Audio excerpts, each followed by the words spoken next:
the European Commission, to invite me at this important forum. And on behalf of IOC teams, I present you the broad outlines of the UN Decades of Ocean Science for Sustainable Development for Africa.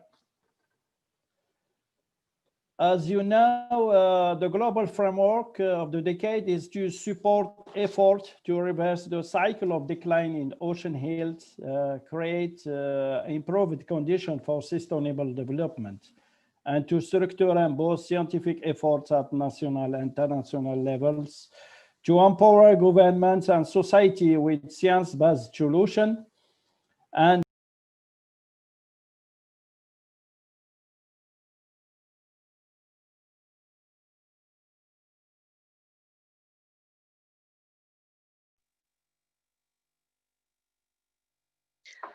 Dr. Hilmi, you are muted again.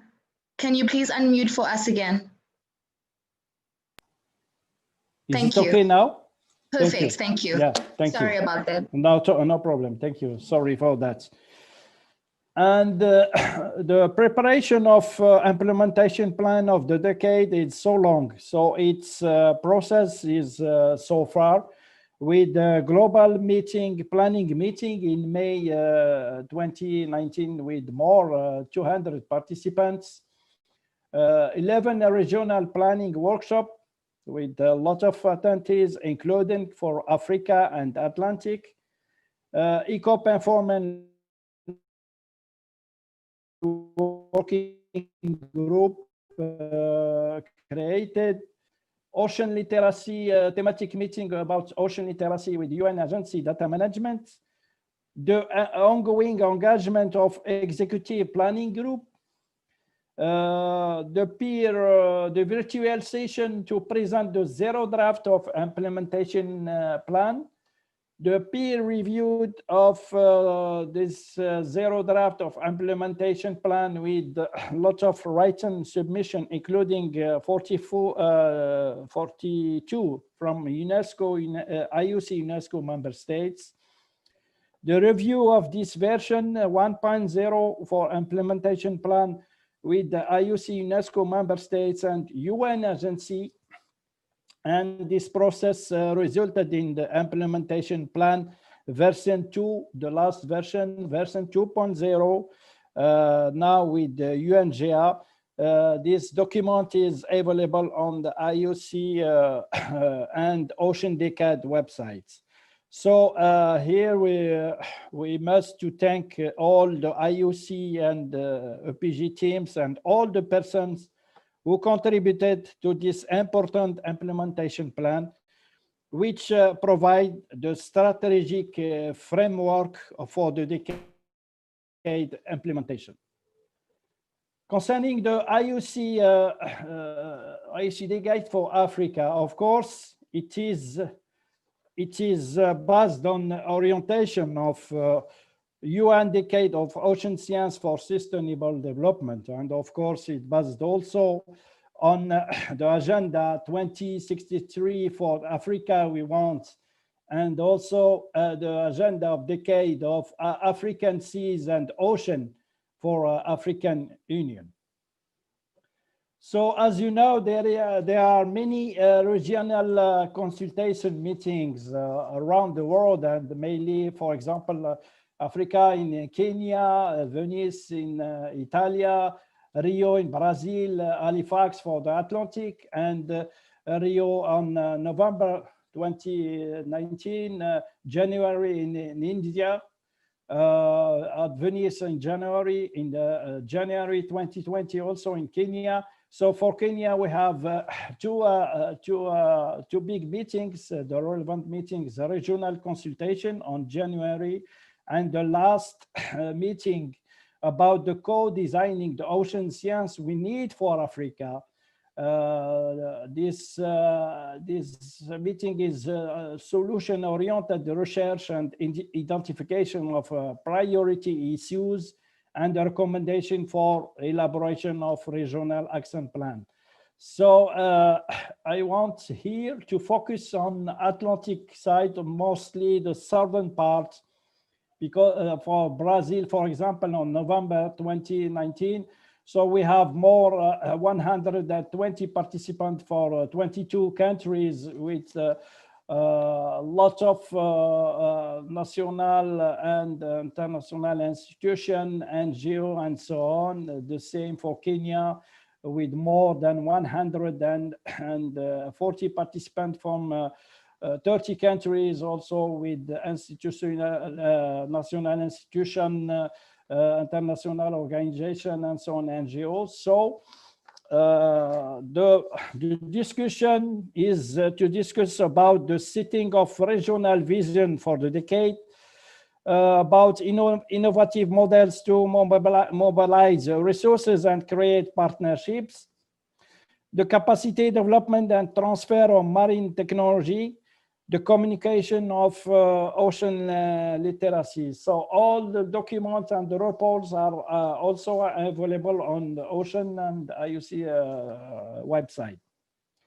So during this two, for example, regional meetings, so it focused on the decade outcomes, and each region has, of course, his own and specific characteristic and outcomes.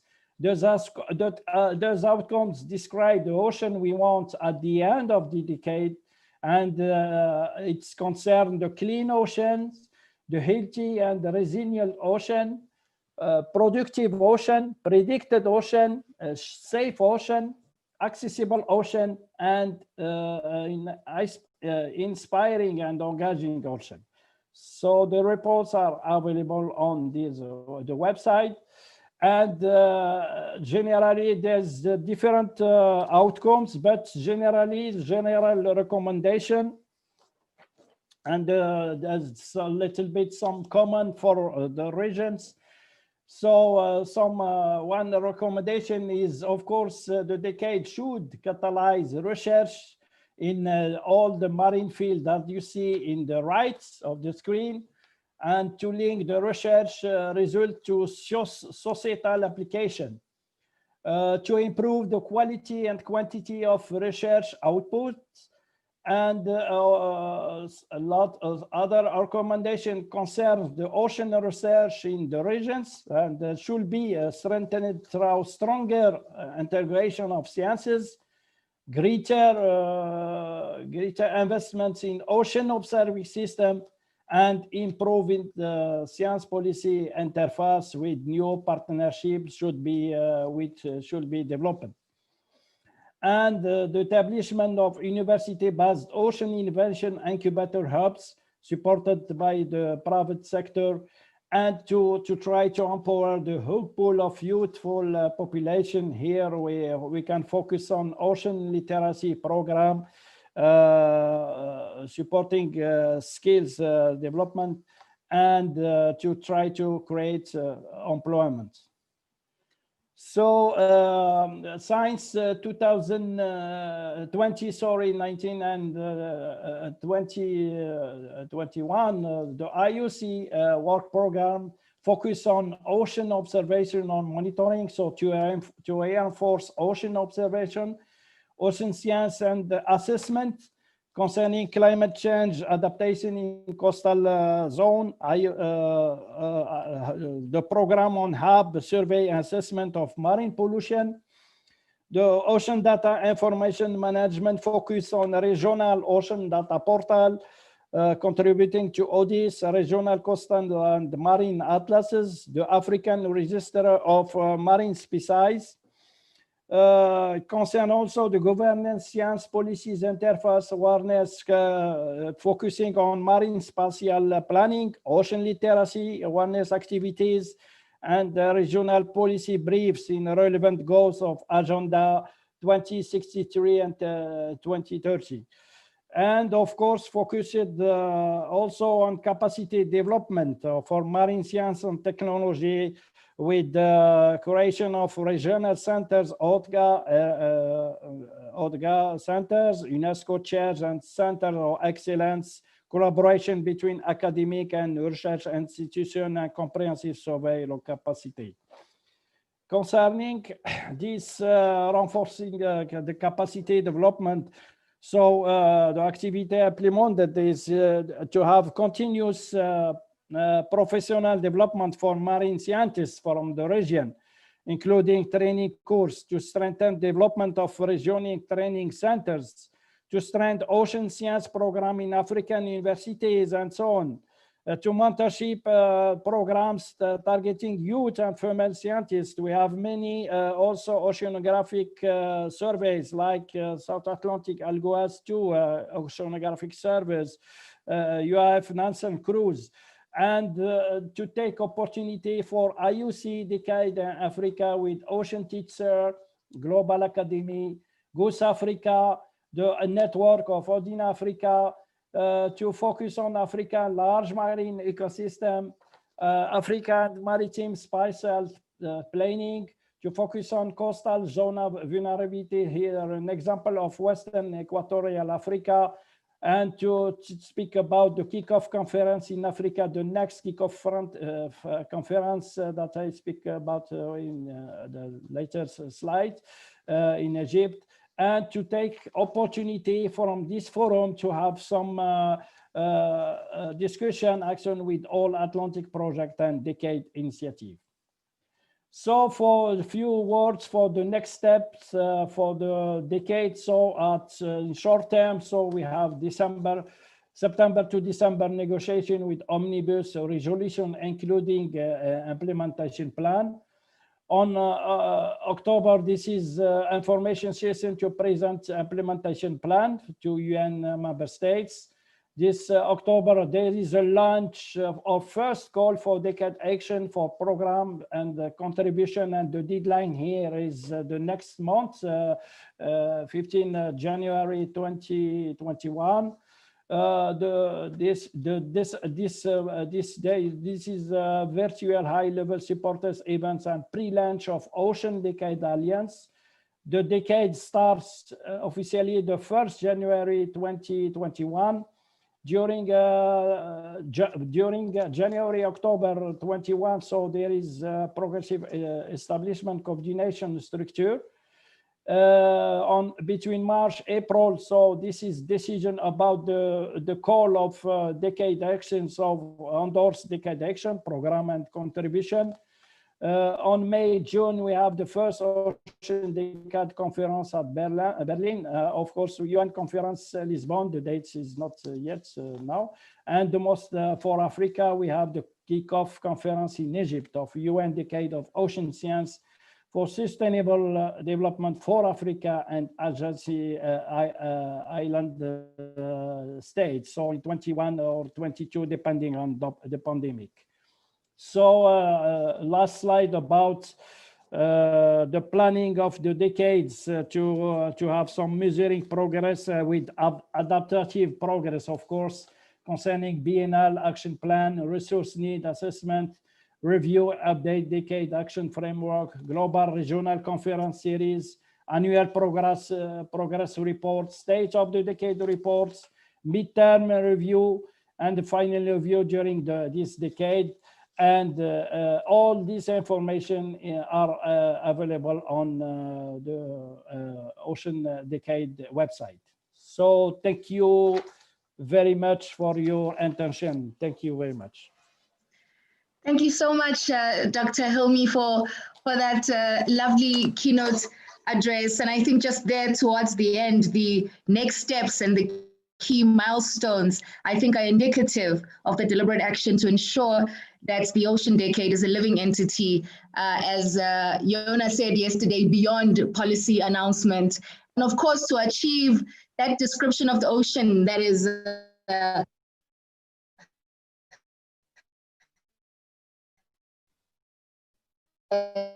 clean, that's healthy and resilient and productive and predicted and safe and accessible. Thank you very much. And I think the last thing there is that I found interesting was the desire to establish university-based ocean innovation incubator hubs that would be supported by the private sector. I think that's a new one that I haven't seen in these 2 days. And I think that's an incredible move to obviously achieve and contributes to skills development and job creation. Of course, the inclusion of the youth. I mean, I think that we are increasingly in the global community seeing how the economies, how advancing economies in the forefront involves young people who are doing incredible work around the world. And I think that it is important that we include young people when we are making decisions about the futures that we are building and making decisions for them. So it's important that we include the youth. It's important that we make them a part of decision-making processes and we make them part of policy establishment. Because if we leave the youth behind, we're leaving the future behind, and as a result, stagnating ourselves and our progress. And I think with that, I'm going to introduce this next segment, which is the introduction of the Atlantic Youth Ambassadors. And while we're at it, let's remember to, on social media, keep the conversation alive. The hashtag is #AtlanticAll. And for this particular segment, when we're talking about the youth, let's use the hashtag Atlantic Youth as well. And with that, I think I want to introduce now Jan Stefan Fritz, who is the Managing Director of German Marine Research Consortium, and he has been active in the Atlantic Ocean Research Alliance since its founding. And I see Stefan's already touching his screen and doing things there. Over to you, Stefan. Thank you. Doing things, can you hear me? Perfectly. Wonderful. Doing things just means last minute things. So this is learning by doing. Thank you to Lily for that wonderful introduction. And it was also interesting to hear that you're working on your PhD, because we should make you an honorary Atlantic Youth Ambassador. And hopefully we can keep you involved in this process. So one of the colleagues who's online here, and I'm really thrilled to see so many people that I know, and I'll come to that in a minute, but one of the colleagues just asked me if I was not a little bit too old to do this, but I feel like a PhD student every day I go to work. Having said that, this initiative really is about community building. It is about those PhD students. It is about the early career professionals in all fields. And it is a community, as you mentioned, Tulida, I've been part of this since not quite the beginning, but almost the beginning. And it has always been about building an inclusive and pan-Atlantic community. And that's absolutely fabulous. And that includes the Atlantic Ocean Youth Ambassador Program, and it includes the elders that John Bell mentioned, and everybody in between. So before I start, I will now share my screen, and then hopefully all goes well, because this is a last minute presentation, as I mentioned before, learning by doing. And let me thank, first off, my colleagues. I'm giving this presentation on behalf of a small group that has worked very, very hard in putting together this program in the last half a year. And to them, thank you very much. And this is a presentation that we worked on together. So let me now move to the first presentation. And we listen to a 9-minute video outlining some of the work of the ambassadors by Bianca Prohaska from the United States on behalf of the 2019 cohort. So we're a team of 23 researchers and professionals from 14 countries, all connected to the Atlantic Ocean. And this initiative began with the summer school in Galway, Ireland in 2019, August 2019, where we ambassadors engaged and learned from political, social, economic, and scientific leaders to develop skills to become actors of change. The initiative was officially launched at the All-Atlantic Ocean Research Forum in Brussels this past February, with the main aim of the All-Atlantic Ocean Youth Ambassadors Initiative being to promote international ocean action and sharing knowledge, enhancing ocean literacy and the emotional connection to the ocean, as well as taking action for ocean protection. It's designed to empower youth to reach out by supporting campaigns with different target communities and experts. The program is developed under the framework of the Galway and Belen Statements, as well as the Argentinian Administrative Agreement and the Mandela Agreement. And the young people who comprise this diverse group are addressing the challenge of the disconnect between civil society and the protection of our ocean, which is also known as the emotional deficit. This detachment between Atlantic communities and the ocean is the first and key development point of the Galway Statement. And furthermore, collaboration and mutual benefit is mentioned throughout the Galway Statement. It was agreed by the All-Atlantic Ocean Youth Ambassadors that at a critical point in time where the globe is facing a climate and biodiversity crisis, that we need to reignite the relationship between individuals and the ocean. In response to this, we have developed a novel approach to involve non-scientists and scientists alike in our campaign. And this involves three key components you can see here on the screen. The first being sharing, which is teaching the key principles of ocean literacy. The second being connecting, incorporating art, cultural practices, and storytelling. And the third is acting, directly addressing human impacts. So the 23 ambassadors, we all split into these three separate projects. But how do we remain so unified when geographically we're so far apart? The answer is stories. Every good project has a good story, but we're doing something new and exciting with global stories. We're collecting them from everyone we meet. We're asking people to take a selfie in blue, either with blue face paint, like this lovely woman on the slide, in a blue shirt, or even in front of the ocean if you're able, and to post it across all of your social media platforms with the hashtag #MyAtlanticStory. We then ask them to post their selfie along with something that connects them to the Atlantic Ocean. Sorry, that's my dog. You can hear some stuff in the background. We encourage you to take a moment to check out our social media pages after this presentation and see some of the Atlantic stories that we've collected thus far and contribute one of your own. So just a reminder of those three campaigns, I'll start with talking about our share piece. So our first group is termed Getting to Know Your Atlantic, and this is our ocean literacy campaign. So to improve ocean conservation, we first need to understand how we, as a community, impact the ocean and how the ocean impacts us. That is essentially ocean literacy and ocean engagement. Because of its importance, ocean literacy is one of the main resolutions in the Blum and Galway statements, as well as in the UN Decade of Ocean Science for Sustainable Development. And we, as youth ambassadors, are fully on board. Our aim is to disseminate knowledge, increase interaction with the ocean, and empower stakeholders. We started with the disseminate knowledge piece by going to many different outlets with one goal in mind: ocean communication. This included local media, where we could speak through newspapers, radio, television, about the ocean, the science, and the urgent need for conservation that's mandatory to save our planet. We also went to universities, scientific meetings, and even informal places where ordinary people are, like pubs and bars. And in addition, we've created tools and information like the infographics shown here on the slide that are helping all of the youth ambassadors across the ocean. We then wanted to increase people's interaction with the ocean, and we're doing this through organizing and participating in different events like beach cleanups in Cabo Verde, educational field trips to the shore in Iceland, ocean youth engagement in Spain, citizen science in Argentina, touch tanks in Ireland, museum days in the US, and even a virtual World Ocean Day this past June, and those are just to name a few. We've also been seeking to empower stakeholders and citizens, and this also aligns with the goals of the UN Decade of Ocean Science, which is creating an accessible and transparent ocean. We started by talking to fishing communities in Europe that depend on the ocean for their livelihood and survival.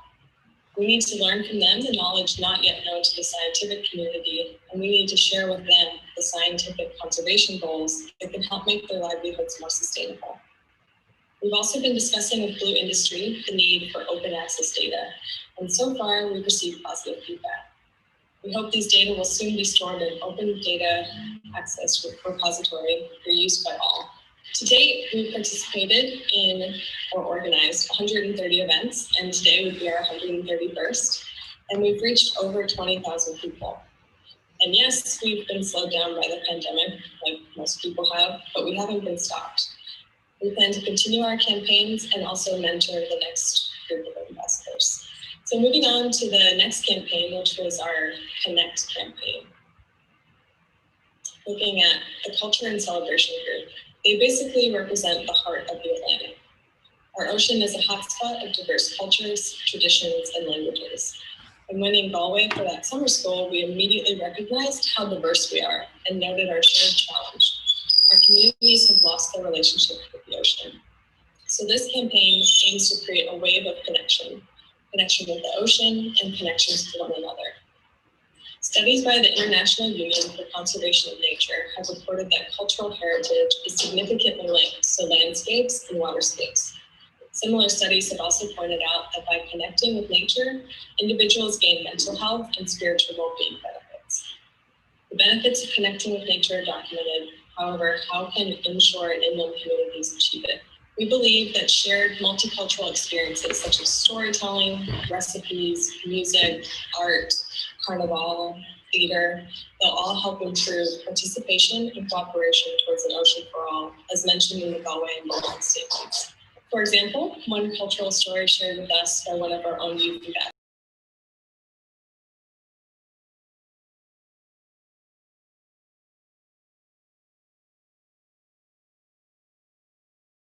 Huts and uses again backwater. Her Go-Go, which is grandmother, often spoke about a mythical creature whose top half was human and bottom half was fish. Her name was Inkosasnane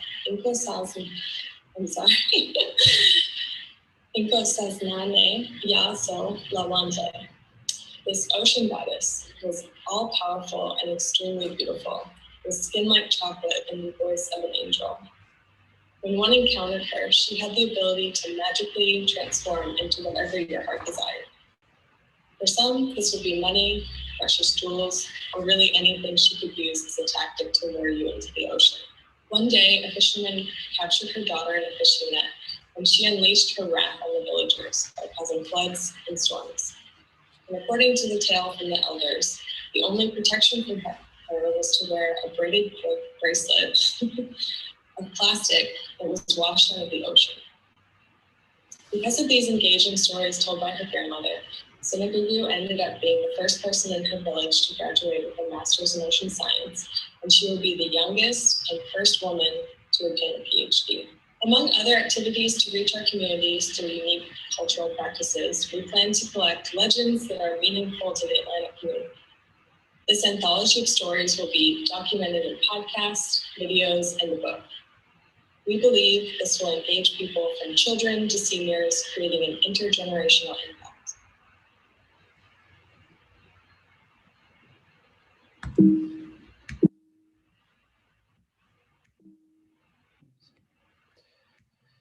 But I'll introduce myself. Oops, So I didn't mention before that presentation was given at this year's prestigious Paris Peace Forum by Bianca Prohaska from the United States. And if she's here, wonderful presentation, very good, very enthusiastic. When the co-chairs of the Galway Statement and the co-chairs of the Belém Statement agreed to create an All-Atlantic Ocean Youth Ambassador Initiative, which was then launched in early 2020, they probably had no idea what was going to happen. And the fact that this, and the keynote speakers yesterday all mentioned it, has become one of the flagship initiatives of this Atlantic Ocean Research Alliance. And we're certainly very, very ambitious about that and proud of that. And the level of ambition was also shown in Bianca's presentation. And when, reaching from ocean literacy to open data issues, this youth group not only reflects a whole number of countries, and to them, thank you very much to the host institutions for all of their efforts in kickstarting this initiative, but they were extremely ambitious in their achievements. Bianca mentioned this. In 1 year, they participated actively, so actively contributed to over 130 events, and through those reached 20,000 people. These were ideas and initiatives that were in large part launched by the individuals themselves. And to that, really, my hat off, it's fantastic work that was done. So to the group as a whole, to that first cohort of Atlantic Ocean Youth Ambassadors, Thank you very much. And thank you very much, not just for your enthusiasm and everything else, but for learning by doing. You were not given many tools along the way early on. This was learning by doing for all of us, but you made an incredible year of it. And because of that, we're going to continue. And continuing also includes 10 of you. 10 of the group of 23 have kindly offered to be mentors to the next group and will continue to participate. And this is also not to be underestimated because these are people that are in a stage in their lives when things change a lot. Our own German youth ambassador has since moved to Australia. Natalie, if you're online, hello. But she continues and will continue to participate as a mentor, as these other 9 as well will also. So we're thrilled and thankful. To the new group, welcome. I won't go into details of this group. I'll let them introduce themselves in a minute. Suffice it to say, we now have 24 and counting. The video that I'm going to show, you'll see right at the end, is not quite complete. The last videos, they came in just this morning. And thank you very much to Joanne Sweeney for having put this all together so quickly. And I'd like to make special mention to Morocco that for the first time now with 2 youth ambassadors are also on board. So let me again play this time shorter video of 2 to 3 minutes. Hello, my name is Tano Mazomba and I'm an All-Atlantic Ocean Youth Ambassador representing South Africa. My vision for the ocean is to shine a light on the intersectionality that exists within the marine conservation space. Hi, my name is Marissa Frank. I'm an All-Atlantic Youth Ambassador representing South Africa. My vision for the ocean is to develop and implement sustainable practices to preserve our natural resources. Hello, my name is Raquel Gaião. I'm an All-Atlantic Youth Ambassador representing Portugal, and my vision for the ocean is an ocean that is recognized and respected as a strong ally to combat climate and biodiversity crisis.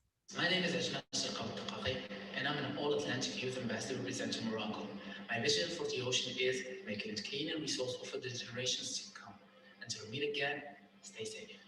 Hello, my name is Hajar Bouzaidi. I am an All-Atlantic Youth Ambassador representing Tetouan Morocco. My vision for the ocean is a permanent world with a condition of preservation and sustainable development. Hi, my name is Gary Kett, and I'm representing Ireland as an All-Atlantic Ocean Youth Ambassador. My vision is to help connect people to the sea, to help them value, understand, and protect it. Hello, my name is Julia Vizcaya. I am an All-Atlantic Youth Ambassador representing Florianópolis, Brazil. And my vision for the ocean is its appreciation, care, and prosperity. Communicating the ocean for me is the toughest task we have when it concerns ocean conservation, simply because people cannot actually see what's below the waterline, so they can't care. That's a very old common saying. If we can see it, we can care about it. So yeah, that's when audiovisual comes into play. Hi, I'm Ellie Savino, the All-Atlantic Ocean Youth Ambassador for Belgium. My vision for the ocean is a community where scientists and the public can work together to promote ocean sustainability. Hello everyone, my name is Jorge Moreno and I'm the All-Atlantic Ambassador for Spain. My vision for the ocean is to conserve and to protect what connects us all. Hi everyone, my name is Jan and I'm representing Germany as a Youth Ambassador. My vision for the ocean is to bring marine science to everyone, because in the end, we all depend on the ocean. Hi everyone, I'm Eline Dugénie. I'm an All-Atlantic Youth Ambassador representing France. I'm really happy to be part of this program because I consider really important to raise the awareness of ocean challenges. Hello, my name is Teresa Key, and I'm an All-Atlantic Youth Ambassador representing the United States. My vision for the ocean is an ocean that's healthy and safe for everyone who depends on it. Hello, my name is Marina Kukuza. I'm an All-Atlantic Youth Ambassador representing the United States. And my vision for the ocean is climate resilient ecosystems and communities and protected marine resources. Thank you. Hi, my name is Raqueline Monteiro. I'm an All-Atlantic Youth Ambassador representing the Amazon Brazil. My vision for the ocean is the reconnection with our aquatic memories. Hello, my name is Harriet Dundon and I'm an All-Atlantic Ocean Youth Ambassador for Ireland. My vision for the ocean is to increase ocean literacy in communities, initiate individual action on climate change, and increase understanding around sustainable living. Is Miriam Lima. I'm the Youth Ambassador of Cabo Verde. My vision for the ocean is a healthy, clean, and sustainable ocean for all. Hi, my name is Jillian Rani, and I'm an All-Atlantic Ocean Youth Ambassador representing Canada. My vision for our oceans is to have healthy oceans that our future generations are able to enjoy. Hello everyone, my name is Daniela Pizarro. I'm an All-Atlantic Youth Ambassador representing Argentina. I believe that the oceans and the climate system has been facing abrupt changes during the last few decades. We need to stay together and to be creative to find new solutions for this problem. I'm Julie Reimer, and I'm representing Canada as an All-Atlantic Youth Ambassador. My vision for the ocean is a place where plans, management, and communities come together to fully realize a healthy ecosystem.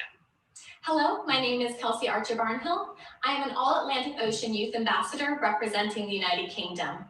My vision for the ocean is to increase exploration and awareness of deep sea ecosystems. I'm the Youth Ambassador representing Cabo Verde. My vision is to have an ocean capable of producing food in a sustainable way, an ocean cared and shared by all the policymakers, civil society, and of course the youth.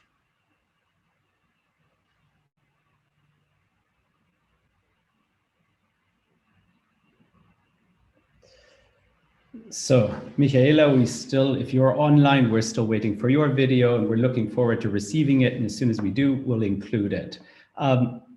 I think that was a fabulous video, and I love the statements. And to all the ambassadors that are online here, welcome again. And we will definitely hold you to your vision, because the visions are not meant to be just words. They're supposed to be a starting point, and then we think about, well, what does that look like in practice? And that's what we hope the next 12, 24 months will look like. Whoops, exactly. So for the next year, pandemic pending, and so we're going to have to take this step by step. But I'd just like to share with you some of the ideas that are coming up in terms of how we're going to work with you to build a team, to, on the other hand, allow you to take those visions and to start putting them into practice, but also being part of this alliance that's continually growing. So early in the year, that means actually already in December, we're going to invite you to an informal virtual get-together. The idea is to really get to know each other, to start sharing ideas, introductions, and plans, and to work with the mentors, and to start coming up with a plan for the coming year. The first formal get-together will be in February, and that will also be virtual by necessity, unfortunately. But nonetheless, we'll make the best of it. And I have to say, the enthusiasm of the way this forum, for example, has been put on and has been moderated shows that it can be done, and I find that truly inspiring. So I'm hopeful also for the early half of 2021. We will then come together in February for a more formal meeting where many of the activities of the Alliance will be presented to you. You'll get into discussions with, for example, the coordinators of joint actions, which were just approved this week and will be presented to you later today, and briefly to this forum. And you will have a chance to discuss with the coordinators in quite some detail about their plans and your ideas, and about the involvement that you could have during the year. The UN Ocean Decade is also kicking off this year, and it is a decade of ocean science for sustainable development. So again, the idea of vision to practice will be a very important element in this, what's been called by many the Ocean Super Year. And the kickoff conference for the UN Ocean Decade is planned for Berlin. And we, in my organization, together with partners, are working on realizing, and I hope COVID pending, that we can put together at the very least a virtual early career ocean professional days, which ideally would be 24 hours following the sunrise around the world over the ocean. And we want to start the decade specifically also with young people in the early stages of their careers that will be putting their careers into practice in the next 10 years. So that's planned for the end of May, beginning of June. And then the highlight of this year in terms of planning so far is a summer school on the Azores, which, COVID pending, should be absolutely spectacular, which will be timed in accordance with an Atlantic ministerial meeting hosted by the Portuguese EU presidency. And the details of that will be presented to you later and will be discussed with you. So final slide, I'd like to introduce the colleagues with whom this presentation was prepared and who will be your contacts.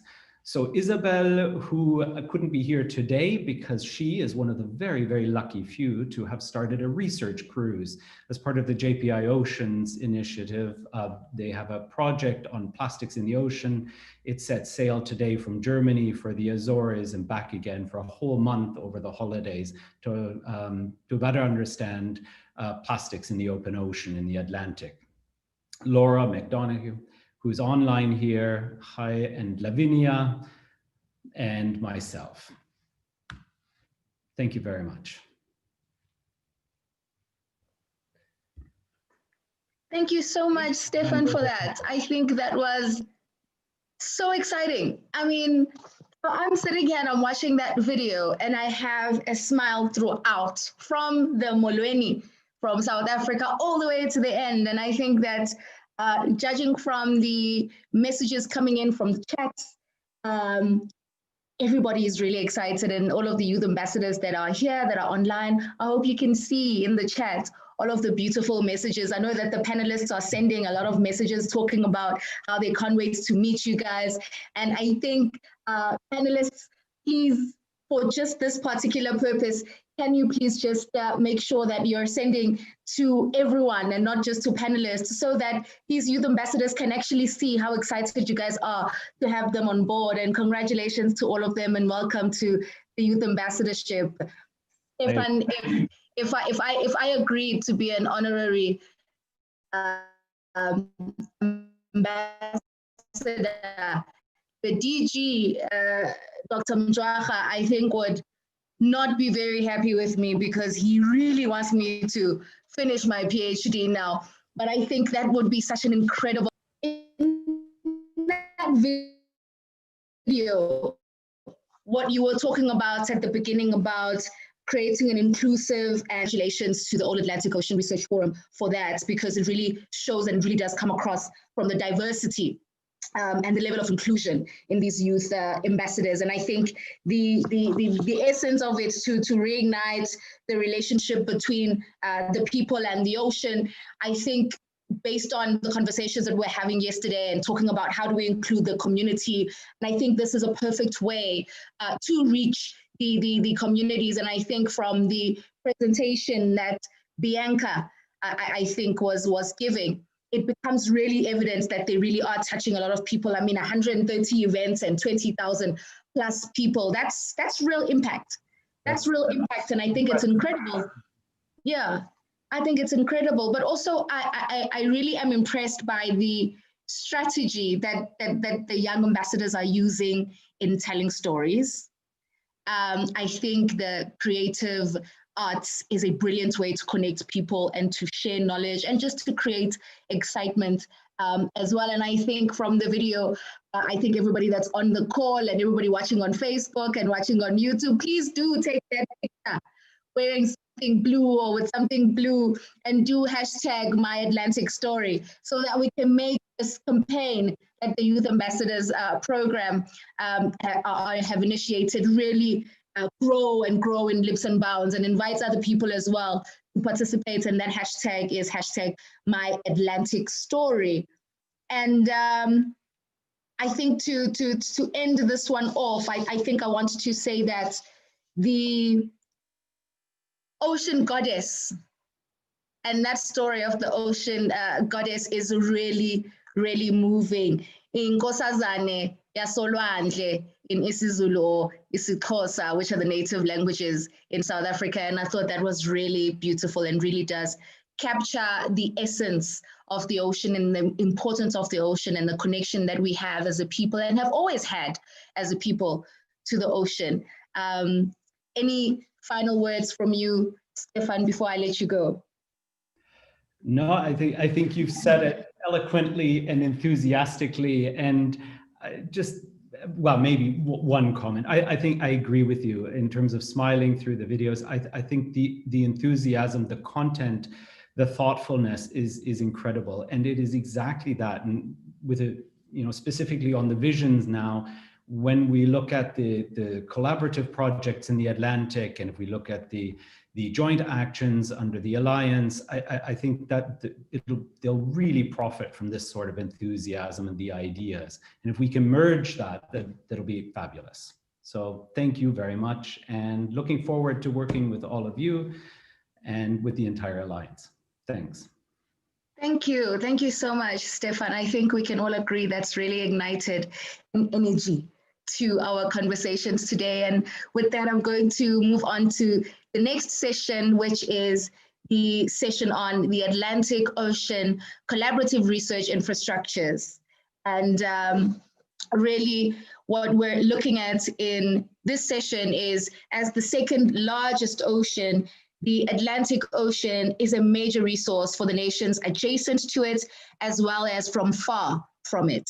And the Galway and the Belém statements were signed to intensify collaborative partnerships towards common goals. And several studies have been conducted by a number of institutions, and they all indicate that there are huge disparities among coastal nations in terms ability to generate and process knowledge derived from the ocean. And the major limitations are around access to the ocean and the ability to manage and store data derived from the ocean environment. Seagoing research is very expensive, and as such, there has been several scientific innovations to implement traditional ship-based activities. And in this, the panelists are going to focus on innovative ways of sharing infrastructure and data to advance the commonly shared goals of unlocking the Atlantic Ocean secrets and sustainably manage the Atlantic Ocean and as a whole. And the use of autonomous technology coupled with remote sensing is proving to be vital at this stage. And to kick us off for this panel discussion is Martin Fisbech from Geomar in Europe. Over to you, Martin. Thank you very much, colleagues. And I would like to quickly share 2, maybe 3 slides with you. It is so wonderful to see all the youth ambassadors speaking about the opportunities and the future and the discoveries that we have around the Atlantic. What I would like to share with you, the youth ambassadors and all the rest of the community, is some of the opportunities that we already have for working together in the Atlantic Ocean, that is all the Atlantic, North and South and tropical Atlantic, how to better and more systematically observe the ocean that we all passionately care for, that we want to protect on the one hand, but also sustainably use on the other hand. And we have benefited from the Belém and Galway partnerships, but also for some support from the European Union to start a program that we call Atlantos. And it's an observing system activity that brings together all the different types of observing that we do around the Atlantic Ocean, North Atlantic, Tropical Atlantic, South Atlantic, by working together. And we're using what we call the Framework of Ocean Observing. It's a strategic document that talks to us about how we can best do that. But what we really established is another way to think about that. So on the one hand, we in society need information around the ocean for safe navigation, for food production, fisheries, for also protection against hazards, but maybe also informing the use of the ocean in a sustainable way, but also things like tourism. Now, these requirements give us tasks to go into the ocean and observe it with various networks, what is happening in the ocean. And then that information is very technical. You see some pictures down here of ships, robots, satellites, various type of airplanes, robotic systems, drones, and so on, but also citizens coming in. And this information then gets processed to data systems and generates the information that we want. And in Atlantos, the program, we're really facilitating shared access, shared data sharing, and in that sense, benefit sharing. And we do that in two mechanisms. On the one hand, we work with the Global Ocean Observing System that we're going to learn a bit more about how to implement our ambition in the basin, the Atlantic basin, that is North, South, and Tropical Atlantic on the one hand, but also focus on particular areas as they pertain to carbon uptake, for example, mitigating the impact on sargassum, more in the tropical belt here, but also thinking about how we can use animal tracking to predict where animals, large species go, but also smaller ones. We also want to really have a better idea of how climate services can be supported by the kind of work that we do, for example, by looking at the overturning circulation. And last but not least, supporting ecosystem-based management, in particular around the upwelling regimes of Africa. Here's the Benguela, and also the African system around Mauritania, Senegal, Cape Verde, Morocco. And I think this is a wonderful way to work together. And we've really facilitated that interaction between the communities, between the countries, and to facilitating some more data sharing and so on. But in addition to that, what Atlantos can do as a program that supports the connectivity on observing, I also want to show to you on my last slide that we're also working on a much more radical working together in a sort of digital sense.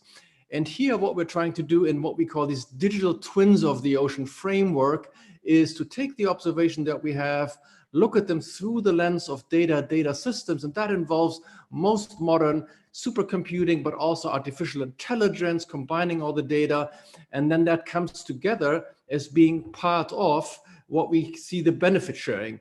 And it's here through access things like EMODnet, the data holding, the Copernicus Marine Services. These are European actions, but we have similar things happening in South Africa, ambitions in Brazil, Argentina, and really bring that to the citizens through cloud computing and through access. And these digital twins, I think, are allowing us to make that data and information explorable, discoverable, usable in very new and innovative ways. So we're really harnessing the power of the digital revolution, which is around us, to also deploy it to improve data management, improve planning, improve knowledge about the ocean, very much in the spirit that we're discussing here. And I'm quite looking forward to discuss that more with my panelists. Thank you very much.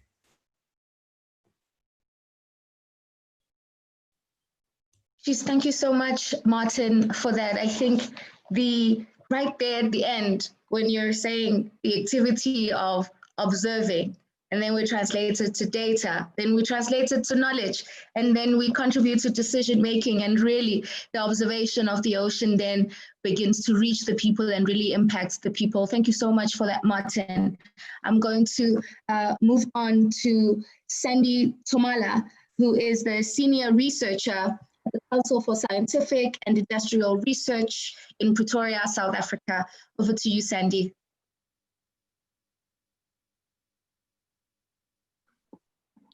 Hi, thank you very much. I'm just trying to get rid of it. Can you see everything fine? Okay. So I'm going to be speaking today from Science to Societal Impact and Integrated Research. Sandy, sorry, do you have a PowerPoint presentation? No.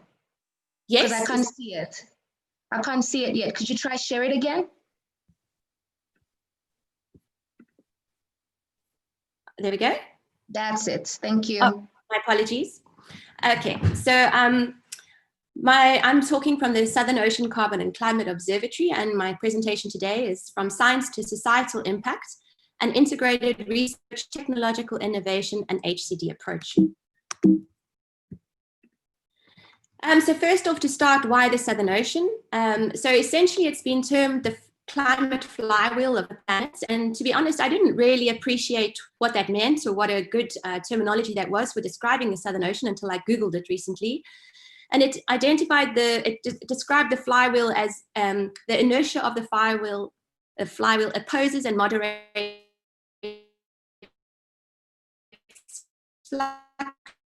fluctuations and stores excess energy. And that goes to show when an approach takes up 50% of the ocean CO2 uptake, it takes up 75% of the heat that's generated from the anthropogenic CO2 that's accumulating in the atmosphere, and 30% of the global ocean primary production. However, this important role that the Southern Ocean is currently playing is expected to change with changing climates, and this will impact climate predictions, climate risk, the effectiveness of mitigation strategies, and of course, the economic cost and adaptation plans. And the problem really is that our current Earth system models are not particularly good at being able to characterize the seasonal cycle of the CO2 flux in the Southern Ocean. And on your left is a figure where all the colored lines are the CO2 flux between the ocean and the atmosphere for the subantarctic zone in the Atlantic Ocean, and the black line represents the observations. So it's quite clear that the models aren't doing a particularly good job. And a major source of uncertainty lies in the spatial and temporal sampling biases. In particular, the Southern Ocean is very inaccessible in winter and hard to get to, and so there's a seasonal bias. And also, there's a temporal bias in that it's becoming more and more evident that the processes that are happening in the Southern Ocean that are controlling the flux are at small temporal and spatial scales, and that these aren't characteristically well resolved with measurements. Finally, there's also issues with model parameterization, in that a lot of the Earth system models aren't really refining processes that are specific to the Southern Ocean, particularly when it comes to phytoplankton and how they react to light and iron and their environment. And finally, resolution. It is a necessity for Earth system models to have coarse resolution, but as I mentioned earlier, a lot of the processes are happening at fine resolution, and this tends to bias the model's predictions. And this highlights a need for autonomous, remotely sensed, and modeling techniques, because these are all able to address the very relevant temporal and spatial scale gaps of our knowledge of the Southern Ocean CO2 system. And this is where SOCO comes in, the Southern Ocean Carbon and Climate Observatory. We have a multidisciplinary approach to addressing the role of the Southern Ocean in climate change. And we have a wide range of technically advanced facilities. I'm just going to run through them quickly. We have a biooptics facility, a robotics and profiling facility, CO2, trace metal sampling and analytics, a biogeochemistry facility, that's one of our new photosynthetrons that we recently developed and manufactured locally, and we have advanced supercomputing capabilities. From a research perspective, SOCO science is framed by ocean physics and how that physics interacts with CO2, heat, and the biological carbon pump. And our research is defined by three primary aims that link the science to societal benefits through models, long-term observations, and data products. And just to go through these three aims, the first one is advancing process understanding and model parameterization. This is where we really look at very carefully considered multi-platform integrated process studies and seasonal cycle experiments that typically use research vessels like the SA Gullis 2 and autonomous platforms to improve our understanding of fundamental relationships in the Southern Ocean, and then we use those to parameterize that understanding to parameterize the models with Southern Ocean specific knowledge. The second one is advancing models and modeling, and here specifically is where we represent subgrid scale ocean circulation dynamics in Earth system models. So we take our fine scale understanding of the physics and we parameterize it into coarse scale resolution so that it is represented in Earth system models. And the third one is advancing observational based constraints for models. And here we have an interactive iteration between machine learning, statistics, and a wide range of scale-sensitive observations to come up with data products that can be used to constrain the models for improved future predictions. If you look at our technological innovation, essentially SOCO pioneered the use of ocean robotics in South Africa and the Southern Ocean, in fact. And this was because of our scale sensitivity approach. And these platforms have served to provide to allow us to sort of launch an innovation applications beyond SOCO science. And we've started an R&D plan for new capabilities for potential and important spin-offs in ocean services, sensor development, and exports. I'm just going to mention three quickly. We have the development of an acoustic wave glider, which was used for fish stock assessment at a fraction of the costs of ships. We have the development of a high precision PCO2 sensor for ocean, atmospheric, and terrestrial application that is an order of magnitude more sensitive than the sensor that was available from the US, and we've already sold 2 of these sensors. And then we have the adaptation of a wave glider to include a hydro generator which specifically allows our gliders to operate in the low light environments in the Southern Ocean in winter, which helps us to close that seasonal bias by collecting year-round data, including in winter. And then last but not least is a human capital development. SOCO's technologically advanced infrastructure provides an HCD platform for training a new generation of scientists and engineers in multidisciplinary skills. We've made a big impact in the national priority of HCD by graduating 42 students over the past 10 years. And we also have a very strong commitment to transformation, and our success is becoming evident over the last few years, where we have an 85 to 100% dominance in HDI. We also have a good gender distribution with 56% female students if you go cumulatively over our last 10 years. And then my last and summary slide is just to say how science goes through to society value chain. So if you start up here with the technological innovation, this is where you have your observations and your technological innovation, which through the science discovery, you get to have your analysis and your modeling and your data products that allow you to look at prediction and risk, which feed into assessment and government and policy for the impact in the societal benefits. Thank you very much. Sandy, thank you so much for that. I just wanted to maybe very quickly, just in 1 minute, you say that you guys have already sold 2 of those robots. Who are you guys selling them to? Is it other researchers? Is it the industry? Who else could potentially benefit from such infrastructure? But those particular infrastructure was not the robot, but the sensor that we put on the robot, which is a CO2 sensor. And yes, those were to German colleagues measuring similar fluxes, but there is also an interest for terrestrial applications on CO2 flux towers. So it doesn't have to be for marine application, it can also be for terrestrial. So there's a lot of interest in the CO2 world, both in the terrestrial world and the ocean world, for very sensitive CO2 flux sensors. That is so cool. Thank you so much. That's so interesting. And I mean, if I had more time, for me as a biologist, I'm really interested when I hear about things that generally aren't in my radar. And what would be interesting for me is to hear this role that the ocean plays in taking up 50% of the CO2 and 70% of excess heat, and what a mere 1 degree increase or 2 degree increase in our temperatures could have on that role. But I mean, I think I'm going to move on, and if we have just a little bit more time before the next session, I think I want to come back to that question because I'm really interested. Thank you so much, Sandy. That was so informative. Great work. Thank you. Next up, we're going to Jose Henrique. Jose Henrique, who is professor for the Institute of Oceanography, Federal University of Rio Grande in Brazil. Thank you so much, Jose. Over to you. Thank you, Tulil. For me, it is, can you see me? I can see you. Yes. Good. For me, it is a pleasure to be here today to development of this All-Atlantic cooperation. And it's great to see it that we're really moving forward and having new life brought in with the youth ambassadors and with all the activity that's going on. So I would like to thank the Republic of South Africa, the European Commission, and the Brazilian Ministry of Science and Technology and Innovation for the invitation of having me here. I will share a few slides with you if I get the correct one right away. Of course, I cannot see the one I want right now, so just bear with me for a second.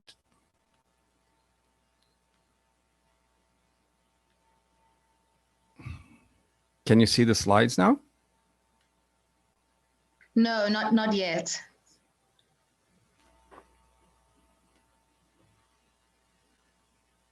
Something that have happened different from what we had planned before here. So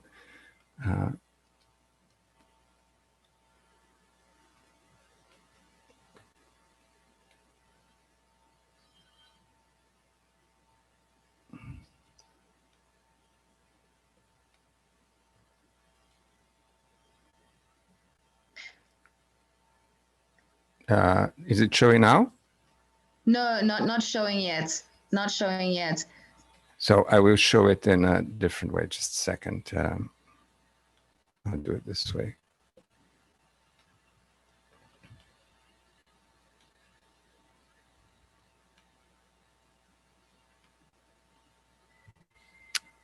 Okay. We can see it now.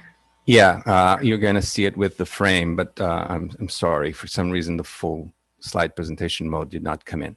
But you can see it now, right? So what I want to say is that I'm a professor at the University of Rio Grande in south of Brazil.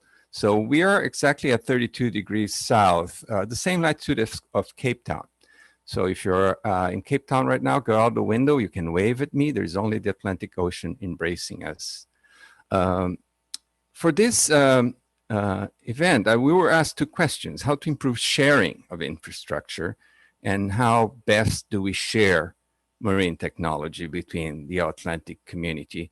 So I went on and I looked at the, what does it mean to share? So I found that actually there are two definitions for sharing. The first one can be a portion of a larger amount, which is divided among young people. So this is what they call the my model. I have my toy, like as a researcher, I have my preferable tool, in this case, a multinet for plankton sampling, and I can share that with my colleagues.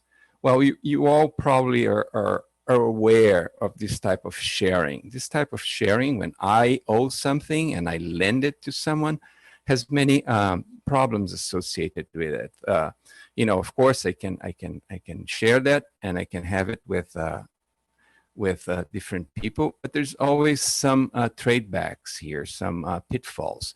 So this is not probably the best way to go.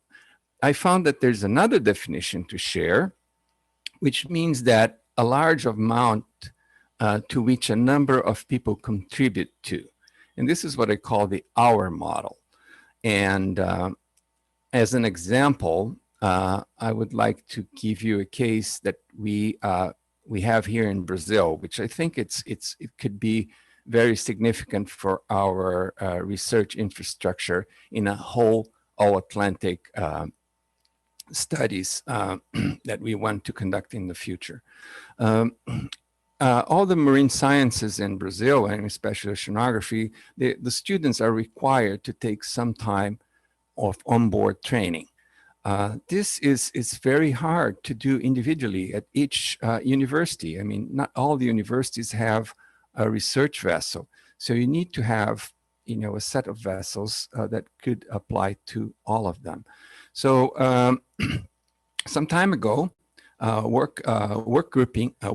technical group got together to try to solve this problem. So what they did, they decided that we needed, instead of having a ship for each of the universities, we would have one vessel that would supply and be shared among a group of universities. So this experience, called the Experiência Embarcada, the onboard experience, actually comprises in having one infrastructure that is not owned by a single institute. So it is managed and co-owned by several institutes. So in this case, the Ciências do Mar 1, the first vessel that was made available, it's located in the south of Brazil, and it is shared among all the institutes in the southern part of Brazil. So my own institutes and other institutes in this region benefit from this one infrastructure. We have already 4 other of these vessels being shared in Brazil, one in each region. So we have one in the central region of Brazil, one in the northeast, and one in the north region. So these vessels are already available there. They are very important infrastructure that can be shared among a group of institutes in order to develop their studies, to improve capacity building, and to conduct all sorts of studies in one region. So this is the model that I think we could have for the All-Atlantic in case we want to have a real collaborative research infrastructure facility. Both models have pitfalls and advantages. In the My model, we have a single ownership, which means single responsibility. The costs are always on the owner of that infrastructure. Like if I have my net, I have to do all the maintenance of the net. If the net gets lost, I am the only one that's going to be in trouble for that. And normally in the My model, the collaborative products that we get, they are induced by coercion. What I mean is that if I'm lending something to you, I would expect something in return. So there's not a voluntary collaborative effort. But on the other side, in the Our model, when we have a co-ownership, the responsibilities are shared, the costs are divided, and we, at the end, we'll get genuine collaborative products where everybody is part of the whole. So this, I think, it's the model that we should look for if we want to have collaborative research infrastructure in the Atlantic. I think, like it was mentioned by Moniba Isaacs yesterday in her opening address to this conference, it's very important that we decolonize research. So with this Our model, where we have a co-ownership and we really share infrastructure, I think this would be an important step forward to decolonization of research. So I would like to stop here. Obrigado to all of you. Jose, obrigado to you. Thank you so much. And I mean, I'm seeing all the panel members, especially coming in and agreeing with you in your statements and preference for the Our model. And I think as a researcher myself, I think I would have gotten so far if as a research community we were using that model as opposed to the model that says, if I use your equipment, you will get authorship in my paper, or this will happen, or I have to pay for this. I think would go so far, and it would, really just end a lot of the challenges that we have in research, especially when we talk about in places where resources are limited. And I think that should just perhaps be the standard way of conducting research, don't you think? Well, yes, I fully agree. I think we share the same questions that you were just mentioned, the same anxieties. We have very, very limited resources. Like the net I showed to you, it was lost at sea. And that, that's 25,000 euros, which for us, it's a lot of money. We only managed to get a new net like that 5 years later. So it is really important that we have a sense of sharing it in a different perspective. Thank you. Thank you so much for that, Jose. Thank you very much. I think that was really intriguing for me. And I think when we speak about the human element in research and the human elements in science, it's thinking beyond the data that we're going to get, but it's taking a step back and looking at how are we all going to be able to generate the data, and then we can all co-implement, we can all co-own, and collaboration is key. Thank you so much for that very intriguing presentation. Thank you. I'm going to move right along now to, I hope I pronounced this name correctly, Genevieve Pechot, who is the Director General for the Canadian Hydrographic Service in Canada. Over to you, Genevieve. Yes, hello. I think the video needs to be started. I can unmute, but I can't start my video. Rufilwe, can we assist with the capability to start the video capability? Thank you. Yeah, it says the host has stopped it. And mind you, I don't have slides, so I can talk, but it might be good if the video was unlocked. And maybe I can get started while that happens. I think that's best. I think that's best. We can get started. It puts you onto video. Thank you. Yesterday, we heard about the importance of connections, connecting ocean scientists from different disciplines, connecting across the Atlantic Ocean, connecting science results with society, connecting to decision makers. And we heard about exciting work where this is happening. I think we can all agree that data is a starting point of information, of conversations, of connections, of decisions. There we go. Excellent. So my remarks today, we're going to focus on data. And I wanted to draw on examples from the world of hydrography, which is my world. The data that the hydrographic organizations collect are fundamental to starting to understand our oceans. In particular, bathymetry allows us to have a picture of what's physically at the bottom of the ocean, to create maps and charts, to better understand the shape of the seabed, which is critical to understanding ocean circulation patterns and understanding marine ecosystems and marine life. And finally, this data supports planning for the use of the ocean.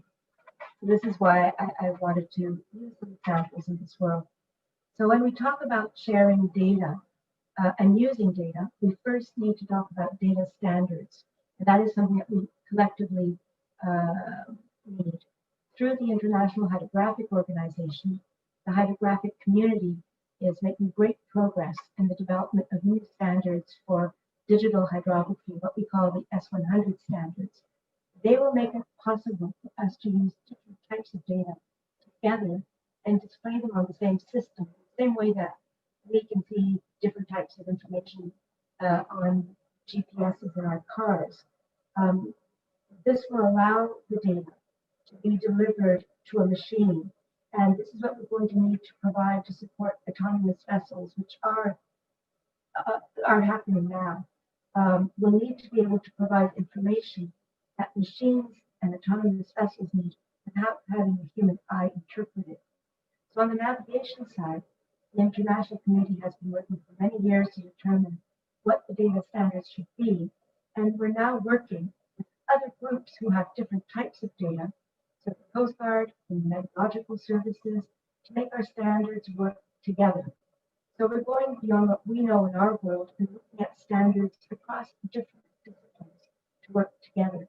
And what this means practically is that a pilot or mariner navigating a cargo ship into the port of Halifax in Canada would be able to access all the data he or she needs.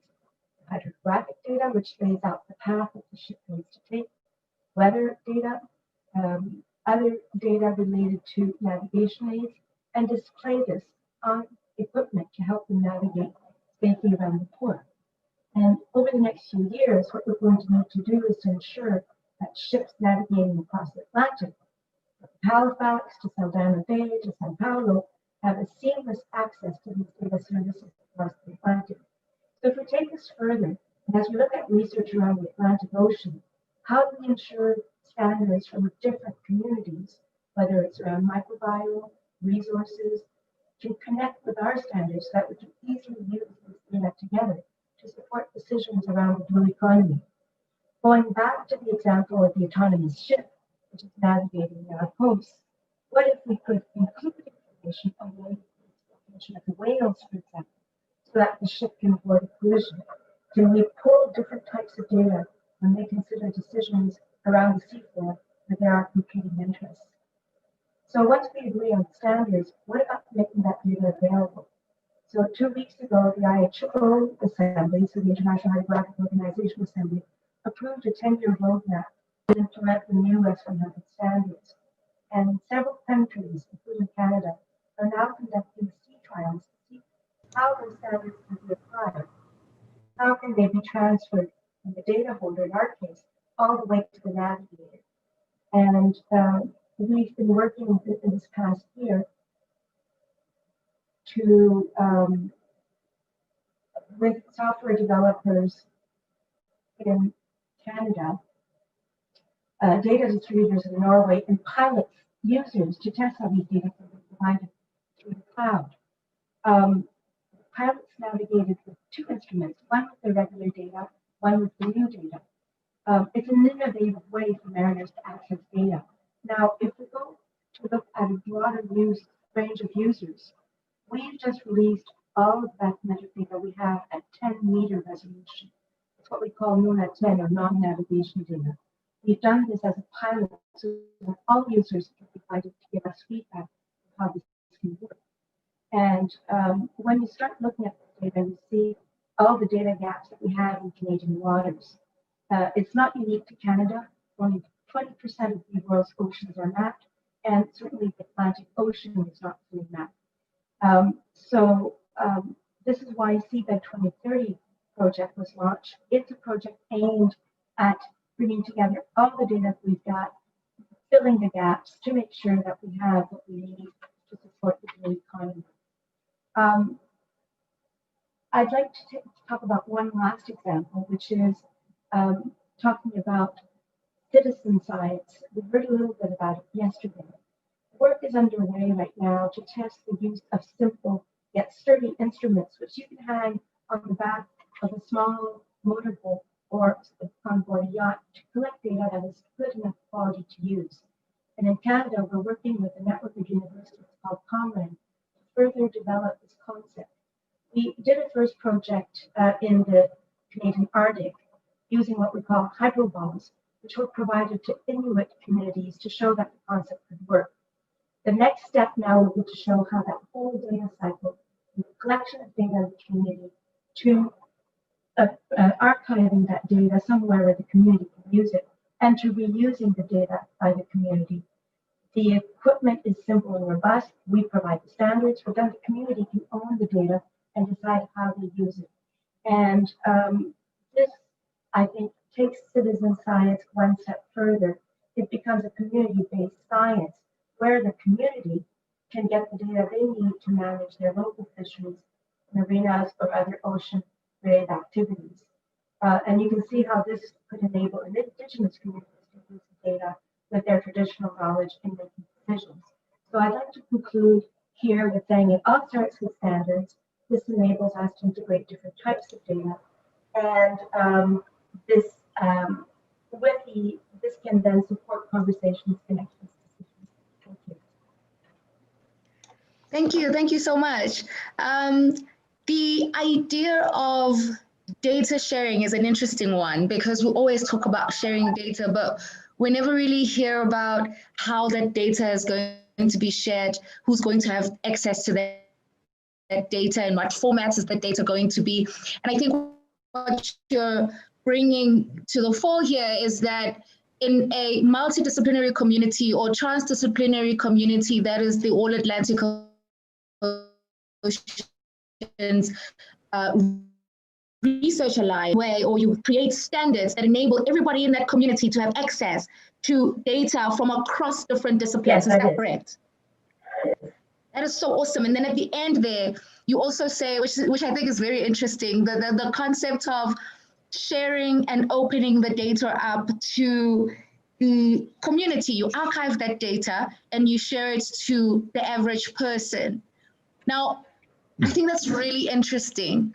But what would that entail? I read publications sometimes, and if it's an experiment I've never done before, understanding the way that the data is packaged can take me a bit of time, even as a person who is in the research community. So what strategies would you propose would be best to capture this data for the lay person? So another question, and so the community has changed. We have an international database actually hosted in Boulder by our colleagues at NOAA, where anyone can contribute to bathymetry. However, if you're not an expert user, it may not be so easy to go there and grab the data. And so what we're exploring is, can we have local hubs where if they're collecting data, yes, it goes to that international database, but also a local hub where you could then reuse the data. And then it comes down to what applications do you develop? What kind of tools do you develop to make it easy? And I think the tools development starts with what questions are you trying to answer. And I think that's why we're going to pilot this with the view of looking at how you could then make that work and then broaden it to other communities in Canada. Here's another question, but I think I'm going to move on to the next speaker. And I think at the end, I'd like us to answer this question, all of us that's in this panel, perhaps if there's time, is to think about what do we think that the community would want to be using this data for? As scientists that generates this data, that collect this data, create the standards for the data, what do we think the layperson needs this data for? Because I think at the back of the availability of data, as people that create it, we make the assumption that everybody wants it and everybody needs it.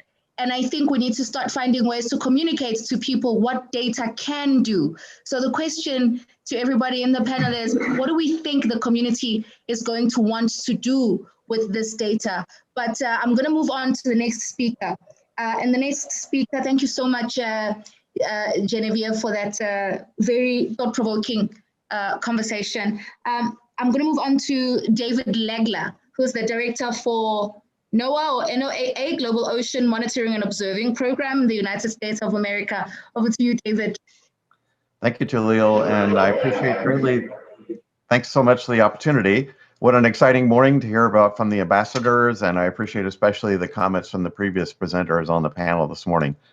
For more than 20 years, NOAA has been at the forefront of ocean observing technologies and capabilities and supporting the development of a global-scale ocean observing system, including the Atlantic Ocean, that provides knowledge and services near as to weather, climate, fisheries, and resilient coast.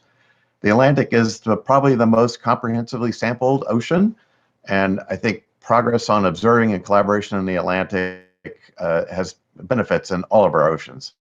As the most densely sampled ocean, it provides a great test bed for asking and investigating questions, such as what's the role of the Atlantic Ocean in weather and climate events, ranging from hurricanes and cyclones to multi-decadal changes. What are the impact of those changes in the Atlantic Ocean on issues that matter most to people around the Atlantic? Fisheries, those impacted by weather, coastal communities impacted by rising sea level and ocean acidification, and even ocean economies based on tourism, shipping, and energy. And NOAA is very interested in all of those topics. 3 points I want to make. The first is the importance and role of research infrastructure and partnerships and how they're important to sharing of data and knowledge. So it goes back to some previous panelists' comments. Those research projects and infrastructure include things like international observing programs such as Argo, where shared planning, shared platforms, and shared data really have revolutionized our knowledge about the global oceans. Multinational projects are also important. A lot of those are research-based, and they're very creative in their arrangements of shared responsibilities, planning, shared credit for publications or discoveries, and the knowledge, but they're based really on the desire to pursue challenges of interest to all. And I think we're seeing some examples yesterday of some of those and today. And those are really important. So if you don't highlight from NOAA, for example, we support the Parado Ray along with our partners from Brazil, France, and others.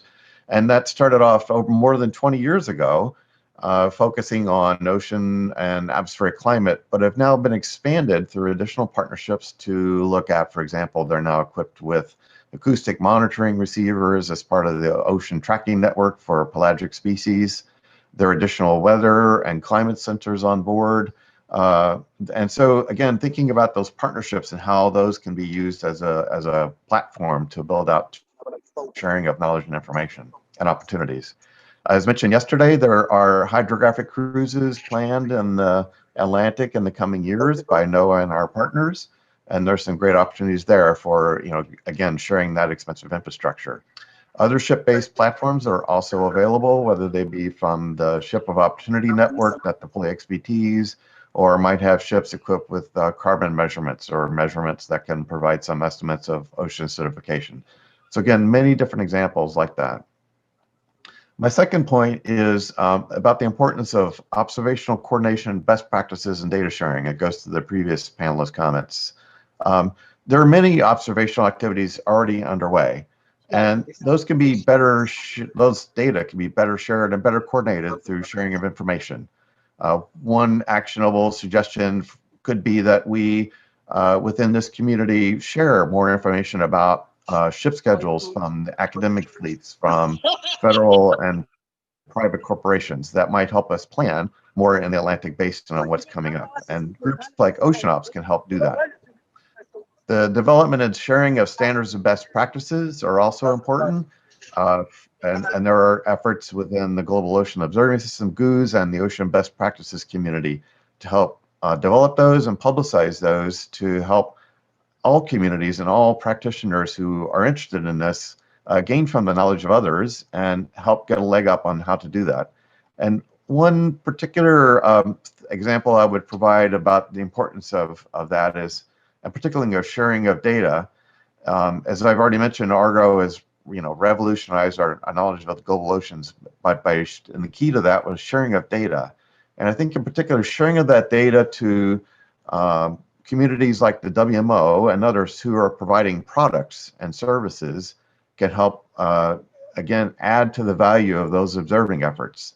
One of the projects that's underway now is an effort by the WMO and IOC to improve access to real-time data pipelines to WMO and these ocean services, through a new project called OpenGTS. And I think by doing that and allowing more ocean data to get to those types of communities and those types of organizations, that the products that are freely available from many of those communities will improve for the benefit of all. Third point, I just want to point to, again, the sharing of Atlantic infrastructure platforms. We need to do more of that. I totally agree. Such platforms can cover one or more parts of the value chain, as been pointed out several times. I think we need to figure out how to incentivize multinational sharing of infrastructure, and we just heard an example about lost nets and things. But there are a wide range of technologies available. NOAA has been pioneering use of autonomous subsurface and surface ocean vehicles. We recognize that operating those in remote environments in places that are risky, where benefits might come to more people, that we need to figure out how to have a partnership based on the sharing of knowledge and operations of those facilities. And I think, again, through research projects that could show us how to do that are really important. And so finally, I just want to say that, again, we've been utilizing our engagement in communities like the WMO, IOC, GOOS, and in particular, the planning for the UN decade. I think there's some real opportunities and some points that we could benefit from by engaging. And I would encourage others to do so as well, just as we have in NOAA. So thanks to Lulu for the time today. Thank you so much, David. And I think I want to put you on the spot a little bit, because the data sharing aspects of research and innovation is very critical to decision-making, policy-making, and affects people and the lives of people. And as the research community, do we compete to be the first to discover? And what does that, if we do, how does that impact the time at which the turnaround time for creating policy change and changing people's lives and sharing of data? Or are we saying that we should compromise being the first scientists to publish this data? I think our perspectives have changed a bit over the last 20 years, where I think in the decades past, we saw that a lot of researchers wanted to hold their data close to them and not share as much for desire out of publications. And I think there is a real, there are some, I think, real genuine concerns, especially for students and young early career scientists who I think deserve a need to utilize that data they collect to publicize. But I think, again, we're seeing that with so much data now being pumped out, there are plenty of opportunities for publicizing. But I think there's also, we have to weigh that need to, publicize that and do that discovery with also just the fact that if we don't get those data out as quickly as possible, they will be lost. And so the long-term benefit to society will then be lost as well. So I think it's something we have to weigh, but I think the evidence is clear that sharing more data is a key to bigger knowledge gains. And you know, David, I asked you this because you speak about incentivizing sharing, and I'm interested to hear how you think scientists, researchers, and innovators will be incentivized for sharing their data. Well, I gave one example in my comments that I think by sharing more of their data, particularly to those who are providing products and services, that by providing those data, that those products and services, even though they might be in a preliminary stage of development, that those products and services can be improved. And even if you're doing data in a fairly remote region of the oceans, I think the vision is by those additional data can improve the products for that region, providing greater benefit. And I would go back to your question about what do the users really need? Sometimes they don't really want the raw data. They want a product that synthesizes a lot of different data together. And so I think we have to weigh, the value of individual data efforts versus a broader collection of data and the bigger impact that can have on products and services. Okay, cool. Thank you. Thank you so much, David. Great conversation there.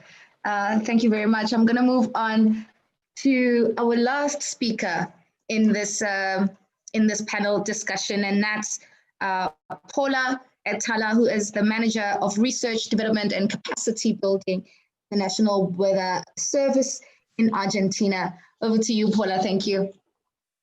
Thank you. So I will share, hopefully, my presentation here today. I would like to share with you an experience for initiating modestly a sustained integrated ocean observing infrastructure.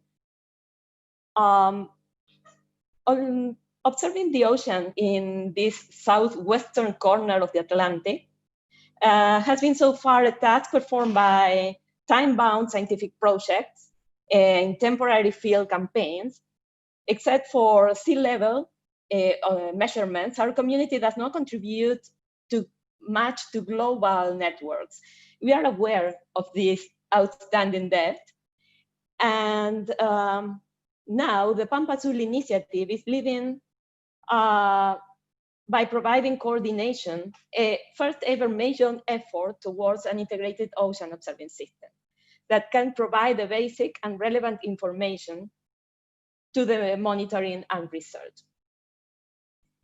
The working group on ocean systems and monitoring proposed to build on the existing initiatives and networks and to provide a framework for an integrated view across the whole value chain of ocean observations. So adaptive technology, scientific underpinning, target capacity building, and system integration are our key cross-cutting area that we will be taking care about. We need, as we are a small country with little capabilities and little experience, we have to implement a tier plan, taking into account our limitations in budget, our actual capacities and capabilities. We face major challenges here, and this can be shared by other countries willing to take these steps forward. We are in the overall lacking in-house experience on long-term management of ocean infrastructures. Our institutions need a strong advocacy and to be aware for the need of sustainability of ocean observations. The scientific system usually, well, is dependent on the best effort and external funding, temporary funding, and we need to allocate the minimum budgets in the long term in formal institutions. Maintenance and quality assurance have big risks. The availability of well-trained technicians is in our case, the most key problem here. And we need urgently to start while we start acquiring, buying some instruments and thinking on infrastructures. And we have to, at the same time, in parallel, start training our people and providing capacity building solutions to them. And also accounting for the different data policies across all the disciplines and institutions and application areas is a challenge when addressing an integrated system. And also building on the sharing model for instruments that are bought by the program and by the funding of the Ministry of Science, that is the institution behind this initiative. I hope this experience can be shared and can be taken up by our countries and by other countries that can start contributing to the global science on ocean observations. Thank you very much. Thank you, Paula. Thank you so much for those contributions, and I think in the challenges, or perhaps I should put it this way, I think the beauty of platforms such as this, where we're able to share different ideas and share different strategies, is that some of the challenges that we have, the solutions to are answered, you know, because you share the issue of the availability of trained technicians and managing the infrastructure and essentially just the funding that is required to maintain this infrastructure that allows us to create policy change and make a difference. And I think there's a need here. I think I am running. I've got like just 1 minute left, and I think I want to bring Martin back to. I saw that he had a comment about the role again to emphasize on that sharing model, and I think perhaps we bring Martin back. But Paula, thank you so much for that contribution, and I think the broader panel community is talking about in the chat how we can better share these strategies and open them up to the whole community of the All Atlantic Oceans Alliance, so that people are able to use these solutions that have already been tried and tested in other settings within the Alliance and adapt them to the settings that we have in Argentina or in Brazil, in the case of Paula in Argentina, I think. Can I segue back to Martin? Martin, I'll give you a moment there to close us off before we go to a comfort break. Happy to do so. I can't share my video, so maybe the colleagues can do that while I'm speaking. I really enjoyed the session and all the panelists and also all the comments that we've been getting. And I think you asked us the question a little bit about, you know, how can we really together benefit from both the gathering of the data, making the information available, sharing of the infrastructure, sharing of the information, and then bringing it down to what you might call the users or the beneficiaries of that. And I think it is worth our while to reflect on that just a little bit more in the sense, well, how do we going to generate benefit? On the one hand, in the ocean community, we are realizing, or we're suffering a bit from that the lay public doesn't fully understand what the ocean means to them. So there's a big element there on what we call ocean literacy.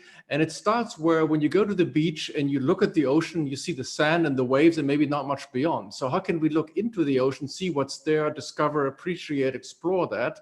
I think this is one of the ambitions where these digital twins of the ocean come in that really allow you to see the ocean that is there, maybe on platform and technologies or platforms like iPads and iPhones and things like that, or that technology.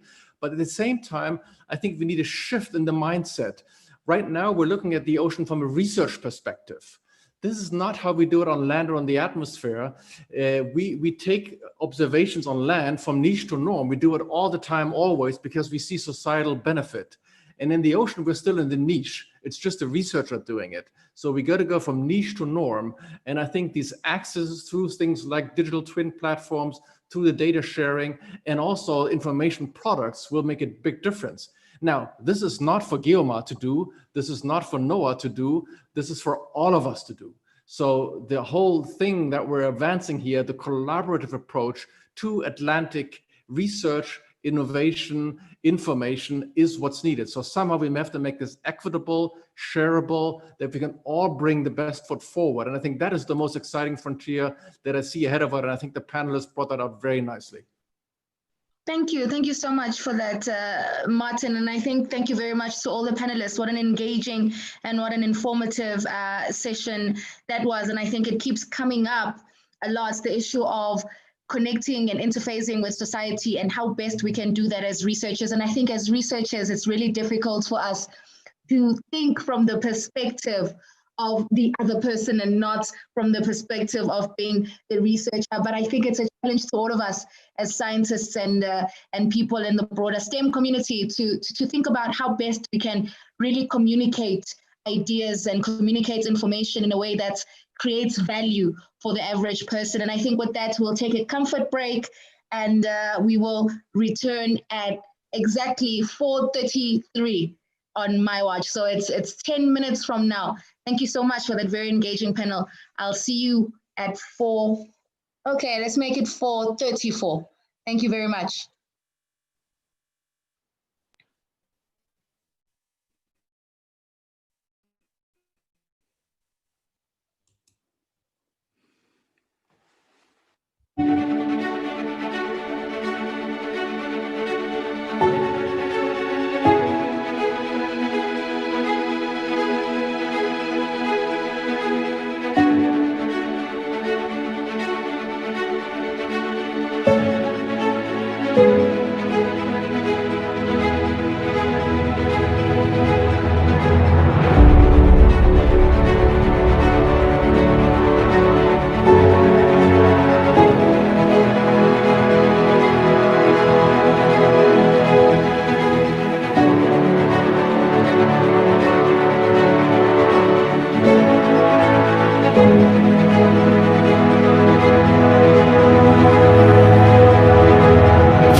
Atlantis is an initiative that brings together various actors which focus on Atlantic Ocean observing.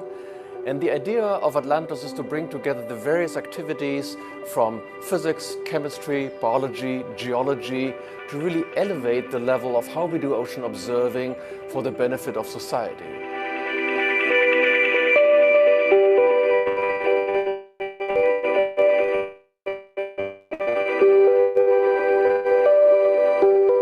The achievements of Atlantis is one of community building. So it brings together people from the European countries, from Canada, United States, Brazil, South Africa, but also Argentina and Cape Verde, one community that looks at the whole Atlantic observing system. We've also advanced technology.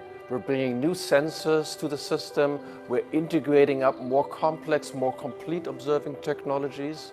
And we use that information to assess how the Atlantic Ocean is evolving and getting a better idea where it's heading. From really early on in the project, we realized that we needed to add more biological observations into the program of Atlantos. This was really needed to understand the full ocean ecosystem, and also because a lot of the product the society demanded from us really require biological.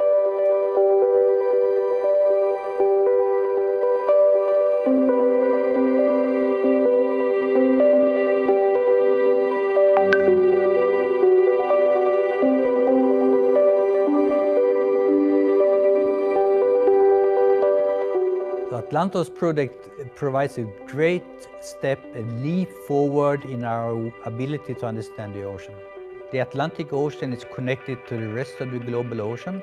And now we would like to use the successes from the Atlantos project and roll that out to the rest of the global ocean and improve the observing system to get that global picture and get a quantum leap in the information and the science we can get from the ocean.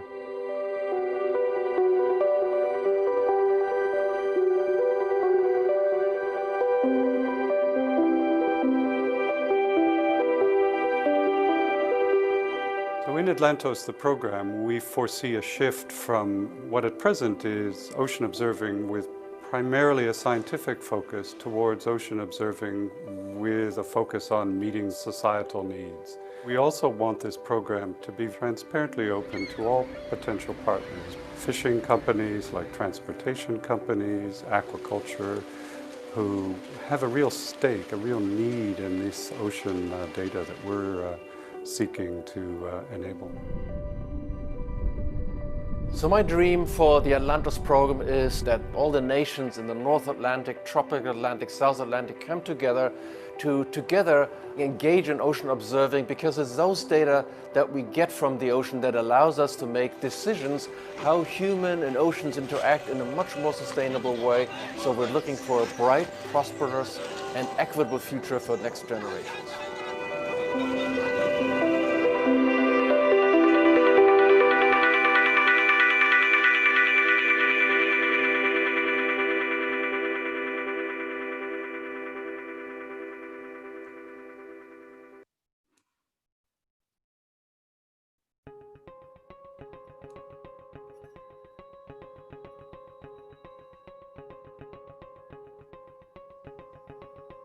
One of the biggest problems a society faces today is that of climate change, in particular the role of the emissions of carbon dioxide from burning fossil fuels and how these gases are accumulating in the atmosphere and warming our planet. Researchers from the CSIR run the Southern Ocean Carbon and Climate Observatory, which is a South African-born science program supported by the Department of Science and Innovation in support of the Global Change Grand Challenge and the Marine and Antarctic Research Strategy. Everybody thinks, that the trees in the Northern Hemisphere and these huge forests have a big role to play in sort of help mitigating the impacts of this CO2. The oceans actually play a much bigger role, and the Southern Ocean in particular. The Southern Ocean takes up 25% of man-made CO2 emissions that are emitted into the atmosphere. That's a quarter of all CO2 emissions put into the atmosphere the Southern Ocean is taking up, as well as 70% of the excess heat that is generated by the accumulation of those emissions in the atmosphere. So understanding the Southern Ocean, how it works, why it does such a good job of taking up this excess CO2 is really important, and what the sort of tipping points are on the ability of the Southern Ocean to keep on doing that in a climate that's changing. SOCO was sort of developed to try and look at that. We've taken advantage of our geographical positioning, so we kind of have decided to take a multidisciplinary approach to trying to understand the Southern Ocean. Annually, researchers deploy gliders in the sub-Antarctic Ocean to measure stratification, or the vertical layering of the ocean. By using high-res ocean biogeochemical models, scientists are able to investigate physical and biogeochemical mechanisms that may explain the sensitivity of the Southern Ocean carbon cycle to climate change. Ocean gliders are kind of a bit like drones that you see in the atmosphere all the time. They are profiling the ocean. Inside the glider, they can change their buoyancy. So the glider, which looks a bit like a plane, makes itself heavier so that it sinks, and it makes itself lighter so it rises. So the glider does these yaws, and it goes down to 1,000 meters depth. When it comes back to the surface, it has a iridium mast, which is essentially, it has a GPS on it. It tells us where it is, and it sends some data back to us. So we are able to then send some commands in return to it and say, please sample like this or sample like that. Gliders have multiple different sensors on them, which is great because it means that we can look at multiple different processes happening simultaneously together. Learnings from the research are used to support the National Research Consortium that is developing a South African Earth systems model with a special focus on improving climate projections in the Southern Hemisphere. Beyond the science and technology, SOCO offers young South African scientists from historically disadvantaged institutions a stimulating, challenging, and inspiring platform from where to build their skills in numerical modeling, machine learning, big data science, and analyzing complex systems in order to grow experts in this field.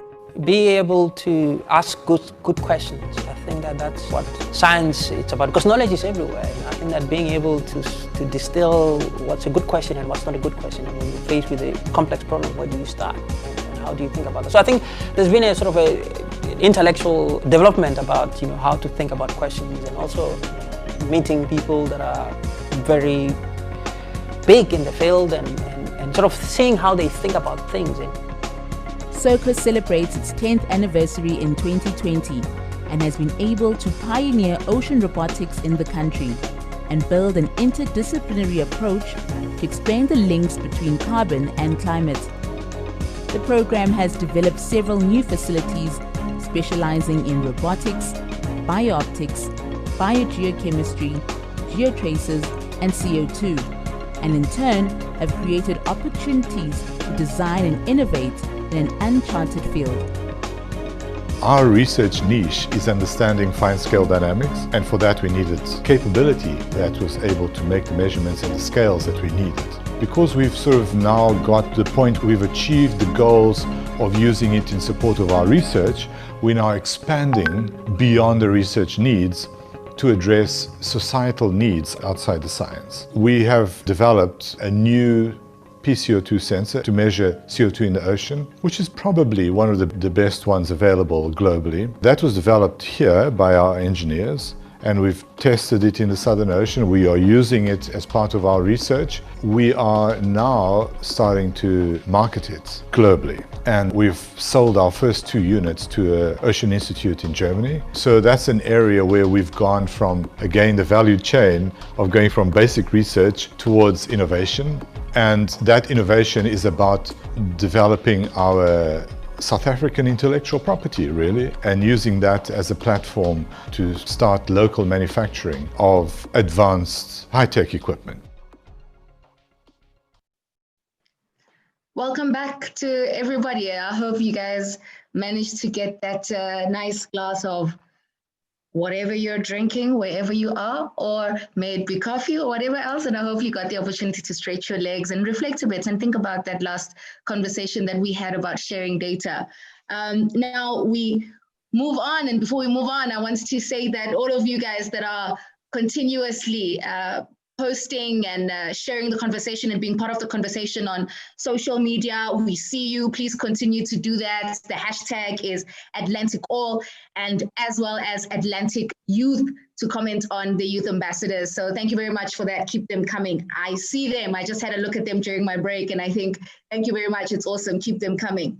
And now we go on to the launch of the joint actions in support of the All Atlantic Ocean Research Alliance, and the Anchor Project, amongst its other activities, were tasked to initiate All Atlantic joint actions to support the long-term implementation of the Bellum Statement with structuring effects of the All Atlantic community. What we're going to do now is move on to Yona Seleti, who will present to us the All Atlantic Community Strategic vision for the joint actions. And you will remember yesterday in his remarks, he did say that he will show us today and we will see today. Thank you very much. You're doing a fantastic job. Thank you. Thank you for reminding me of the statement. And I wish to acknowledge humbly at the beginning that I'm standing in for the collective, the co-chair. So I'm merely a spokesperson of this vision. To begin with, the vision, the work that we're talking about, is about societal needs and meeting societal needs. So the various activities that we do look at and embark on are meant to help us arrive at a better society, better oceans, safer oceans. And so that is what we need to keep in mind at all times, that this is the end product that we need, that it's not just science by itself. And therefore, it is important for us to remember even the origins of how this particular vision has emerged. Initially, it was a regional vision for the North Atlantic part of it, and it was the Atlantic Ocean Research Alliance, and guided by the Galway Statement. And having learned lessons from there, the European Union, which has played a catalytic role in building this alliance, came to a realization that we needed a pore-to-pore, basin-to-basin kind of alliance. And hence, the BELEM was born to consolidate that southern part of the Atlantic to come together. So the very spirit with which this alliance is built on is on the principle of inclusiveness, of not leaving anyone out of this agreement. And I'm delighted to see the likes of Namibia as part of this conference, and also we miss Cape Verde, which is already part of this grouping. So it is meant to be inclusive. From the vision that we have, we would like all countries along the Atlantic Ocean to be members of this alliance. And hence, the title of our work is the All Atlantic Ocean Research Alliance. It has expanded. So we are growing through expansion to cover everyone.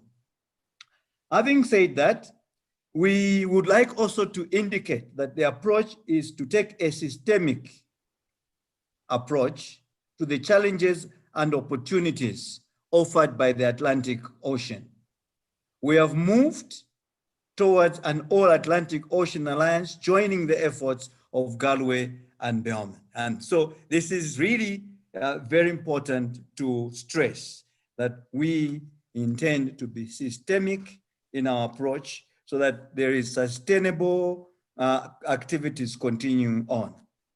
I'll also move on quickly to say that we have a vision, and the All Atlantic Ocean Research Alliance intends to advance the shared vision of an Atlantic Ocean that is healthy, resilient, clean, self-transparent, predictable, productive, understood, and treasured, so as to promote the well-being, prosperity, and security of present and future generations. So it's not just about the science, it's about the people, the environment, so that we can move on.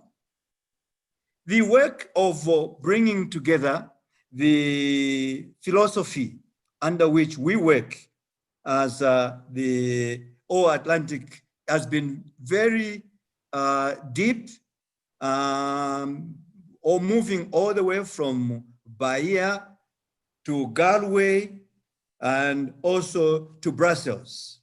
And we've come up with these principles because we believe in them and we've seen them work.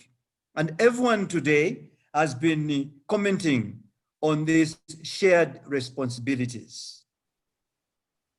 And the sharing, and what a brilliant presentation from the Brazilian colleague on trying to explain the model of mine and our model on the sharing. And that illustrates the spirit of the Belém statement. The last session that we've had, there have been very brilliant presentations given, beginning with Martin and ending with Paula, and all of them emphasizing the idea of data sharing, sharing information. And the chairperson, the director of the program, has been having very leading questions around that nature of sharing and what that it means. We've also looked at the joint priority setting. This is very important.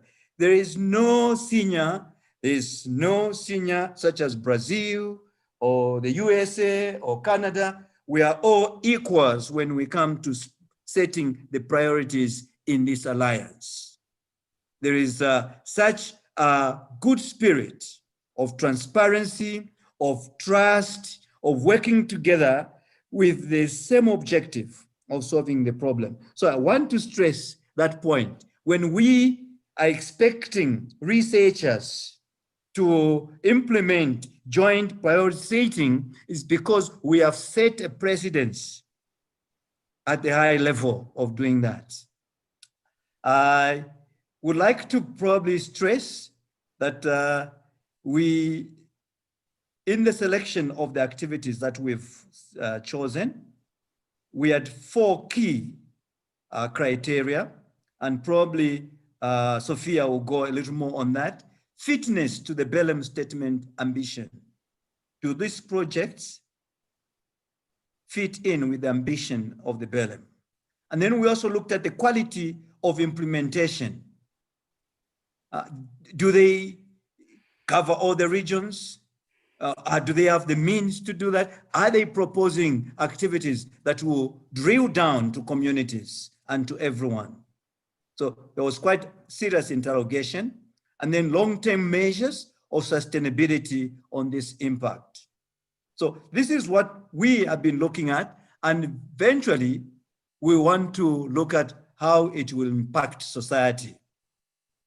So the motto for all this work, to conclude, is very simple.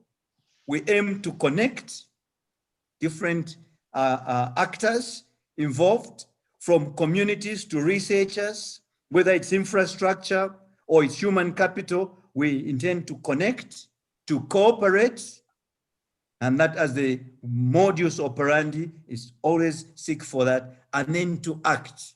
This is not a way of theorizing.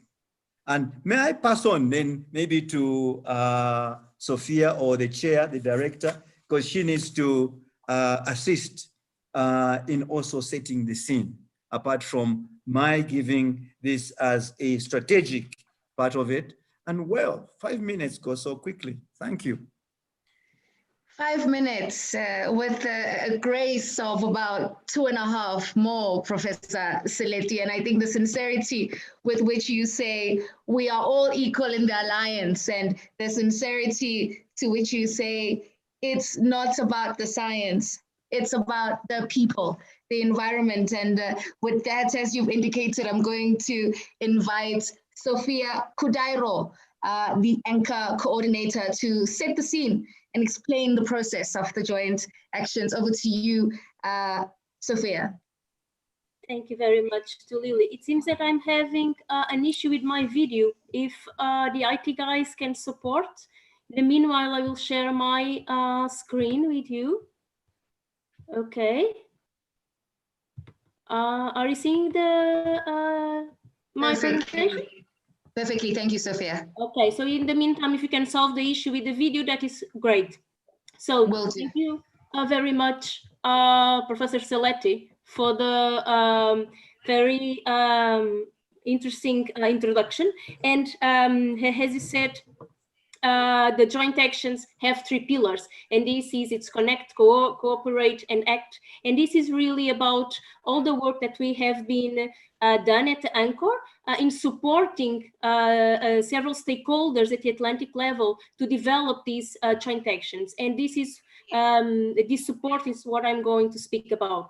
So connect, collaborate, and act were the main pillars for our activities. And in scope of the Anchor project, we have implemented a multi-stakeholder platform, an all-Atlantic multi-stakeholder platform. It was defined by 5 different multi-stakeholders platforms, smaller ones for operational reasons, one in capacity development, another in knowledge transfer, the third in common standards for information and data, the fourth in ocean citizen awareness and literacy, and the fifth in conversions and alignment of research and innovation infrastructures. All of them have worked in a synergistic way among themselves, and other bringing together synergies with several Atlantic projects that have been funded also by the European Union. And all these platforms touch in the 6 key areas of interest that are included in the blind statement and are very similar to the ones in the Galway statement, really in an all-Atlantic approach. So as I said, the aim of these platforms was to that the stakeholders could know each other, could identify jointly these priorities, could co-design the joint actions, and will be then later on to support them in the implementation of their activities. So how did we connect the stakeholders? We have launched the 5 dedicated multi-stakeholder platforms with the participation of more than 70 experts from 18 countries along and across the Atlantic Ocean. It was really massive. As you can see, a quite good gender balance and an excellent geographic balance, with 1/3 of the stakeholders from America, the American continent, 1/3 from Europe, and 1/3 from the African continent. The blind statement key areas of interest are very well represented, as you can see in the bottom pie chart. And as I said earlier, we have counted with several contributions from Atlantic-related EU-funded projects, several of which you have heard yesterday and today. In all our interactions, or in the platform interactions, we had more than 190 meetings, calls, a huge number of interactions with all these stakeholders. And this only within 1 year, since November 2019 to October 2020. So, as also Yona said, we have defined the priorities together. So together with the blind coaches, the signatories of the blind statement, we have defined 10 strategic objectives, 10 operational objectives, and 20 KPIs, key performance indicators, that the platforms would need to work on, that and that the joint actions would need to reply to. And all these objectives and KPIs aim to allow collaboration, alignment, convergence, and most important, use what is already there. There is a huge amount of existing resources that just need to be aligned. And this is the idea of the joint actions. At the multi-stakeholder platform, our experts have identified more than 1,000 initiatives in the Atlantic that could cooperate and collaborate and support the all-Atlantic vision that Yona has just mentioned. All these 1,000 initiatives, or a bit less because we need to remove the duplicates, will be included in the All Atlantic Ocean Research Alliance portal. There is a database there. Currently, there are around 50 initiatives, but we will keep adding more initiatives in the long run, and hopefully all the initiatives that have been identified will be uploaded by mid next year. It is a huge task to validate all the information.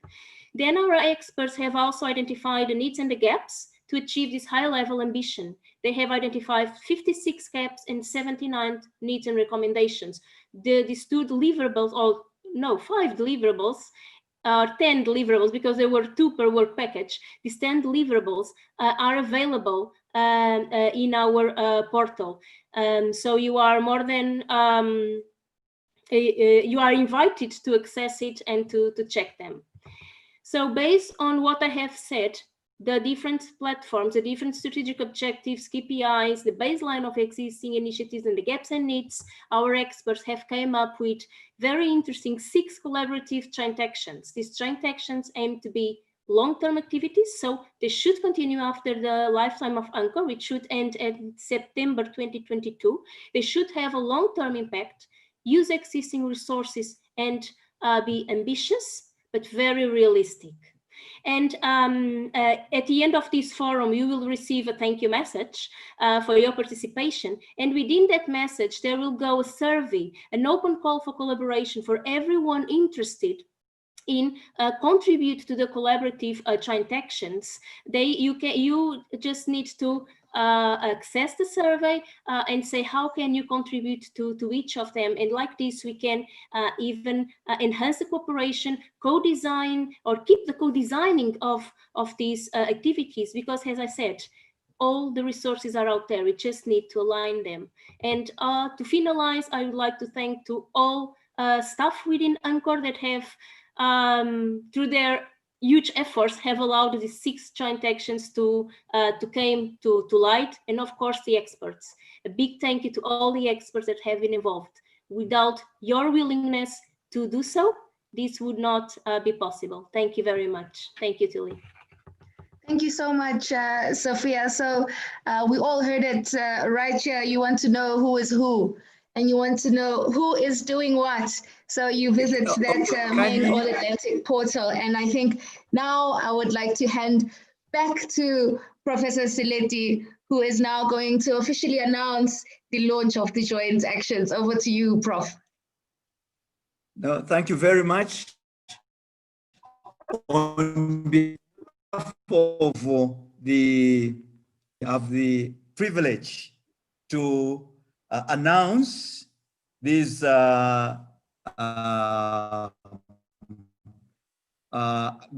awardees, and if you look on page 14, I will read the names from there, page 14 of your program.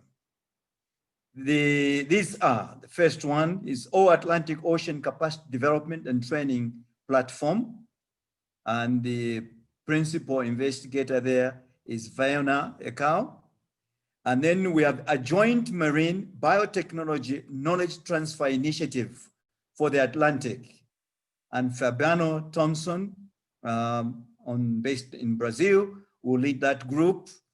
Then the third one is towards All Atlantic Aquaculture Platform, driving innovation and knowledge transfer. And we have Alexander Neitz as the person that will lead that group. And the institutions are also indicated. The fourth one is the All Atlantic Data Enterprise 2030. And again, this will be led by Olga Sato from Brazil. But you can see the persistence of these themes of data, data, data. And then we have a different kind of idea in number 5.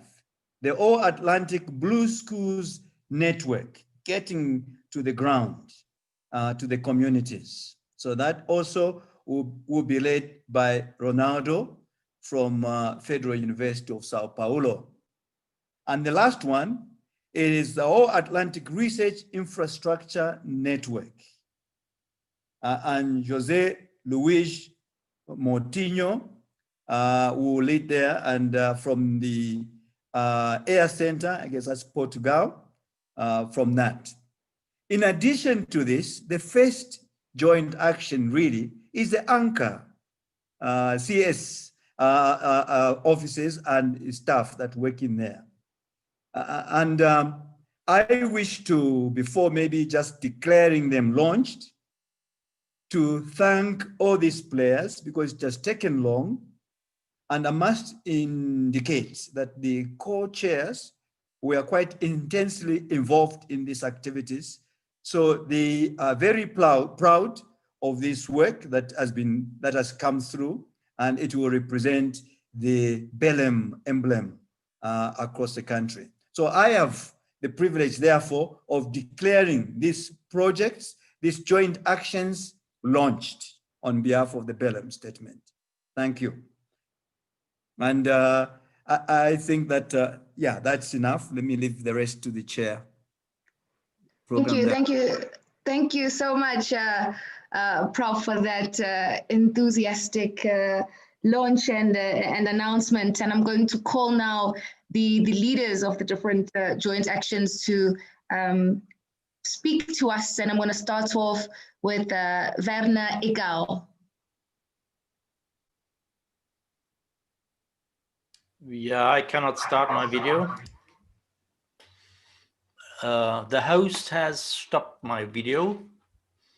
So it would be nice if you can, okay. Okay, then I would share my screen with you. And I understand that there are 2 minutes left for each joint action. So I will try to be very quick. So I'm reporting now on the joint action of work package 3 of the Anchor project, All Atlantic Ocean Capacity and Training Alliance. This is a cooperative work of 6 lead authors selected from the large group of co-leads, stakeholder platform members, and further connected experts. So the main objectives of this joint action are originated in the highly needed collaboration in cross-Atlantic capacity development. You have heard during the last 2 days that there is a lot of things going on, but we felt that this is it's really needed, that this has to be organized in a better way to maximize the effectiveness of the existing measures, to develop synergies between existing and future measures. We need to use the infrastructure. We had heard that from José Enrique, in a coordinated manner, to use them in a more efficient way. And we also have to develop new ways of training, addressing new clients, politicians, administrators, etc. And all this should be connected with the UN Decade of Ocean Science and Sustainable Development. And we also need to look for synergies with other projects, among others, the sister project of the Blue Growth Call, as they are mentioned here. So the main lines of activities that we identified was a cross-Atlantic platform for capacity building measures, then an all-Atlantic floating university network that should be developed. And this was also something that came out very clearly. We need to invest more in technology capacity development, so to include technicians and so on in these activities. How should that work? Well, we think that 3 scientific or 3 steering groups should be built, connected or related to the 6 Belém statement thematic areas. They would identify needs and measures to be held, to be realized in this network or in this platform. A management committee where we have, on one hand, experts, but also the political parts should overview the whole thing to guarantee a good balance, geographical balance, thematic balance, and this should be supported by a project secretariat and some logistic support. And this all has to go in cooperation with funding partners and implementation partners. Some of them are listed here. The topics will be selected from the needs and gaps analysis that we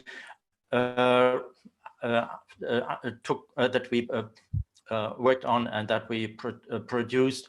But also from the sister projects, for example, which have preferred or at least also focuses in the different Belém statement thematic areas. And the whole thing, then we would include, or we have to include somehow the Atlantic Youth Ambassadors wherever appropriate, and establish links, strong links to the different sister projects, Blue Growth, sister projects, and to other institutions or programs that are already running and doing quite a good job. But in this case, or in this platform, these activities should be brought together and to make them more efficient and to better use the resources, human resources and financial resources.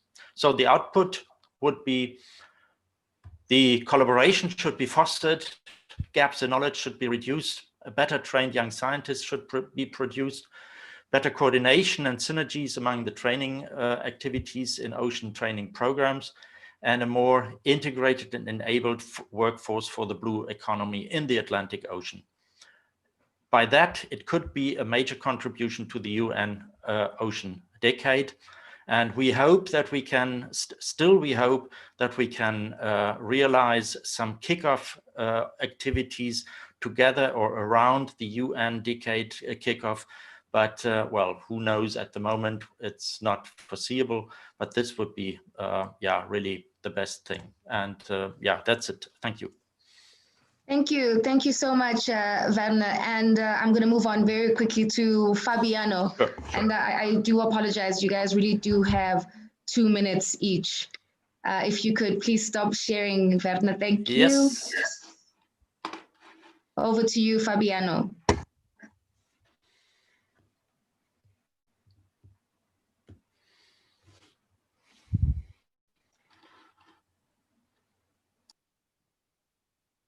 Fabiano, I am not seeing Fabiano on the call. I am going to move on swiftly to the Alexandra Nates towards an All-Atlantic aquaculture platform. Thank you, Alexandra. You can go ahead. Thank you very much. I'll just, yes. Okay, you can see it now? Not yet. Oh. We can see it now. Yes. And in the presentation mode? No. No. Not yet, presentation mode. Okay, here it is. Yes. Well, thank you very much. Thank you to Anchor, and 2 minutes, of course, that's not a lot of time, so I'll try to be quick as well. So I'm representing the European Aquaculture Technology and Innovation Platform, which is ETIP and is established in Europe as a multi-stakeholder platform, acting really on behalf of the aquaculture sector as a whole, so across the value chain, and trying to lever industrial research and innovation priorities to the European research agenda. So it is a legal entity, member-based and industry-driven. So it has members across the value chain, as I said, but also from industry and from research organizations. And we also have clusters across Europe called the mirror platforms. And that is really the basis of what we are basing our joint action under the Anchor initiative on as well. So these are regional industry-driven clusters, and they are dedicated all to aquaculture from an industry point of view. So together with them, we have also established this initiative, and this is something that we haven't done alone, of course. It is a very close collaboration with our partners across the Atlantic, and it has been expressed at several occasions. As you can see here, there was a lot of discussions already a long time from now on the need for this consolidation of aquaculture and how it can work better together. Because of course, as you know, there are commonalities both on challenges but also on the opportunities. And it is also one of the areas that is strongly emphasized both in the Belém and in the Galway statements. So in a policy context, aquaculture is a true contributor to the blue economy. And the production of food from the sea is really helping us not only to recover economically, but also to reach the targets that are set in the Green Deal. And it is a world and a challenge, as stated by FAO. At ETIP, we have provided a strategic research and innovation agenda and are looking at collaboration across stakeholders to develop research needs for growth, sustainability, and innovation. So as a cornerstone in this joint initiative here, joint action is the EURASTIP project that we have received funding from through the Horizon 2020 program, which has developed platforms in Thailand, Bangladesh, and Vietnam. And we have developed a toolbox and also a working methodology of how to approach platform development. And this is what we want to use for our further collaboration and for the action to come, developing a multi-stakeholder aquaculture platform in Brazil as a case study. So together with our colleagues and the industry in Brazil, we have already started the dialogue on how to do this.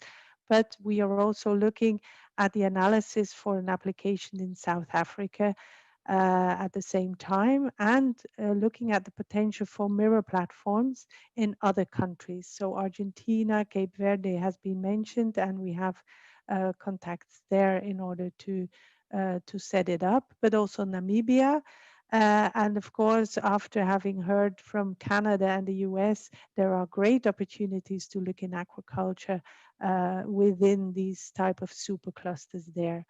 It is funded by Anchor, but we are also looking very much into, and we have contributions from Aquavitae and Astral already represented and looking into aquaculture, and also other international initiatives such as Blue Econet and Innovation Norway. And of course, we're open for any others that would be interested in collaborating with us in setting up this platform or the platforms, and having key stakeholders involved. So the delivery is mentioned here. I'm not sure if I have some time still to go through them. Not at all, Alexandra, No. not Okay. at all.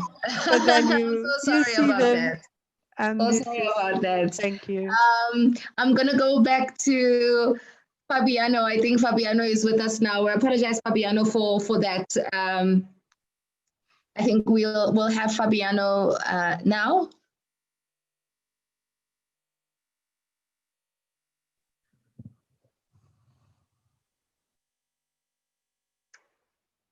Fabiano, you have 2 minutes. I'm so sorry.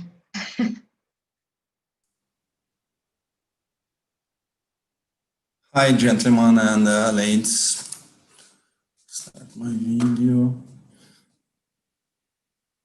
Hello. Hi. Can you see my screen? We can see your screen. We can hear you well. Hello, Fabiano. Yeah. 2 minutes. Hi. 2 minutes. Okay, so good morning, everyone. In the spirit of the inclusive, systemic, and healthy projects, I will be very brief. This is the name of the joint action Marine Biotechnology. It's led by the Brazilian Network on Marine Biotechnology. This network comprises universities, institutes, research centers from all over the country, over 30 from south to north, and is led by us here at UFRJ, Rio de Janeiro, and the University of Brasilia. The mission is to put Brazil closer to the leadership of marine biotechnology in 10 years. We have a number of objectives for today. Leverage undergrads and capacity building is very important. Connect and collaborate with different people from different countries. I have to tell you that this initiative is from the Brazilian the Ministry of Science and Technology, but also with support from Ministry of Education and from the State Foundation. Some of our contributions on mariculture, of course, and therapeutic developments from mariculture products, biodiversity discovery, microbiomes, and omics. And I bring just one example here for you. This is a discovery from our team, 56,000 square kilometers reef off the mouth of the Amazon. It has been accessed by over 400,000 people all over the planet. It's really a hot topic. More details on our network, please go to this manuscript. You will find all the details of the network. For today's contribution, which we are looking forward to begin next year with you colleagues from Africa and across the Atlantic and Argentina, and we were as much inclusive as possible for the moment, and we will expand further with South Africa, Germany, Argentina, Belgium, Cabo Verde, Norway, Denmark, the United States, Spain, France, Morocco, and Portugal.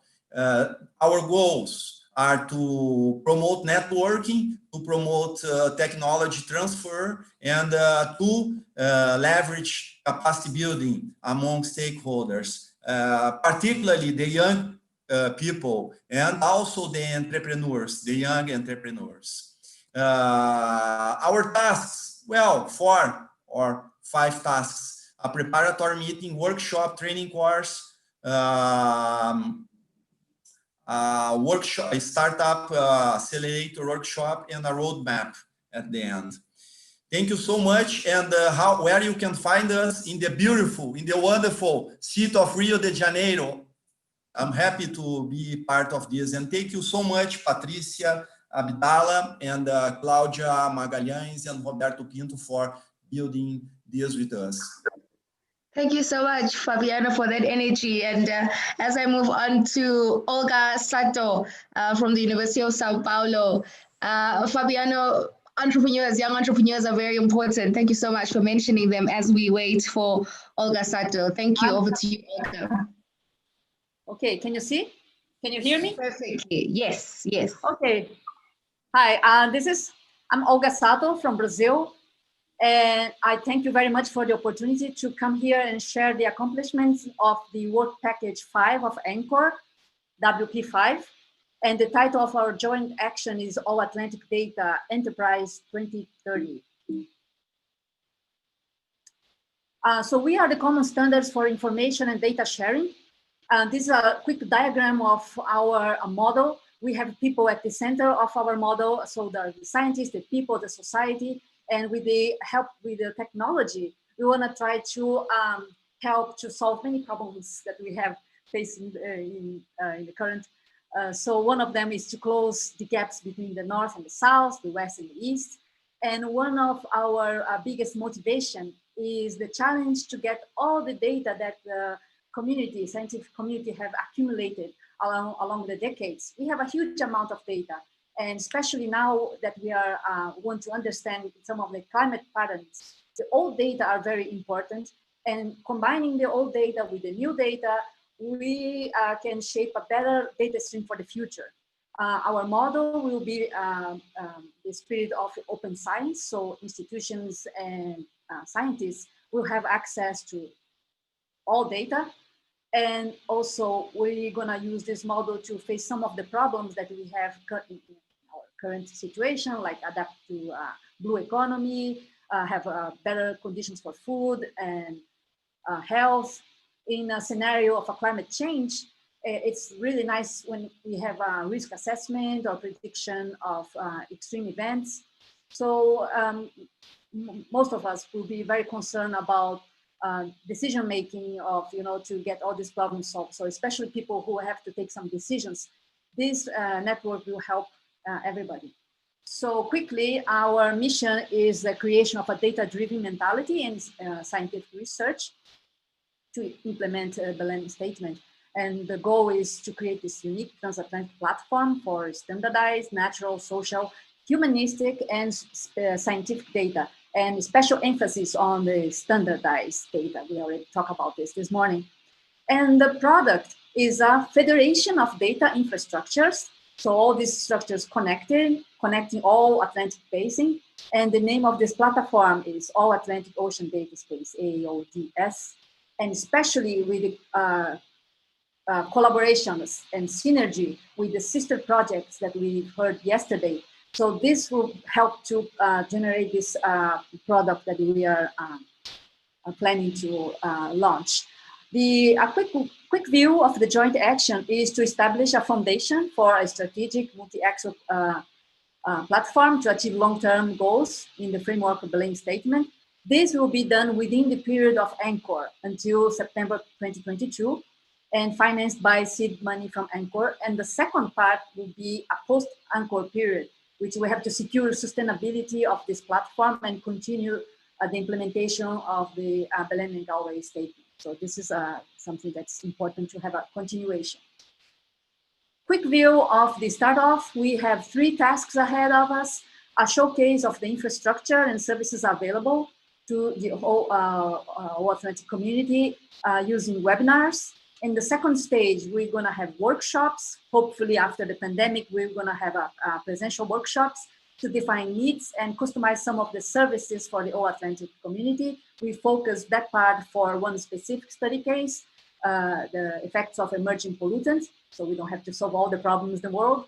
And third, implement this platform, producing some special application, an app, so to test the test of concept, and a white paper to get all this information done.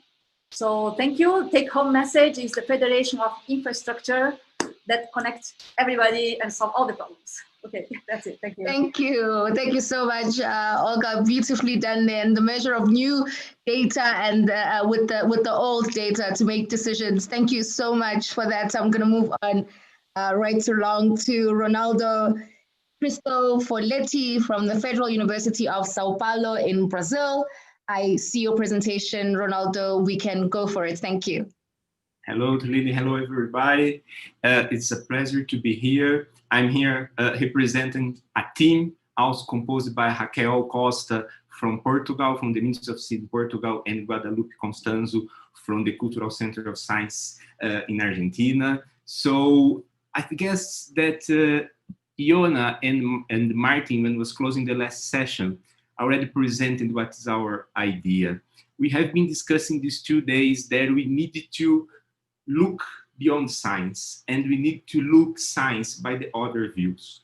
So I'm here to present what is the working package 6, and I'd like to be grateful to the Ciencia Viva, the leaders, the co-leaders, and all the experts in the group for building on this. And the All Atlantic Blue Schools, our aim here is join. It's integrate all the countries in the Atlantic by the ocean. We are already integrated. The ocean link all us in hemispheres, in continents. So we want to bring the science together with teachers, with educators, with children, with young. We want to discuss the ocean by their views. And we do that by also integrating the concepts of ocean literacy and bringing the Agenda 2030 and the 7th Sustainable Development Goals that link us to the ocean decade. So the idea is bringing our science to them and learning with them.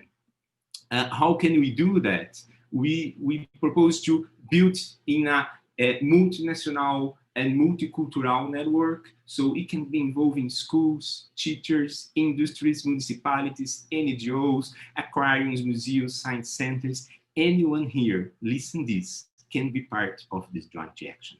It's open for everybody, and that you bring a multicultural and multi-social, multi-economic realities in exchange for everybody. We aim to bring all voices together. Doesn't matter our differences in language, in culture, in socioeconomic realities. All voices have equal value. All voices have the same weight here. So We want to listen. And from schools that only can be reached by radio, with schools that have more resources, doesn't matter. We will exchange and we will learn with those realities, the local community realities. We need to bring their voice together with the science from all the working packages, like all the data Olga was showing here now, or the biotechnology that Fabiano showed first, and so on. That link us to bring all the thematic areas all together and bring us to, at the end, trying to put that formally in all the curriculums in different countries. Of course, each country has one reality. It will take time, but we can make it. And by the end, we will be really forming the generation ocean, a generation of persons that understand the role of the ocean in their lives, in the influence of their actions in the ocean. They will be the leaders, they will be the decision makers in the future. And so might be the most of the discussions we're having these 2 days of integrating society, it'll be much easier when we are on that way. So all experiences from all the countries are welcome. And to finish and to end here, I would bring here the words, a comparison with John Lennon, Imagine. Because imagine all the people living for today. Imagine there is no countries. It isn't hard to do. Imagine all the people living life in peace. Imagine all the people sharing all the world. I would add here, imagine all the people taking care of the ocean. You may say I'm a dreamer, but I'm not the only one. I hope someday you join us in the world, as the Atlantic, you live as well. So it's for all of us, guys, we can make it. Thank you so much, Ronaldo. If we had time, I'd challenge you to sing those words of that song, but because we don't, you got saved there, my friend. And I think with that, I'd like to move on to the very last speaker here for this session is Jose Luis Mortino. Yes, hello, just share my screen.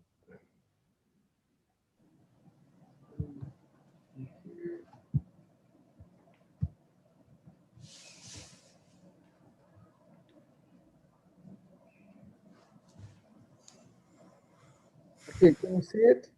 I can see it. Thank you, Jose. Okay, thank you so much. So good morning, good afternoon, and good evening, depending where you are. I'm in Portugal. I'm very happy to present the All-Atlantic Marine Research Infrastructure Network joint action together with Moacir Araújo from the Federal University of Pernambuco. He'll jump in the 3 slides. Well, I'm José Luis Moutinho from their center, and I would like to start by thanking Florence Coroner from IFREMER for her fantastic job while setting up the proposal for the joint action. As well, I'd like to thank the rest of the consortium for their enthusiastic and fantastic participation in the proposal preparation. Well, I mean, this joint action is the result of the Belém Statement intent to foster cooperation on marine research and innovation to increase operational efficiencies by optimizing the appropriate use and sharing of research infrastructures and access and management of data platforms. The main goal of this joint action is to establish an effective process for sharing research infrastructures while supporting the convergence and the alignment of these research infrastructures and promoting transnational inclusive access in the Atlantic area.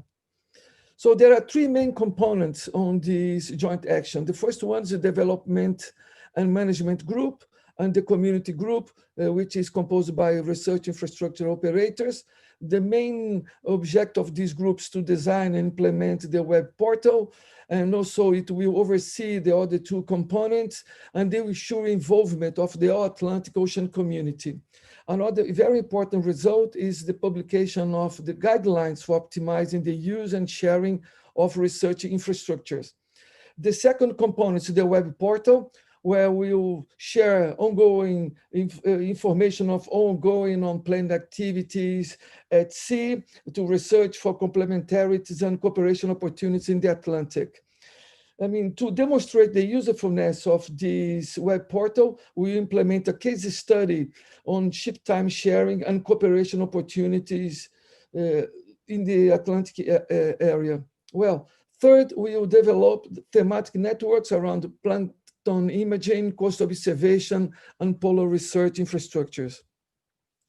Well, in terms of governance, it's important to say that the development and management group and the community group will be key to engage and listen to the key stakeholders and provide an open forum and also tools, effective tools to facilitate access and ensure long-term impact. On the other hand, we will mobilize stakeholders from all the Atlantic region, encompassing varied types of infrastructures, covering different geographies in the Atlantic, and to guarantee long-term sustainability and relevance of the marine net results and outcomes. So I would like to invite Moacir to jump in. Moacir, are you there? Yes, thank you, Jose. Thank you very much. I'm here. Could you change the slide, please? Only for highlight some characteristics, some features of the Marinet proposal, the Marinet project.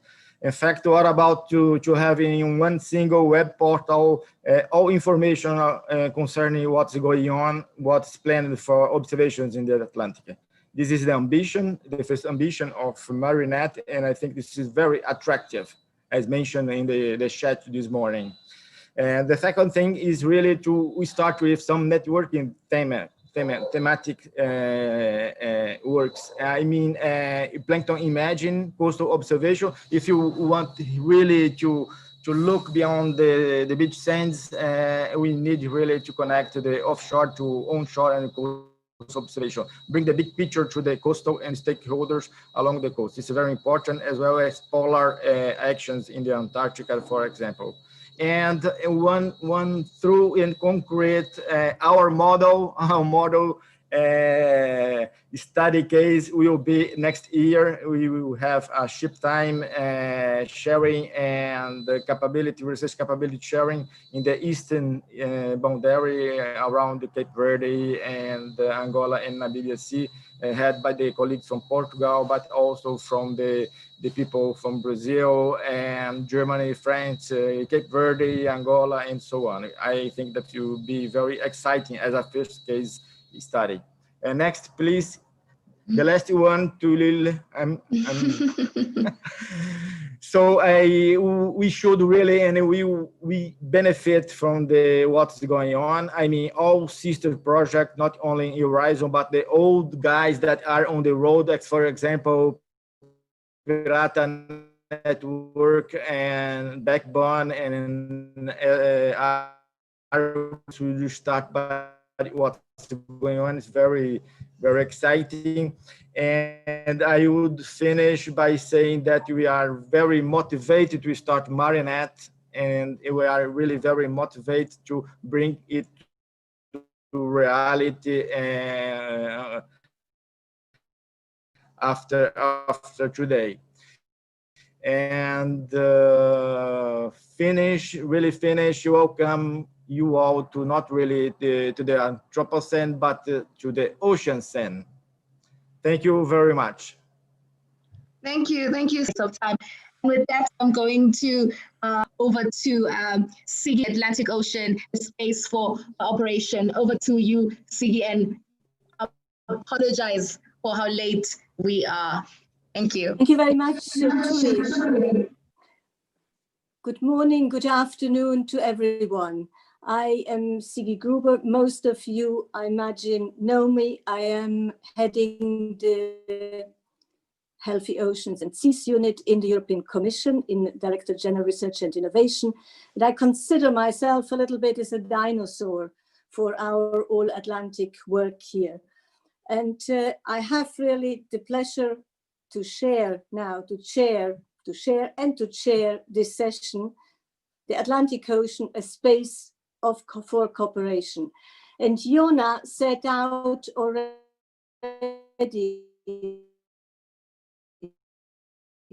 as well for me the key words: connect, and all based on the principle of inclusiveness, which Jona also mentioned, because there are so many ongoing successful initiatives, so many platforms, and we can really do much better if we connect.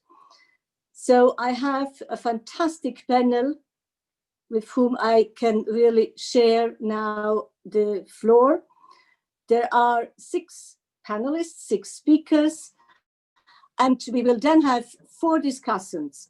And I'm sure you will all enjoy this session. So without any additional delay, because we also have to catch up, let me introduce to you the first speaker, Vidar Helgesen, who is Norway's special representative in the high-level panel for a sustainable ocean economy. And congratulations really to Vidar for yesterday's very successful launch of the main report and as well of the panel's conclusions around the globe. So Vidar, the floor is yours. You have 7 minutes. Thank you. Thank you so much, Sigi, and let me try to share my screen and stop the video, so I will ensure that the sound quality is hopefully okay.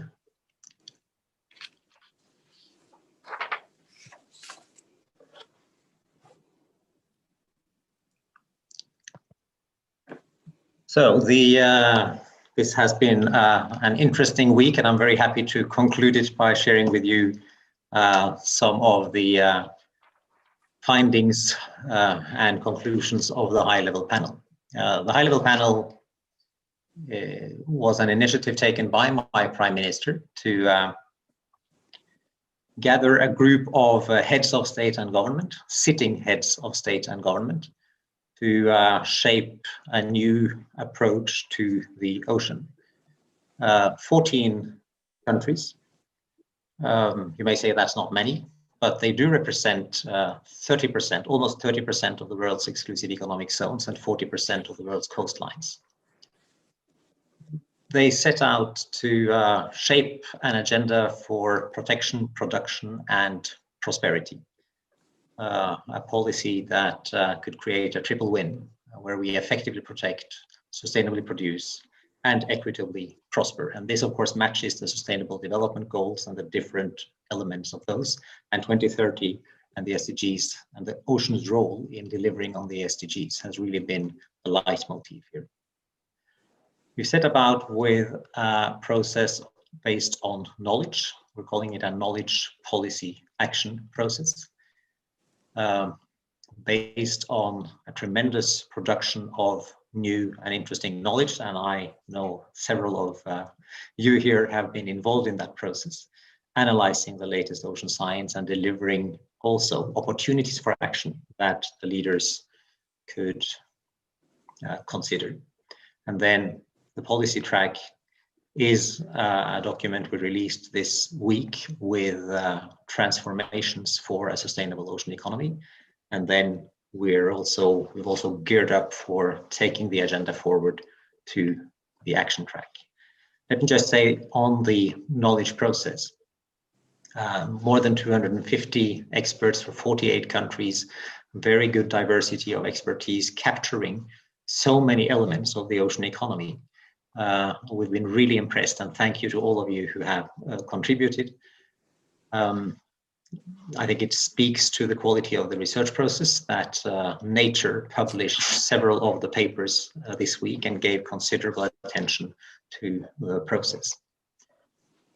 Some of the key findings from this research process has been that the ocean can supply over 6 times more food than it does today, can deliver through extra action up to 21% of emission reductions we need to get to the 1.5 degree target, and deliver benefits with a ratio of more than 5 to 1 on investments.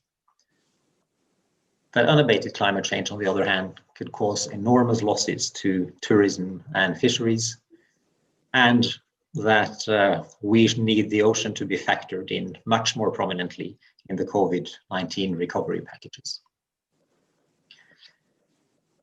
We found, working on and negotiating on the policies, that there is a confluence of opportunities here, opportunities for jobs and economic development that can at the same time deliver planetary benefits. So it's really a win-win or a triple win. And that's been much of the basis for the document, the conclusions from the heads of state and government. But they were delivered in the form of this document this week, Transformations for a Sustainable Ocean Economy. We have identified 5 pillars of a sustainable ocean economy. Ocean wealth, meaning the economic opportunities. Ocean health, covering the tremendous environmental challenges we need to address and urgently. Ocean equity, the importance of justice, the importance of rights, and the importance of equitable and just sharing of the economic benefits and social benefits from the ocean. Ocean finance, much related to that, the need to get finance to the right places, not least also using public funding to de-risk private investments for new and more sustainable business models. And finally, ocean knowledge, which is both about science and continuing the scientific effort, but not least making data available for research, but also for planning and for public decision making, as well as governance, compliance, monitoring, etc. Now, all of these elements are captured in 74 priority actions from the 14 leaders, but they all come together in one headline commitment. These 14 leaders commit themselves and their countries to sustainably manage 100% of the ocean area under their jurisdiction, guided by sustainable ocean plans to be developed by 2025. And based on the fact that we commit to this, we urge all other coastal and ocean states to join us in this commitment so that by 2030, all areas under national jurisdiction are sustainably managed. We're setting up, and we launched this under the heading of Give It 100%. The ocean gives us so much and we need to give it 100%. And we're setting up now a process for continuing the panel, inviting more countries that will join the 100% commitment, continuing the political energy that is in the panel of heads of state and government, setting up mechanisms for funding and sharing of expertise to support countries that want to give it 100% and design sustainable ocean management plans. And we are delighted to see private sector, NGOs and foundations also gearing up to support this, whether in the domain of offshore energy, in seafood, in data. We see big economic actors committing to this agenda. And we hope that going forward, we'll have the continued excellent collaboration with scientists in order not least to hold all these actors to account for really delivering on the 100% commitment. Thank you. Thank you very much for this interesting insights and for also setting it fully into the Sustainable Development Goals. I hope that we have a little bit time afterwards to come back with questions to you. And one question I would also already like to anticipate is, how do you see then the cooperation with the forum and all its different activities? How can we profit from each other's knowledge, from the actions, and from our ambitions? And I would like now to move to the next speaker, Vladimir Ryabinin, Executive Secretary from IOC. I don't think, Vladimir, I need to introduce you. Everyone already knows you, and everyone has already heard today in the keynote speech of Karim Hilmi all about the future decade and how we can cooperate. But I'm sure you will outline to us and share some insights on how we can deepen this. So Vladimir, welcome to this session. The floor is yours.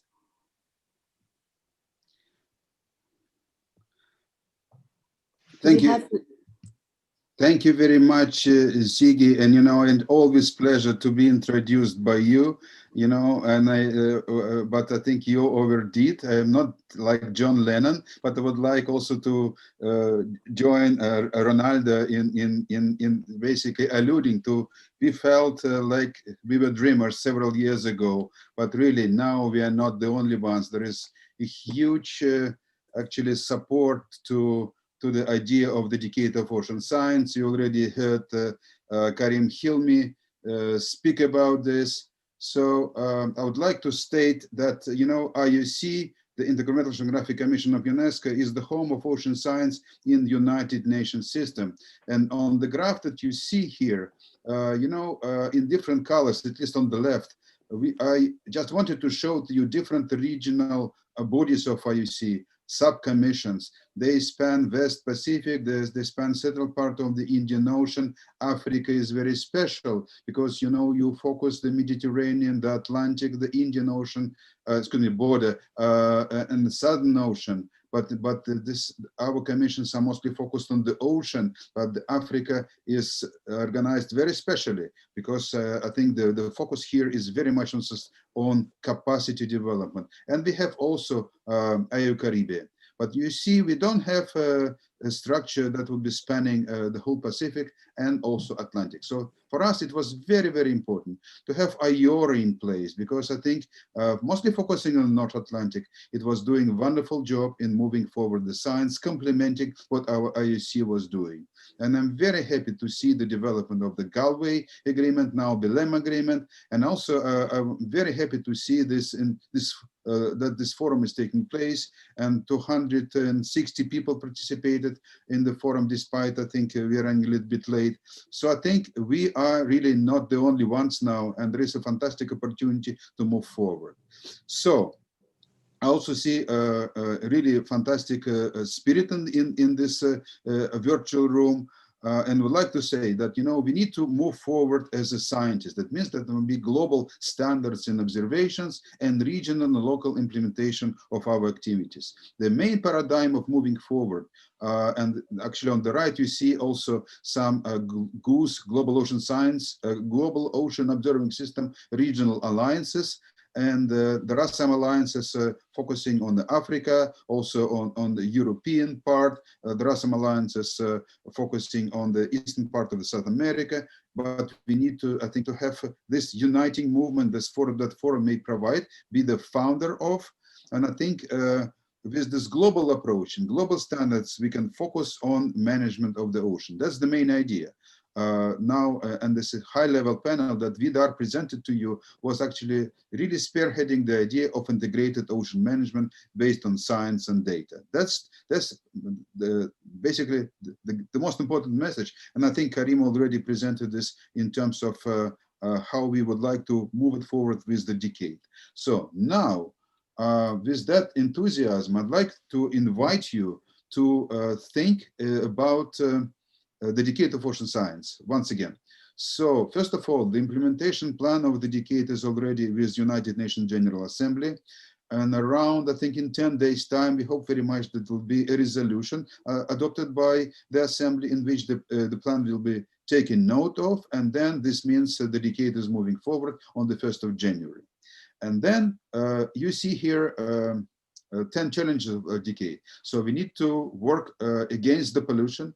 We need to understand better ecosystems to make the ocean healthier. This will help us also, like Vidar said, to generate food from the ocean, hopefully 6 times more. And then this is also a contribution at the health of the ocean to ocean economy. We definitely have ocean climate nexus. There will be tropical cyclones, and there was already a tropical cyclone in the southern part of the ocean hitting Brasilia, which was never happening in the prior history. So with that, we need to deal with ocean risks. For that, we need to have observing system, and data is the critical part of the moving forward. And of course, we cannot leave anyone behind. Small island developing states, least developed countries have to get at par with in their capacities. But I think most importantly, we need to change our relation. We need to really sing songs and change, understand, so people join based on science and move forward in managing the ocean sustainably, loving and caring about the ocean. So on the 15th of October, IUC issued a call for decade actions. The deadline is the 15th of January. We now seek your ideas on the largest elements of the decade actions, which are called programs. That should be overarching activities composed of different projects. And I think with this enthusiasm and also quite significant networks that I see now, this is actually a revelation for me, and really congratulate the organizers for bringing together this fantastic community. you are in fantastic also position to come up with a great idea for a pan-Atlantic program for the decade. And I know there are some seeds of thought in this direction already. So I just would like really to reiterate that we are living now probably in several months or a year, despite the gloom and doom on pandemic, during fantastic time for the ocean, because if we join forces and also our brains and co-design of this program, then during the next decade we will have probably a renaissance. Well, not really renaissance. I would say we will have for the first time an oceanography that really fits its purpose as a key element of sustainable development. Thank you so much, Ziggy, for this opportunity to speak to this group of enthusiasts and scientists. Thank you, Vladimir. I think we have shown a lot of enthusiasm, and we will continue to show this enthusiasm and this dynamism. And you can be sure that there will be a response to your call for action. I know that work is going on, so just stay tuned and it will come to you. And I think we can really in future sing a song together as well. We just have to find now who is the master of the orchestra. So with that, thank you again, Vladimir. It's always a pleasure to listen to you and to have you with us. And I move on now to Thandi Saba from the Benguela Current Commission. Sandy's here a fantastic discussion on how we can really seize the opportunity of our joint cooperation and cooperate with you in different areas. So the floor is yours. Please share your thoughts and vision with us. Thank you. Thank you, Siggy, and good morning, good afternoon. My name is Thandi Weklaba, as already introduced, and I am speaking from the Benguela Current Convention in Namibia. I'm trying to share my presentation.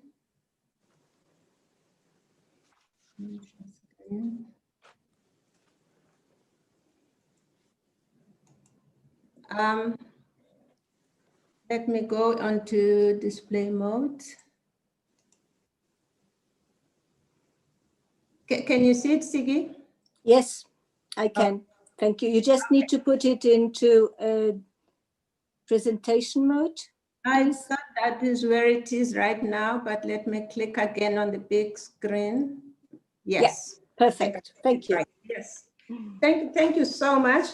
I will first maybe make a disclaimer to indicate that this presentation was prepared without the awareness of the broader collaborative initiatives that have been presented here today, and nor had I speakers before me. So if it sounds redundant, I really apologize. It's not my fault. We all had similar thoughts and ideas around this thing.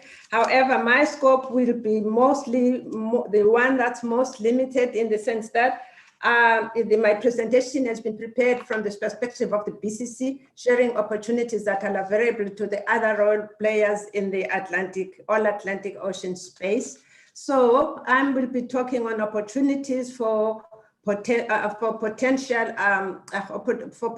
collaboration with other role players.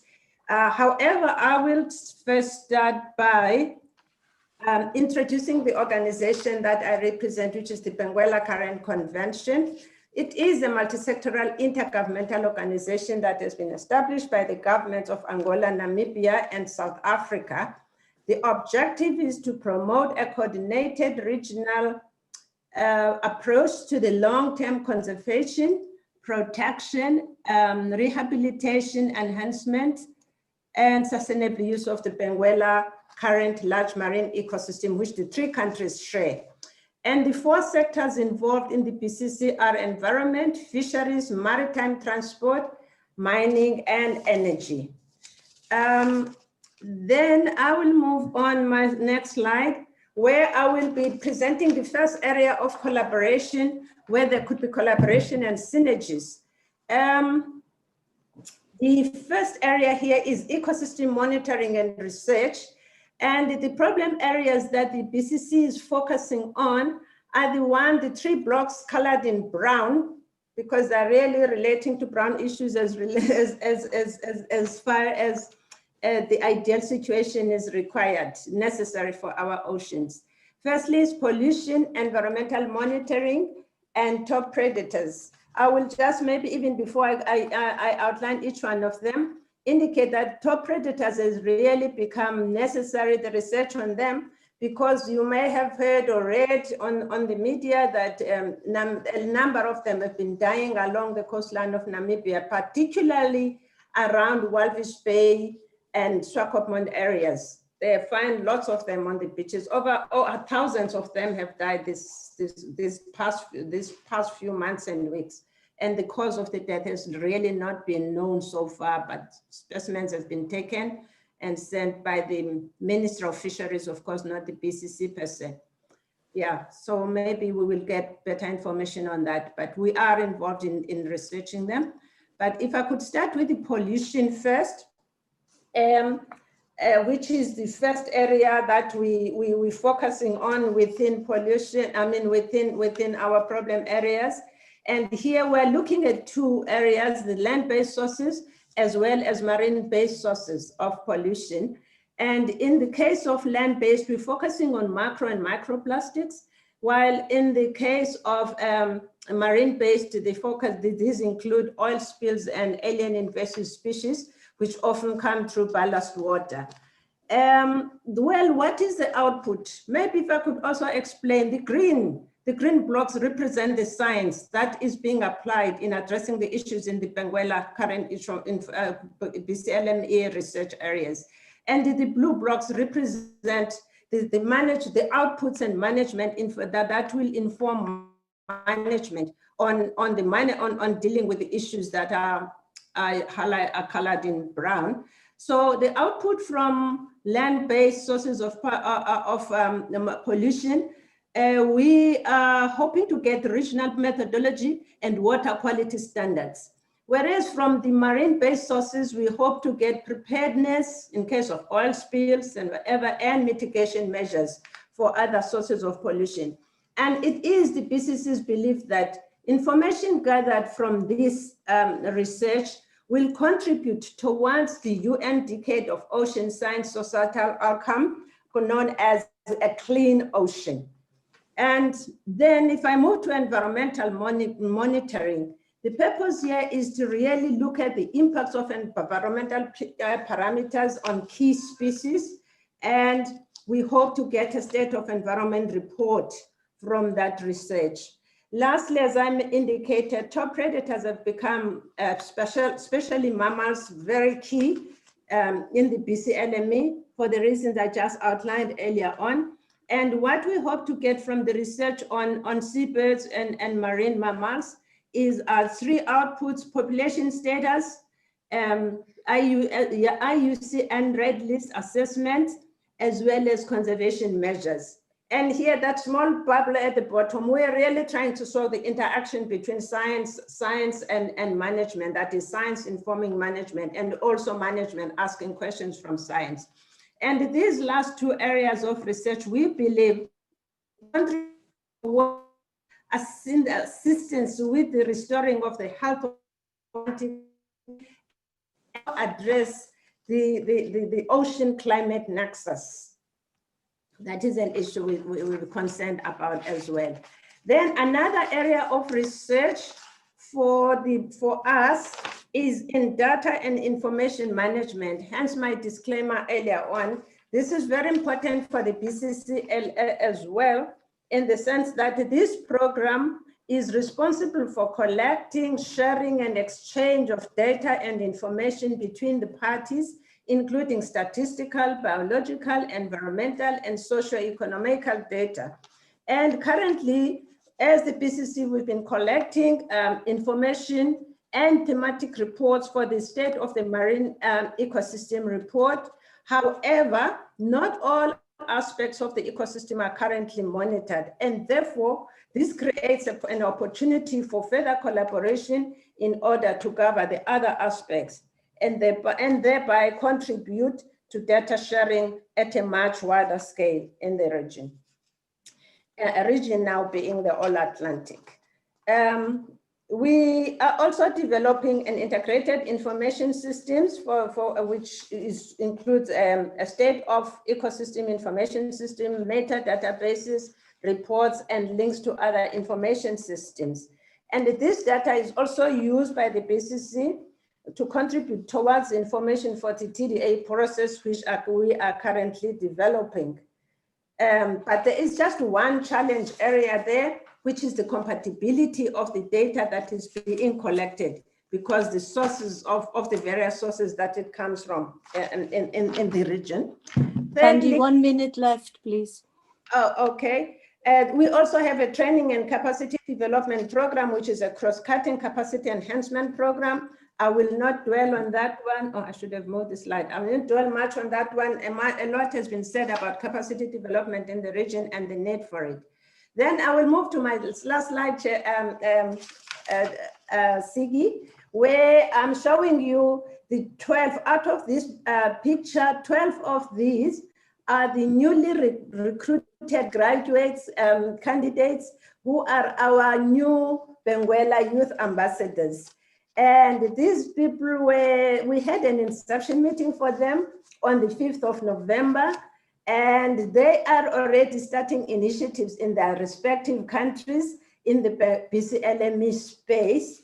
We were originally planning, as we indicated at the beginning, to follow the all-Atlantic young ambassador approach in recruiting and working closely together, but our plans were disrupted by the COVID-19 restrictions. However, plans are still in place to provide these Benguela youth authorities, Benguela youth ambassadors with regional and international exposure through collaboration with the All-Atlantic Ocean Research Forum. Thank you, Sigi. Thank you very much. Thank you all. Thank you very much, Sandy, and congratulations that despite the pandemic, you managed really to recruit and now to have the Benguela Youth Ambassadors. And I suggest that we twin them immediately with the ones that we have just launched off today, if you agree. And there are other really ways of cooperating for the pollution and for the ocean climate nexus as well. So thank you so much. And with that, great pleasure, and thank you, Sigi. We will follow that one on another platform. I move now on to Abdoulaye Diagana from the Abidjan Convention, and he will share his vision with us about democratize science and how to really involve and talk to communities. So Abdoulaye, the floor is yours.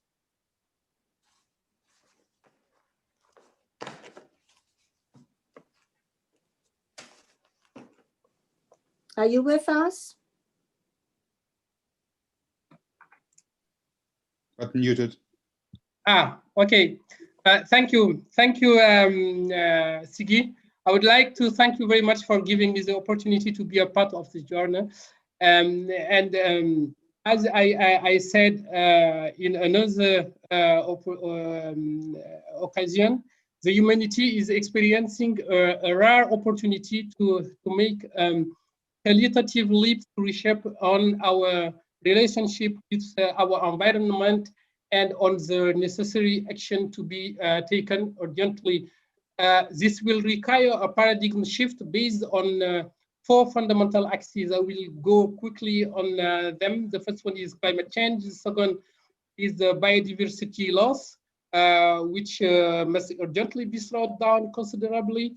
COVID-19 has come to remind us that the fact of colonizing more and more space and encroaching on the territories of other species is not without consequences for mankind.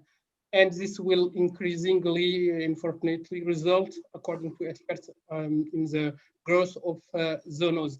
The third one is the pollution, including plastic pollution. And the last one is raising community awareness.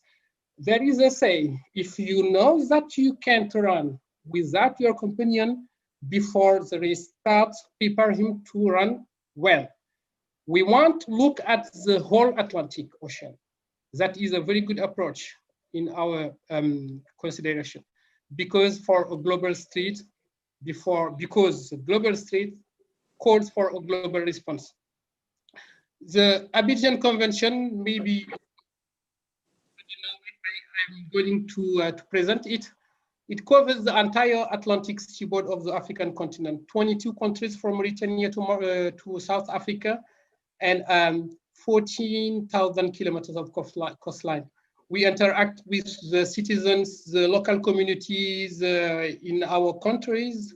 We know the daily concern, the impact of climate change, the scarcity of their lives. We deliver activities in the framework of projects like World Bank funded WACA project, which covers 6 West African countries and deals with coastal erosion. The Coastal Fisheries Initiative with FAO, the German IKI funded Mami Water project, which build capacities on integrated ocean management tool in Benin, Cote d'Ivoire, and Ghana. The European Union founded ACP MEA's project, which build capacities in biodiversity loss, pollution, ocean governance, and raising awareness. We therefore believe that sorry, I experiencing some small problem with my computer. We therefore believe that research and innovation alone will not solve the problem we face if they do not involve local communities and stakeholders in their approach. Communities and stakeholders have a spontaneous and practical knowledge of their environment, but increasing pressure and competition for resources are pushing them to adopt behaviors that are incomprehensible to the sustainable management of our oceans. Science and innovation must therefore integrate the daily concern of local stakeholders and learn from their experience. Therefore, research and innovation needs to be accessible to citizens regardless of social status. The vocation of science is first of all to bring the right information to the citizen, to the legislator, to the decision maker, going from science to policy. In order for this scientifically located information to become knowledge available to the general public, it must be translated into simple language, into a language of the general public. The scientific and expert community needs to come out of the box. Here, between us, we communicate amongst experts who are aware of the threat to humanity, but those who need to become aware of the global threat, those who need to be mobilized, who need to change their behaviors can only be reached if we give them the language they hear. Traditional communication mechanism must be brought into play. One of the keys is to get communities to understand that it's not about protecting the oceans against their interest. That is not about giving more importance to a sea turtle than to their daily concerns. That meeting their daily needs is not incompatible with protecting our oceans. On the contrary, good management is the guarantee of long-term management. Ocean literacy will have to change mentalities and perceptions by making people understand that the ocean does not begin on the beach or on the coast, but in our question, as I used to say it, or living room or our garden. It is particularly gratifying to see that more and more young people are mobilizing around environmental issues, and they are right to do so because it's their present and their future. The initiative of the youth ambassadors is definitely an appropriate response to the situation, but we will have to go further. Education on the sustainable management. This is a young people who is doing his cinema. Education on 1 minute, please. Management. of our ocean and resources must be included in curricula from primary schools onwards. Above all, we must build bridges between them on both sides of the Atlantic. Over the long term, humanity has shown that its capacity for resilience can be very extensive when faced with a major challenge, and definitely we are in a major challenge. The critical situation in which we find ourselves today calls for a profound change in our relationship with the planet. It must question the economic and societal models that dominate today and which is characterized by growth and productivism. The All Atlantic Ocean Research Forum is doing a good job that must be extended to the rest of the world. I see three directions to explore or deepen, and I will finish. To ensure that the technical platform available to the scientific community in the South Atlantic is able to provide scientific quality data and help provide answers to the crucial questions raised by the ocean crisis. I suggest to further discussing how to foster co-designed solution-oriented research, building on our respective experiences and specific challenges.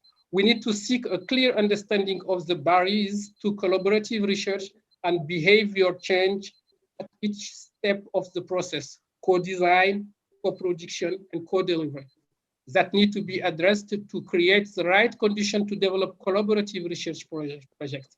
We can discuss on what is the best scale, what the best level, or whether regional or national. Second one, identify one or two, just one or two activities. Please, can you finish? Yes, just one or two activities to be conducted in a pilot phases. For example, markets for plastic waste. And the last one, at the same time, it must incorporate a behavior change component by working at all stages with all stakeholders. Having data and information is a good achievement. Sharing and disseminating them is better. Thank you. Thank you very much, Abdoulaye. And let's continue this dialogue because you touched up on a lot of very important issues. We fully agree with you. It's the co-design, the co-delivery, it's the co-ownership actually of our actions. And now let me move on to our next speaker, Miguel Bello. He's the CEO from the Atlantic International Research Center, and you are very well known with the Networking Friday sessions. It's not the Friday for the future, but I think you made history over the summer and until now with your Friday networking sessions. Miguel, the floor is yours. You have 7 minutes. Thank you. Thank you very much, Siggy, and good afternoon, everybody, and thank you for the invitation to this panel. Let me share my screen, if I can.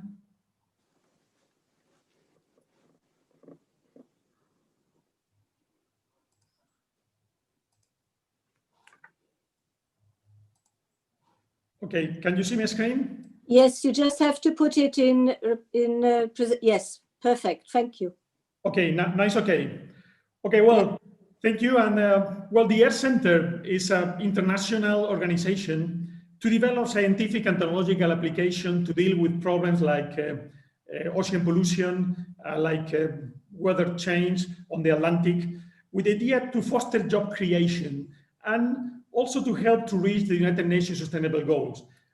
We integrate different types of science, space, climate, ocean, energy, and we have the Belém Statement, one of our most important terms of reference for the cooperation North-South, East-West.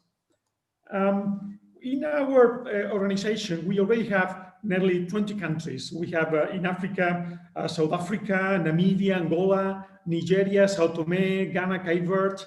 Brazil is one of our most important partners. In Brazil, we already have 3 nodes in Rio, Fortaleza, Bahia, and in the next days, we are going to inaugurate Air Center node in Amazonia, in Belém. We also incorporate Colombia, Mexico. In the United States, we have important nodes in MIT, UT Austin.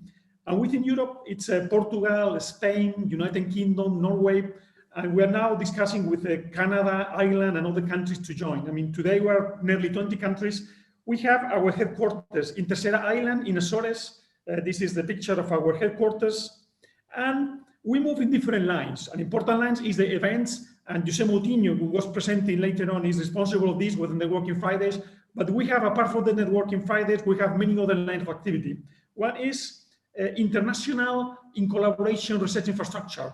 We create an Earth observation laboratory in Azores Island with a special agreement with the European Space Agency. It's an ESA lab to develop a space application from Earth observation system for the Atlantic regions.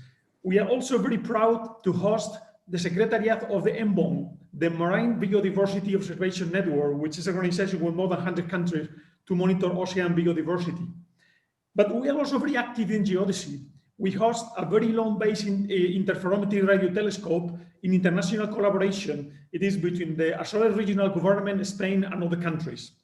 Apart from research infrastructure, we also work in projects.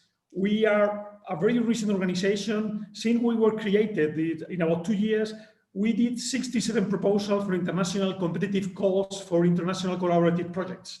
We were awarded with more than 20 projects with more than 30 million funded, which is translated in jobs, is more or less equivalent to the generation of 100 new skill jobs, which is one of the objectives of the Earth Center. Not job at the Earth Center itself, but at our stakeholders, which is the industry, companies, research centers, universities. Some examples of projects that we are developing is E5DES, which is for the desalination for the island in the Micronesia, but also with some partners in Africa. We have contract with the European Space Agency for hyperspectrometer to detect marine litter, detect plastics with a hyperspectrometer from space. We have also project with the European Space Agency for the ports of the future, which is developing techniques moving towards zero pollution ports. And obviously also, we are very proud with the project we are developing for Horizon 2020 and with European Union programs. One of them is Astral, which has been already presented for the optimization of aquaculture, where we have an important role. This is just an example of the projects. Those are projects we are running, but we have long-term vision. The long-term vision that we have, what we want to achieve, is a framework to deal with all the problems that we have on the Atlantic: coastal erosion, fisheries protection, aquaculture, extreme weather. All those problems are global. All those are very complex. Then we need frameworks, which is, we call this framework Atlantic pole-to-pole observation system of systems, because we cannot deal with a single system, all those complex issues. For that, we envisage an architecture with 7 components. Space components, we always need space data because it's the only one synoptics. By combining, well, for this APOS framework, we do not need to start from scratch. What we need is to federate existing assets and make them working together. For a space component, for instance, we're using NOAA and NASA satellites from the States, obviously the Sentinels, European for the Copernicus program, but we envisage that there is a gap. We need more frequent data. For this, we have a flagship project called the Atlantic Constellation. It's a constellation of 16 satellites, which will be able to provide ocean data every 2-3 hours to cover some phenomena on the ocean we need this revisit time. This is being done in collaboration with 8 countries of our networks. We also have an atmospheric component, not only with drones, but also with what we call HAPS, high altitude platform, which are a stratospheric platform flying at 30 kilometers altitude. Obviously, it's also very important, the sea surface component and the underwater component, with buoys, radars, drifters, gliders. For this, we have 2 important initiatives. One is ARC, the Atlantic Autonomous Robotic Consortia, which was presented by Michael Jones yesterday in this forum, and which is an important contribution for us to cover this part of our environment. And the second project, which is important to us, is the Observatorio Atlántico. It's also an important international collaborative project with Norway, Iceland, and Portugal. In Portugal is IPMA, an important institution, together with the regional governments of Madeira and Azores. Those 2 initiatives, ARC and Observatorio Atlántico, will give us the sea surface and the underwater components. All this managed by the ground control center.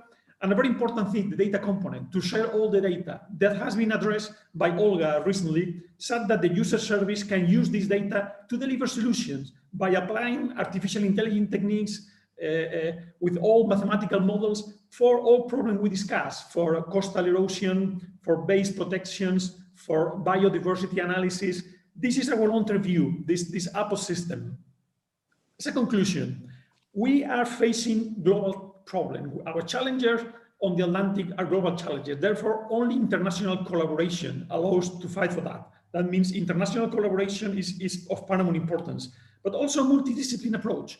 Only oceanography cannot solve the problem of the Atlantic. We need atmospheric science, energy, space. We need to make this multidisciplinary approach to cope with that. In this frame, the Earth Center has been consolidated already as an important international network. We already set up the initial collaborative infrastructures. We set up the initial set of projects, and we have large synergies with the All-Atlantic Ocean Research Forum. We have the same goals, we have the same problems. That means we're very proud to work together. And this long-term vision, the Atlantic pole-to-pole observation system is our view, how we can collaborate to help that. And in that, the Atlantic Constellation is our flagship project. I'm out. The last thing I would like to mention is just that all the economies in the Atlantic have the global recovery plan as an important exercise. Important budget will be devoted to that. And I understand that all efforts should be there because it helps to solve problems, but also help to create jobs. Thank you very much. Thank you very much, Miguel. And we as well have enjoyed a lot of cooperation, and this will continue. And I'm sure we can scale it up jointly. And last but not least, let me now introduce to you Peter Heffernan, Ocean Ambassador, but until October 2019, he also was the CEO of the Marine Institute Ireland, and he was really instrumental for the signing of the Galway Statement. So Peter, the floor is yours. It's a pleasure to have you here with us. Thank you, Siggy, and greetings to all of our Atlantic friends. In the interest of time in helping you, I will not use any slides. I'm very comfortable just to tell a story. It really is phenomenal to observe the convergence today between the major program areas reported on by Vidar on the high-level panel report and our great friend Vladimir on the UN decade. And in September, the mission board produced and presented to the European Commission the Starfish mission. And I have to say, in my 30 years of involvement in all things ocean and science and policy, I've never been involved in something that has been as truly ambitious, transformative, and as John Bell said yesterday, providing a leadership from science to policy and society to address what is the greatest existential challenges on this earth. And they are challenges of the linked systems of climate, atmosphere, and oceans. And in the Starfish report, we have set out a vision for how the ocean issues can be, all the major ocean issues can be tackled, how societies and societal policies and programs can be mobilized to restore our oceans by 2030. And amongst the many initiatives and the 5 themes that are there, but particularly thinking of the Atlantic community we're speaking of today, I believe the initiatives about transforming our knowledge and eliminating the emotional gap are areas that will provide us with a plethora of opportunities for the all Atlantic community to connect with each other between the digital twin, turning data into forecasts that society can use to deal with these challenges, huge economic decarbonization, transformation and growth, but in a way that does not create further damage and risk to our ocean. An enormous scope of opportunity for education and engagement with societies. We've seen the talent of now 2 generations of youth ambassadors. Just imagine if we could federate that in every country, in every society, and mobilize the magnificent educators together with the energy and vision and talent that we are seeing coming forward again and again through the Youth Ambassadors programs. And in the areas of citizen science, to empower society to be part of the solution, not to be preaching about the difficulties and the challenges, but to be part of, just as science did for COVID, these are the solutions, these are the pathways forward. We're willing to step up to this challenge. And we have arrived at a point where I think for the UN Decade of the Ocean, Vladimir, as you have alluded to, the ocean, the Atlantic Ocean community and societies can provide, I think, a wonderful contribution on a global scale initiative. And I highly recommend Starfish mission report for everyone. Please do connect with it. And we will be working extremely hard to drive an early implementation of this in the European context And that will create enormous partnership opportunities for the whole Atlantic community in what is at its core a very inclusive philosophy. It has always been. And you know, if Siggy's ever associated with anything, you know it's going to be inclusive, you know it's going to be friendly, and it is wonderful to arrive at this opportunity, this time. And if I may be so bold to say that I think the next decade is going to be the transformative decade. We are going to get it done, but we will only get it done together. Thank you. Thank you very much, Peter. And forgive me that I did not mention at the beginning that you are part of the high-level board that we have set up to really help us with the scoping of the mission, the Future Horizon Europe mission on healthy ocean, seas, coasts, and inland waters. Thank you. And yes, we will make it happen. So with that, and thank you also for cutting down the time, because we are running late, and this is now my dilemma. When I introduce the discussants, would you allow me, dear discussants, to ask you only to cut down your statements to 2 minutes each, because we are unfortunately running late. So with that, I give the floor immediately to Juliette Hermes from the National Research Foundation in South Africa Environmental Observation Network. Juliette, what did you take away from all these different insights of our panelists? The floor is yours. Thanks, Siggy, and what an incredible 2 days we've had. And we've heard from so many diverse people and projects, and we've been inspired by our youth ambassadors. And this session particularly, we've heard various regional and global initiatives which have synergies with the All-Atlantic space. But how do we foster and enhance that cooperation? We know the best science happens when there's diversity, inclusivity, and equality. And what I've heard over the past 2 days is some things to put forward that we need to strengthen this. Firstly, and I could probably stop here, we need to acknowledge and battle our biases every day. We need trust and humility, crushing parachute science. Don't hear, listen, learn and experience things differently, understand the regional circumstances and working conditions, see talent and grow it, get the whole picture and contribute meaningfully in a co-generative, sustainable, responsive manner. Continue to engage and inspire the youth, but continue to be inspired yourself. As we've seen from the beautiful videos, not only is South Africa a wonderfully diverse place, but so too are her 3 oceans. And we should remember interconnectivity is not just between regions and countries, disciplines, people in the sea, but between oceans. The Atlantic does not stand alone. We've heard about the importance of the Southern Ocean and links to the Atlantic, but we in South Africa know well that without the Agulhas Current, the Gulf Stream would be very different. So my take-home message from the past 2 days would be to grow this cooperation in the Atlantic with the spirit of Ubuntu. I am because we are. As Desmond Tutu said, far too often people think of themselves as just individuals separated from one another, whereas you are connected and what you do affects the whole world. When you do well, it spreads out. It is for the whole of humanity. Thank you very much, Juliette, for really sharing this spirit of Ubuntu with us. It's the quote from Desmond Tutu. So that inspired us all. Thank you. Coste, we have already heard and seen you before. So you are working in Geomar in Germany. Would you like to share your insights now in 2 minutes? I know it's challenging. The floor is yours. Thank you very much, Siggy.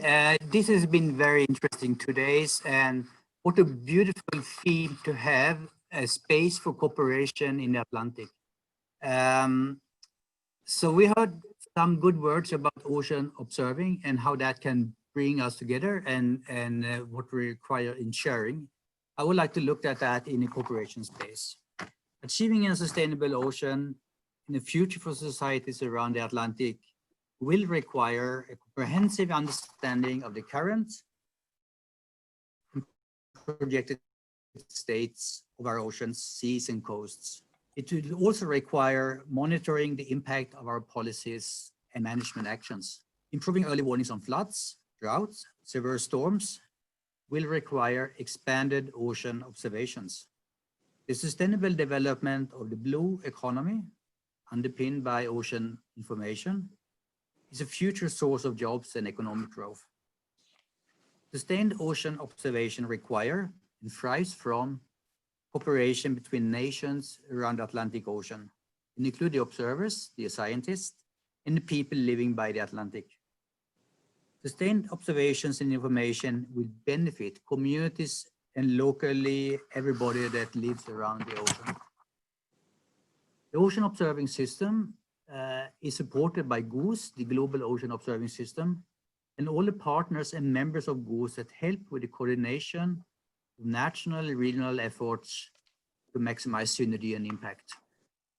Important initiatives include Atlantis program that we heard of before, and more recently, the EU-funded project EuroSea, and many, many others. The whole value chain of ocean observing, as you can see in the graph here, moving from requirements all the way to impacts and the value chain going back again, needs a cooperative effort across the Atlantic. The map shows the observational assets in the Atlantic Ocean in near real time, provided by the Ocean Ops services, making the ocean observation data fair is a key objective to support cooperation. Sharing benefits around the Atlantic is a key objective of sustained ocean observing system. I hope that it can make a truly sustained ocean observing system a reality together. Thank you very much. Thank you, Torsten. I'm sure we can. And if you look at your map, and actually if you focus only on the Atlantic, you don't see anything else. So that's right. Thank you. And now I give the floor to Ellen Kensington from Fisheries Ocean Canada, from Fisheries and Ocean Canada. And Ellen, you have been with us for quite a long time in the different working groups, but also in the projects. The floor is yours. Great, thank you very much, Siggy, and it's a delight to be back again. And I just am overwhelmed with all of the information overload we've had. It's been inspiring and invigorating. And just to keep things short and concise, I'm going to raise two key points that are related to how I think we can improve the science advice going forward into the decision-making in this forum. So the first point I want to make suggests how we can capitalize on existing investments, and the second one offers a viewpoint on future activities. So as Professor Saletti reminded us this morning, the work that and the science that we've heard from over the last day and a half have stemmed from these two political agreements, the Galway Statement and the Belém Agreement, that have activated and motivated a lot of the science that's been undertaken. And for the Galway Agreement, the projects that were undertaken in the Horizon 2020, such as Atlas and Sponges, which I've participated in, have just been amazing. I mean, I think if we didn't have the COVID vaccine example, we would be heralding those projects. I mean, to think in 4 years, we have over 200 publications in areas where we had almost no knowledge before. And this is just such a great advantage. And to do that work at a basin scale is also so important. And I think it's been very rewarding to see all of that knowledge and the framework, even the idea of the youth ambassadors that were generated out of those AORA projects come forward into Belém. And I really sincerely hope that the same opportunity is extended to South Africa and Brazil, that Canada and the US and the EU have had an opportunity to engage in through Galway.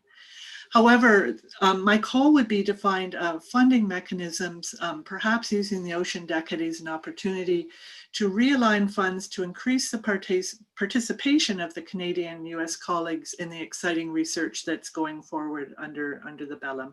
Because although we're developed nations and so on, we're less well represented in those projects, which makes sense.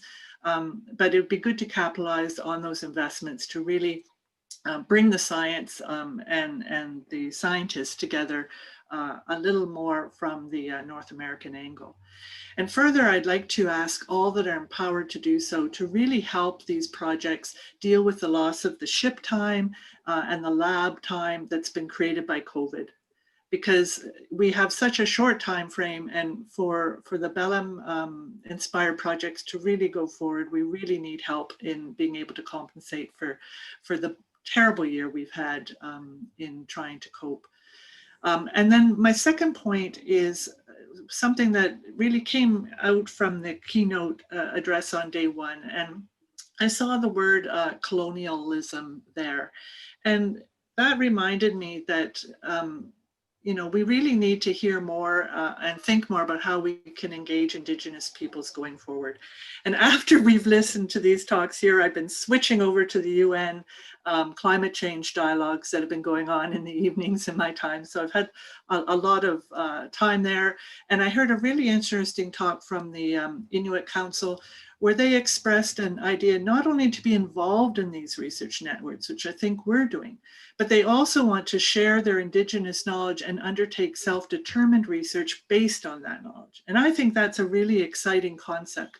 I think if we can go forward, perhaps using the Ocean Decade to do that, we should try to explore that angle and trying to, so that we can hear from more voices and undertake research from new angles, which can complement the existing framework. So I'll stop there, but thank you very much, and it is delightful to be with you all again. Thank you very much, Ellen. And now I move back to Brazil, and I move to Olga Sato from the University of Sao Paulo. Olga, we already heard and saw you before, but please share your insights as well. Okay, thank you. Can you see me? Yeah. Okay. Yeah, it's been 2 very interesting days. We've learned a lot. I'm so impressed on so many initiatives. I think we never had so many things going on at the same time. So it's very inspiring. I'm taking my anchor hat and I'm gonna put my scientist hat. And for me, my perspective is, it's a really hard when we want to study something, especially large-scale problems, because as Miguel just said, the problems are very complicated. So it's not a simple problems, and it's not something that a single person can solve the problem. So we need to have collaborations.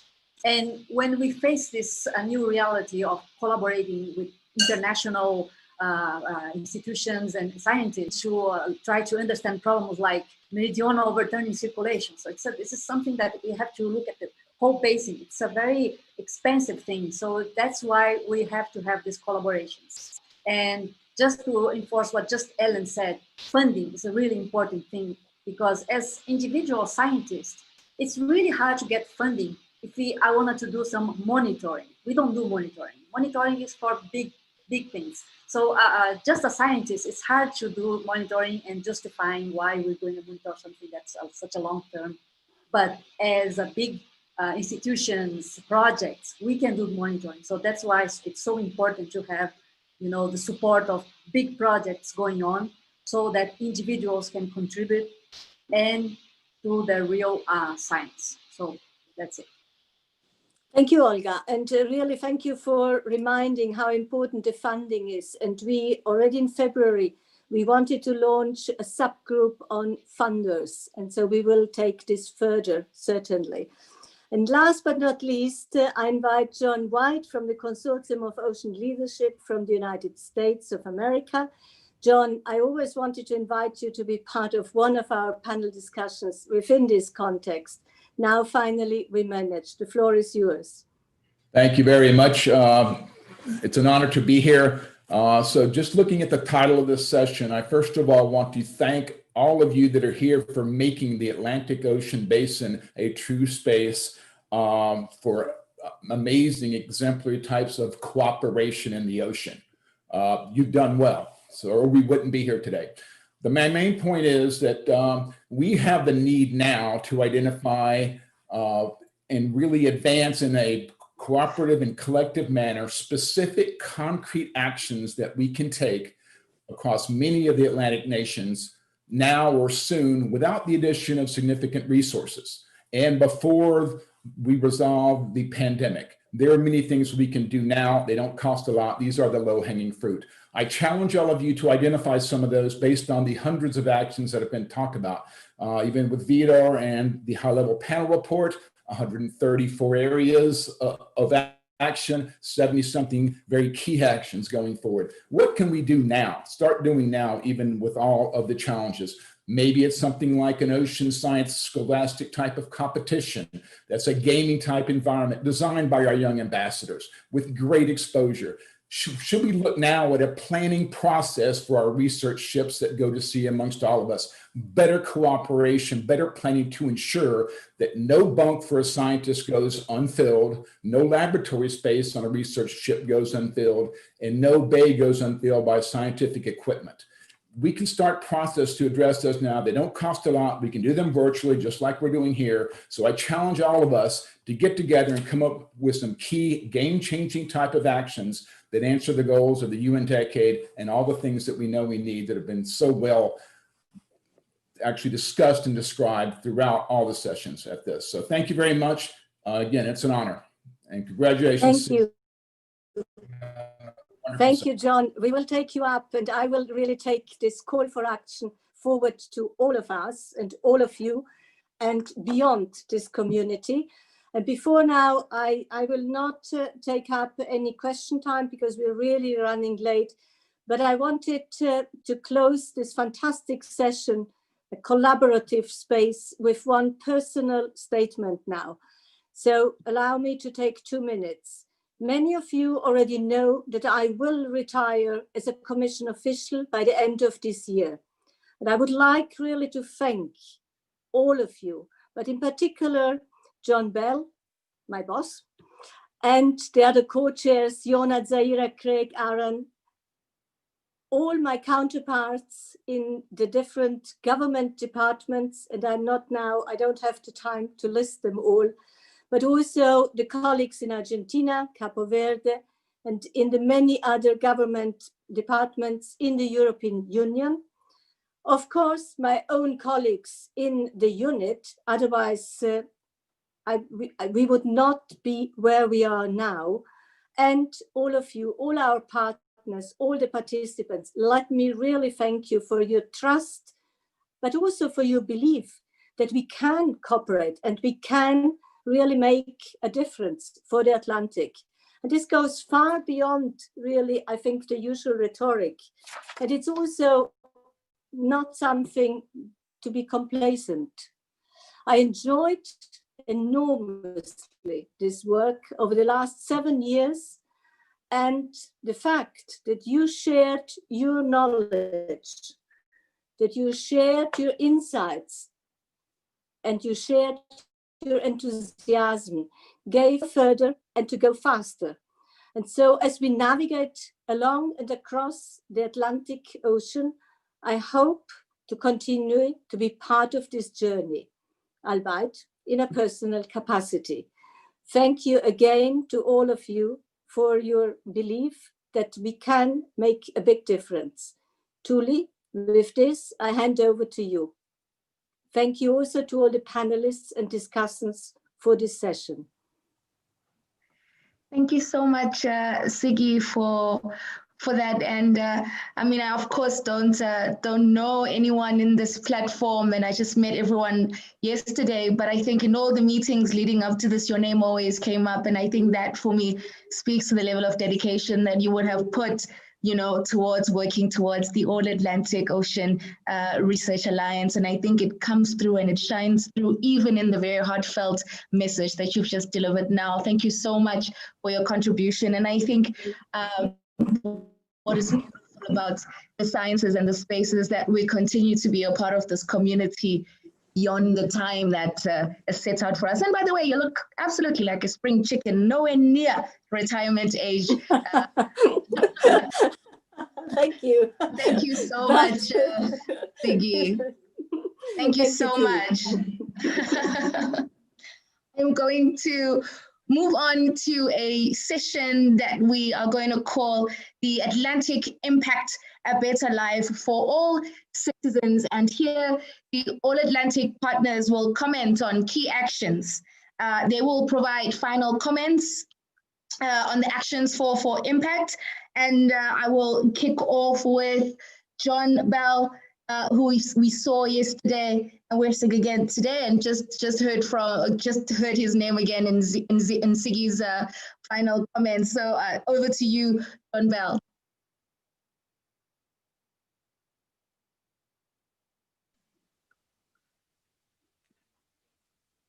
Thank you, Talila. I didn't think I was allowed to speak after yesterday, but can you hear me?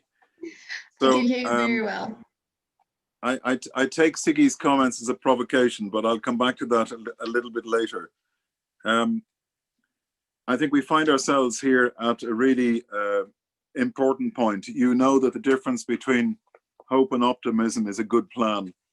And what we're seeing and listening to here is scientists and science taking the pen and starting to write the next chapter in our human history. So it's been very inspirational, and I'd like to thank my colleagues, Dan, Christina, Yona, Craig, Zaire, and Aaron, and all of you who've kept this discussion taking place. I said yesterday, and I said it somewhere else, referring to what's going on here today, the role of science has changed, and you see it changing here. Science has to give courage to policymakers. It has to give space to innovation. It must give respite to nature, and it absolutely has to give hope to people. And that's what we're seeing here. So in the two-day forum, we've seen that since 2013, what Siggy called faith has been set in motion, a process of successful multilateral cooperation and science diplomacy under both Galway and Belém. It's inspiring others to join, and it can serve as a model of how our work together can contribute to deliver the transitions that our Atlantic communities need, while delivering results to contribute to the ongoing work for implementing the UN Decade of Ocean Science for Sustainable Development. And what Peter said, Peter Heffernan, that the next decade is a decade of transformation. I like to think of the analogy of our friends across the water in the United States, where they talk about moving from one thing to a president-elect. I think we need to move out of this terrible year of 2020, move from being subjects of 2020 to citizens of 2030 elect. That is our mandate. I'd like us to continue to consolidate and build together what we've seen in the last couple of days, to build a connected Atlantic Ocean community comprising all of us, inclusive. I completely agree, the indigenous communities, the knowledge is not a singular word, it's not a monolith, it is a stream in which we must all enter to learn from. To apply the scientific strength, the habit of cooperation, we've taken for granted. It is a wonderful thing, and the capacity to provide solutions and lead the way to a bluer, more sustainable future. I think one of the things that's been inspirational has been our Atlantic youth, the young people coming through, even back to Joseph's inspirational words yesterday. But our cooperation has built an All-Atlantic Ocean Youth Forum and Programme, and that'll equip the next generation with the skills, the education, the training to really become ocean leaders and empower them to drive positive change along and across the Atlantic Ocean, and to show us how it should really be done in the future. In the first year of our Youth Ambassador Programme, and in the middle of a global pandemic, our ambassadors have managed to participate in over 130 events and have reached over 20,000 people during a pandemic. The Youth Forum will be further strengthened by the joint actions launched earlier today. I'm inspired by these young people, and I think Stefan earlier today responded to one of my thoughts that we've been thinking about, is to bring the generations together. A genuine community learns from each other, the young from the old, the older from those who are carrying the processes forward. And I think the idea Stefan came back to today about having ocean alumni to work with our youth forum in spreading the word, I think is a very encouraging idea. I'm interested to hear what my colleagues think about this, because it is through the generations working together that knowledge and wisdom is passed on, and the mistakes of those of us who leave this world in the way it is at the moment can be corrected in the future. The Alliance will continue to work to protect the health and well-being of our citizens and environment-related risks and impacts such as sea level rise and extreme weather, need to be placed front and center. And under our European Union program, Horizon 2020, you know that we funded over 200 million euros to support the implementation of the Galway and Belém statements, resulting in, as we've seen and heard, international scientific teams engaging in Atlantic Ocean research from pole to pole, connecting in a systems approach the interfaces of climate, space, weather, and food. And we will continue this in the future. Many of the projects that we have, like the Atlantis project, have shown us that an all-Atlantic observation system can go from project to programmatic level. They've had 113 peer-reviewed publications with 100 more on the way. And there are many more projects like this that we've seen in the course of the last few days. I'd like also to discover the center of our ocean, the Air Center, and the role of the Air Center as the knowledge broker in the middle of our ocean. Their networking Fridays have substantially contributed, especially during the last challenging months, to keep the community connected while enlarging its scope and outreach. And we look forward to them continuing to work with us as our partners. So our All-Atlantic community will also have an All-Atlantic ministerial meeting in the course of the year ahead, where we can see that on the political level, we can have the leadership that we need to take this on to the next stage. So in concluding, I'd like to go back to what Jona said. As science faces out across our ocean, across the dark digital space upon which we communicate, in these last days, in this darkness, we see faces, each other's faces, enlightened with bright and curious thoughts in a spirit of discovery. Our Atlantic Alliance becoming before us an Atlantic community. Our blue enlightenment has begun, and as citizens of 2030, as Jonas said, we now need to connect, to cooperate, and to act for our common ocean, because in the end, as in the beginning, its recovery and our recovery are one and the same thing. Thank you. Thank you so much, John Bell. I think I said this yesterday, and I think I'm going to say it again today. It fascinates me, your use of words. Give courage. Scientists must give courage to policymakers and give hope to people. And we need to become citizens of 2030 elect. Thank you for that contribution, John Bell. And we'll now take the comments from Maria Zaira Turchi, the Director of Institutional Cooperation, National Council for Scientific and Technology Development in Brazil. Thank you very much. If I'm having some connections problems, maybe if I turn off the camera, if I need to be heard all the time, and I'm sorry for this, but I'll try to go through the end. Dear partners, dear colleagues, I'm happy to be here once again today and to be able to contribute on behalf of Brazil to this important discussion. And I would like to truly congratulate and thank South Africa for the excellent organization of this forum. It is a real pleasure to be close, although virtually, with all our Atlantic partners. Capacity development is essential to achieve sustainable development of the Atlantic through a collaborative governance among nations in the search for responses to address challenges such as climate change, pollution from various sources, and biodiversity loss, and provide sustainable livelihoods.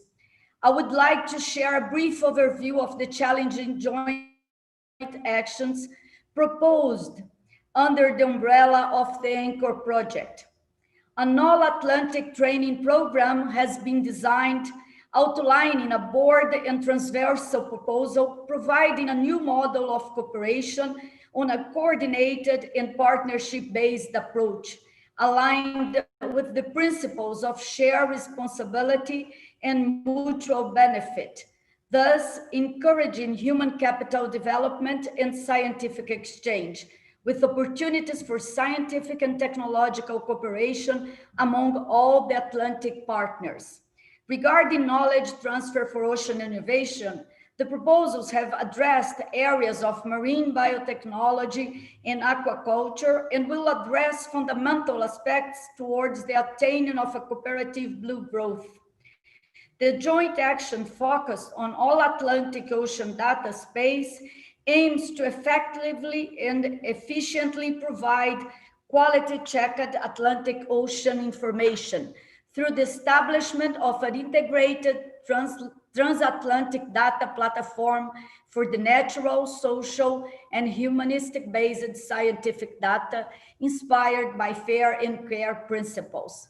By providing maximum online availability of this data, it will contribute to increase efforts towards a future way of achieving ocean governance by assuring that all stakeholders have free access to relevant data, securing sustainable stewardship of the Atlantic Ocean for the global common good. They will benefit all the Atlantic partners and is fully aligned with the UN Ocean Science Decade, thus allowing a solid science-based decision foundation in the fields of blue growth.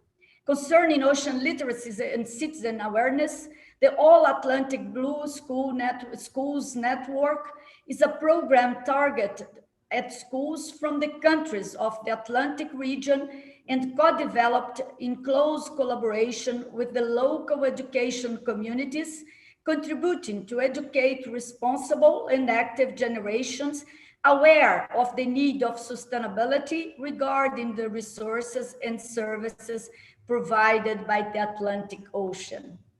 The collaborative work is strategic to involve the educational community and the younger generations in a cultural and environmental transformation towards a healthy, resilient, and productive ocean. The proposed All-Atlantic Marine Research Infrastructure Network is aimed at the creation of a long-term collaboration framework to promote and facilitate the convergence and the alignment of research and innovation infrastructures for ocean research, optimizing their use and sharing and articulating observation activities conducted in the Atlantic Basin. If we attain synergy among these ambitious but well-structured proposals, the All-Atlantic Ocean Research Alliance will be well succeeded in achieving a governance for the sustainable development of the Atlantic in coordination with the UN Ocean Decade, promoting a new wave of blue growth that is inclusive, relying on the best science for decision-making, and which addresses the challenges for a better use of our Atlantic Ocean. I would like to thank all the experts and coordinators of the proposals and the coordination and partners of the Anchor project, who worked very hard to conceive these actions in a cooperative and respectful way. I would like also to give my special congratulations to our 3 new Brazilian youth ambassadors, Julia, Danielle, and Raqueline, who represent our country from south to northeast up to our Amazonian north. They will now bring their contributions together with our 2019 ambassadors, Mariana, Raíza, and Leandro, to disseminate and communicate the importance of our Atlantic, acting as multipliers for a major awareness and engagement of society in this task force that we are all committed to. We are confident that their engagement can be a contagious example of love and care for the ocean. Our All-Atlantic Alliance has been growing fast and strong, and I'm happy to express our full support to the new initiative announced by John Bell of setting up the All-Atlantic Ocean Elders. This would very much enrich what we are building together, capitalize capacities and brilliant minds devoting their efforts to the ocean. We are happy to add this new milestone to our journey, as a legacy of this important forum, which testifies once more our total alignment in terms of policies, priorities, and actions for a better future. Thank you very much. Thank you so much, Maria, for that very in-depth and all-encompassing comment. Thank you very much. Moving on to the Assistant Administrator for Oceanic and Atmospheric Research, National Oceanic and Atmospheric Administration at the United States of America, Craig McLean, the stage is yours. Thank you very much. And as we approach the close, I have to apologize in advance. My time will be short and I will need to depart shortly after these remarks. But let me not rush through the notion of recognizing Siggy Gruber's retirement and the remarkable contributions she has made to this entire community. Siggy, thank you very much. Well, if I could summarize what I have learned over these past 2 days, I think we have some opportunities in front of us. We've had a rather thorough discussion about what is happening in some of the components of the Atlantic, the all Atlantic. But I would like to touch on governance, on sustainment of this activity, and then on future directions that we might be able to take. So first off, in looking at the governance we have, there are some foundational elements. Of course, I do believe this all started with Galway. Thank you, Peter Heffernan and John Bell. Thank you to our Canadian counterparts. I do want to underscore Ellen Ketchington's comment, which I do believe that we need to be looking in the totality of what's going on in the Atlantic. And I think we saw a lot of opportunity here, largely led through the European Union Horizon 2020, which is an exercise, a financial investment and a commitment, which I truly commend. We need to look, in addition to the Horizon 2020, what's going on elsewhere, things like the campaign oceanography that's taken place this past year, the Atomic Project, looking with many nations, including Caribbean nations in the Caribbean region and tropical Atlantic area, looking at Mosaic, where we had, with German leadership, we had a ship locked in the ice for a year, which was a first, and many other components, which I would like to bring into more an expansive question and expansive view. But learning a greater detail about the Benguela Commission, the Abidjan Commission, other components of regional organizations really do nest, and I think it's important for us, fits into the larger enterprise of an all-Atlantic alliance. So from the governance perspective, defining what is in, what is included, what is not in, and really working on true code design, I think will be very important for us in the future. And that doesn't just mean nations that have the largest budgets. That means the nations who have the equities of interest in these different ocean areas, and their citizens' vitality is no less important than any other nation's citizens. From governance, I move on to sustainment. And I would join Maria in remembering John's call for the creation of an ocean alumni or elders. I think the alumni might be a good title because there already is a small group called the Ocean Elders. They are people of influence. We might want them to join in helping to sustain the Ocean alumni. But Siggy, as you move on, I think the list would be growing for who should be part of that. And as Peter Heffernan said, if you want something done, give it to Siggy Gruber. John, just a suggestion. So the youth ambassadors are marvelous. I support them. I delighted in seeing the remarks from Bianca and several others. We have to keep this up because as we start the next future wave, the ocean decade, many of us will be here for the beginning of the decade as we are. Many of us may not be in any positions to help guide, and perhaps we shouldn't be. We should be turning the decade over to the early career professionals. So let me touch on the future of the All-Atlantic. We have opportunities here. I'd like to hear the next time we meet what the vision is for the combined Atlantic community. How are we going to tackle Seabed 2030 and map the Atlantic together? We've started that in the North Atlantic with the Galway community, where the mapping team is really, I think, the leadership team of how to do this well. But we need to be bringing that recipe in order to align, to co-design, and co-execute to the best of everyone's abilities in order to advance these opportunities. Things like smart cables, things like establishing under the roof of the UN Decade of Ocean Science for Sustainable Development, a global ocean exploration undertaking where many nations have the capacity in order to be doing this work and to unite that underneath the UN Decade.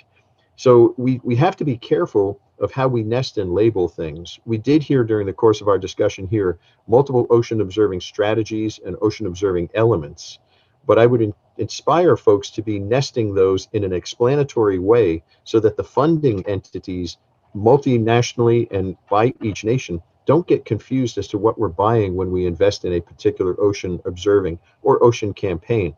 Understanding and explaining the relationship of each of these to the other is going to be very important, particularly as we approach the decade. So let's put something really together in the decade, and let me offer you this challenge. As the decade begins, we will have a celebration in Egypt, we will have a celebration in Germany, but how about in a year or two, when COVID is gone, that we bring all of the research vessels of the world to New York City, sailing past in a tall, proud parade, not a tall ship parade, a research vessel parade, past the UN building, sounding a signal and giving our regards to the vision of the UN to have a UN decade of ocean science. Let us be part of that in the All Atlantic Alliance. And I thank you all very much for your patience. And thank you again to our hosts. Thank you so much, Craig McLean. As you described that activity in New York, I saw it. You described it in a way that made it really come alive, and I really do look forward to that. Whether I am there or not, I look forward to it taking place. I'm going to now move on to Aran McPherson, who's the Assistant Deputy Minister for Fisheries and Oceans in Canada. Thank you, Aran. Good afternoon and good evening, everyone. Bonjour tout le monde. As others have said, thank you very much again to our host for bringing us together and for designing such an informative and inspiring agenda. The discussions that have taken place over the last 2 days have provided us with an opportunity to showcase some of the incredible science and ocean policy work that's taking place across the Atlantic Ocean. It's clear that we're already working together in a tremendous way to increase our knowledge, to share data, to inspire innovation and technology, not only to address specific scientific questions, but also to inform ocean policies and decision-making to support the sustainability of our oceans. I hope the past 2 days will also help to further catalyze the collaborative efforts underway in the Atlantic Ocean by aligning and leveraging the existing partnerships and helping to create new ones. And as others have said, I think one of the key themes from the presentations and the discussions has been the importance of really strengthening the science-society interface through inclusive and diverse processes and partnerships. It will be important for each of us to strive to think beyond our existing networks and actively seek to broaden our ocean community and include other knowledge systems if we're going to be successful in achieving our goals. We see that in our collective efforts throughout the decade and beyond. To conclude, I'd like to thank all the participants, the excellent presenters, the moderator, and our hosts for such a productive forum. I'd also particularly like to acknowledge the leadership of my Galway and All Atlantic colleagues. Ziggy, we wish you a wonderful retirement, and we're extremely grateful for your tireless efforts. This process has already been the springboard for valuable partnerships and has and continues to mobilize action across and along the Atlantic. As Ziggy, Vladimir, and Dr. Hilmi have mentioned, preparations to prepare for the Ocean Decade are underway. So I encourage us all to look for ways to get involved. And I'll just do a little commercial for a session that takes place on December 10th that will address best practices to deliver co-designed, solution-oriented actions in the North Atlantic. You can get more information about that at oceandecade.org. So thank you very much for the opportunity to participate, and I look forward to continuing to work with you all. Thank you so much. And that was oceandecade.org to participate in that in the 10th of December. And now we go to the last speaker for the Atlantic Impact, A Better Life for All Citizens session, and that is Gilbert Siko, who is the Director for Marine and Polar Research at the Department of Science and Innovation in South Africa. Over to you, Gilbert. Good evening, good morning, and good afternoon, everyone. Also like to take this opportunity to thank Sigi and to recognize the enormous contributions. I mean, nobody would have imagined a few years ago, we met in meetings in Rome, that this would have grown to such an enormous initiative. Thank you very much for your contributions, Sigi. I think we will definitely value your continual contributions.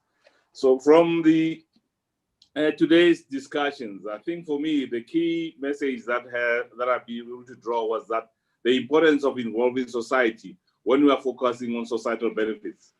I mean, what came out was that partnership with society is very much important That means partnership should be real. I think during the panel discussion, a clear picture of the world was shown, particularly that what emerged from the discussions and the presentations that clearly indicated the report, the Global Ocean Science Report, which gave a clear, vivid picture of how the world basically looked like with regards to research, oceanic research, particularly with regards to Africa, which basically sort of like disappeared.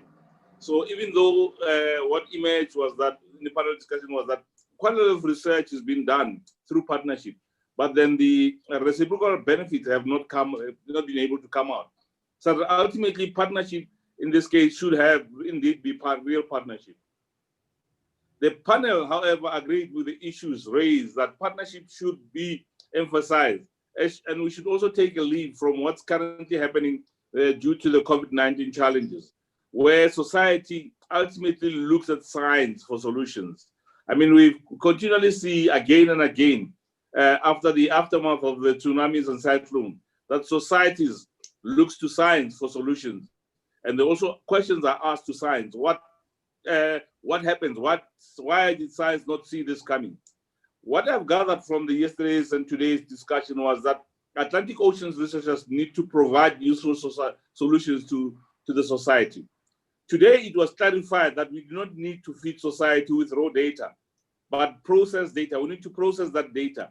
Once that data is processed, it needs to be, basically raw data should be given to data processing bodies. There are quite a number of bodies that are processing data that will be able to convert that data into solution that is usable to the society. Again, the all Atlantic projects that were showcased yesterday also agreed and emphasized the importance of collaboration. There were different models that were presented and that were described to say this is what is possible, and it shows that there is openness as well. That even those that are not as yet partners, they're still open to join and be partner with this project, so that ultimately we realize the aspirations of the All Atlantic, mainly the Galway and the Belém statement. There was also consensus that there is a need to align with the UN Decade of Ocean Science for Sustainable Development. It emerged that we need to be equal in terms of sharing. The notion of sharing was dissected and put out clearly to ensure that there are no misconceptions and misunderstandings. It became clearly that all Atlantic Ocean research should explore how initiatives should formally contribute to the UN Decade of Ocean Science for Sustainable Development implementation plan. The keynote by Karim Himli indicated how Africa sees the decade as an opportunity to take initiative to increase contribution to protect the ocean and grow the societies. We have also been challenged again to make game-changing steps, to take game-changing steps to ensure that we make significant contributions to the UN Decade of Ocean Science for Sustainable Development. But then I'm, however, very highly motivated by the work that is forthcoming. This stems from the anchor joint actions, as Zahira has alluded, has described them, and also the Atlantic, basically the projects that were presented yesterday that actually were halted. Some of them were disturbed by the pandemic, but then they have shown that their enthusiasm to ensure that there is a step change. And I'm also encouraged as well by the Atlantic Youth Ambassadors, and I believe that they will contribute significantly in uplifting our society. The role of science to policy has also been subtly indicated, but then it came out in so many occasions that its presence is significant. It emerged from the first keynote and to the last panel discussion, where the role basically to say science should provide solutions to the policy situation. So I'm very much optimistic with regards to the initiatives that have been initiated here, and then also looking forward to ensure that we grow this platform, and then also encouraged by what John Bell has also been proposing, that we should not necessarily, we should also have a platform to have knowledge. Knowledge does not erode.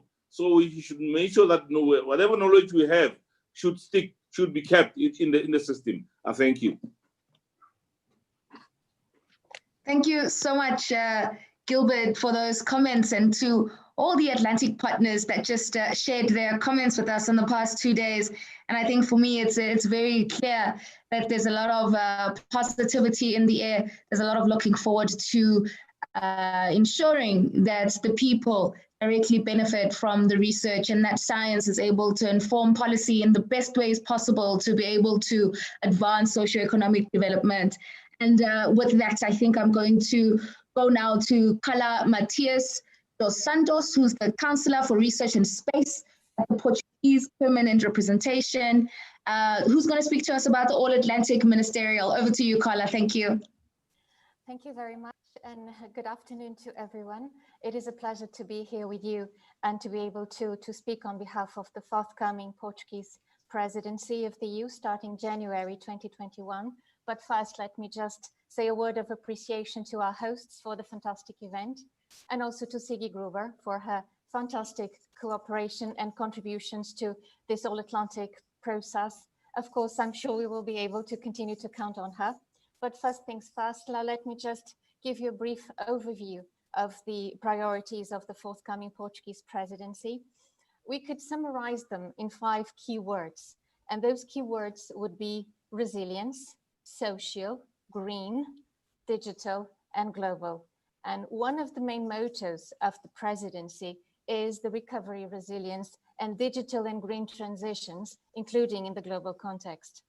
The topics that were discussed yesterday and today in this event, they are very much in line with these priorities, namely on how the All-Atlantic Ocean Research Alliance can contribute to socioeconomic recovery of the countries and communities of the Atlantic, and the continued importance of protecting our blue economy for a sustainable use of our ocean and for pursuing the climate neutral objectives. In February this year, in the former All-Atlantic Ocean Research Forum, our Minister of Science, Technology and Higher Education, he already highlighted the intention of organizing a high-level and stakeholder conference building on the remarkable work that has been achieved since the signing of the Galway and the Belay statements and the EU administrative arrangements with Argentina and Cabo Verde. At the time, he mentioned 3 points that I would like to remind you about. Firstly, the need to go deeper in knowledge and for a new approach in knowledge production in a user-driven and transdisciplinary manner. Secondly, the need to engage citizens when designing research, and for example, the Horizon Europe mission in the Year of Healthy Oceans, Seas, Coastal and Inland Waters is an important example in this regard. Thirdly, the need to better use the opportunity of digital transformation and better develop intelligence systems to integrate space-based data and in-situ ocean data, what we call the Ocean Space Climate Nexus. We are happy to announce that this high-level and stakeholder event with a ministerial dimension will indeed take place on the 3rd and 4th of June 2021 in Ponta Delgada in the Azores, devoted to All-Atlantic R&I for a Sustainable Ocean.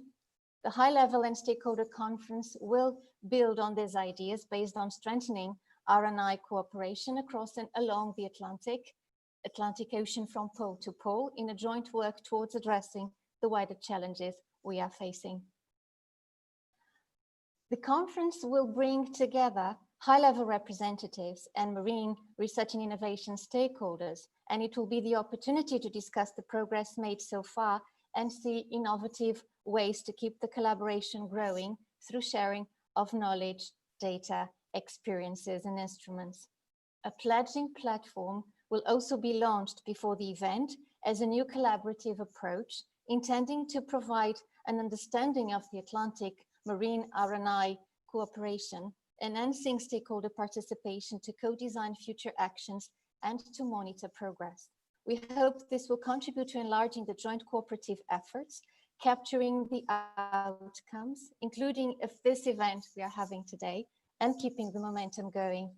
The conference ministerial dimension linked to the stakeholders' dynamic participation and side events will surely ensure the adequate involvement of the all-Atlantic states. And some of the side events were actually mentioned today, like the summer school for the youth ambassadors that was referred to beforehand. And the side events are equally very important to continue promoting the cooperation the connectedness and the collaboration between the whole Atlantic community. So a final word to say that, of course, you are all invited to attend this high-level and stakeholder event. It will be a pleasure to have you in the Azores in June next year. Of course, we don't know how the pandemic situation will evolve, so we are prepared for all the contingency measures and also to organize an hybrid event if that is the case. So indeed, you are all invited to attend when we hope to continue this fantastic path on our all-Atlantic collaboration. And a final word again to thank the hosts for organizing this fantastic event. Thank you so much. Thank you so much, Carla, for that very warm invitation to the All Atlantic Ministerial event taking place next year in June. Thank you very much. And with that, folks, we are at that stage of the 2-day All Atlantic Ocean Research Forum, where we go back to our co-hosts from South Africa and the European Commission to give us some closing remarks, for the forum holistically. And we start off with Cristina Russo, who is the Director of International Cooperation, DG Research and Innovation at the European Commission. Over to you, Cristina. Thank you very much. I'm starting my video. Thank you very much.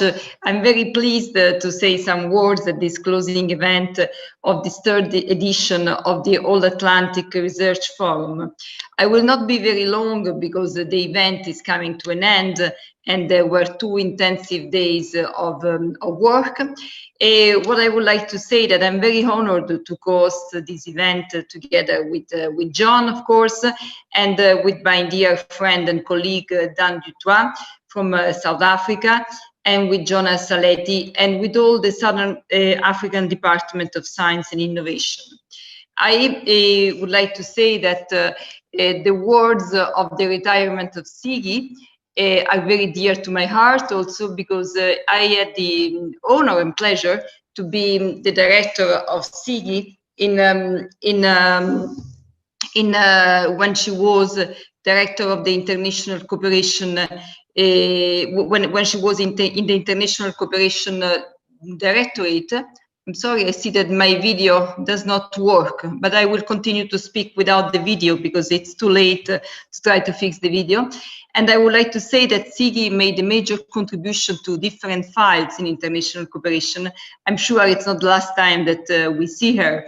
And so thank you, Siggy, for all the work you did in different situations and in that as well. Concerning what we are doing together, this All Atlantic Ocean Forum, I think that it's a very, very good example of the need to work together to tackle global societal challenges, and also of the fact that if we put our efforts together, we can succeed. And this is something that I want to underline, because I remember at the beginning when I started to work in the International Cooperation Directorate of DG Research as a director. We had the Galway statement with the North Atlantic Alliance between the EU, the United States and Canada, and it was a very important alliance. And we had a dream. We had this dream to have this All Atlantic Ocean Alliance. And I really use the word dream because it seems so difficult to achieve. It seems so difficult for many reasons, including geopolitical ones. And then, in fact, we went from Galway to Belém, and we had South Africa, Brazil. I'm very happy that I saw Maria Zaira beforehand, my good friend from Brazil. And we worked a lot, but we succeeded. And then even more, we had Argentina and Cape Verde with the administrative arrangements. And now, not later than next week, we're going to sign an administrative arrangement with Morocco, for Morocco also to be part of this alliance. So this is to say that one has to have dreams in life, they come true, and they are so beautiful as this alliance is. Now, what I would like to underline in these closing words is that this All-Atlantic Ocean Alliance is very important, not only for what it constitutes, but also because it is inspirational for us. In the European Commission, we are developing a new international cooperation strategy, a global approach to research, innovation, education, and youth, which will be adopted by the European Commission next year, in April next year, and it will pave the way for the international cooperation activities which will be carried out in Horizon Europe, the forthcoming research and innovation program. And in fact, this global alliance will be based on the example of this All-Atlantic Ocean Alliance, will aim at creating multilateral alliances at global level in order to tackle together with our international partners the global challenges that we all face and to find solutions together. So this is for me something very important, which makes me even more happy to be here at this closing event. And I would like once again to thank all of you. And I would like that I would like to say that we're very committed to continue to work with all of you, with the forthcoming Portuguese presidency, in order to be well prepared for next year's events. The global approach, the adoption of the global approach, the launching of Horizon Europe, which also will pave the way for important support to these all-Atlantic Ocean activities, and of course the ministerial conference. Now I'm sorry that my video didn't function now.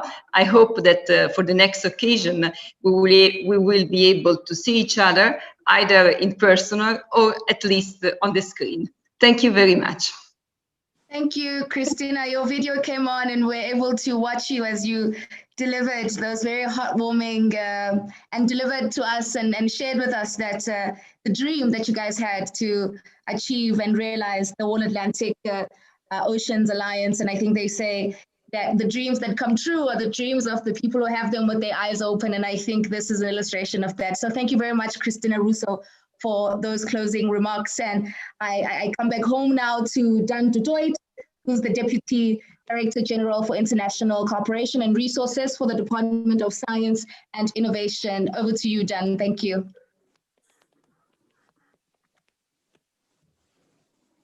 Good evening, Tulele. Good evening, dear friends and colleagues.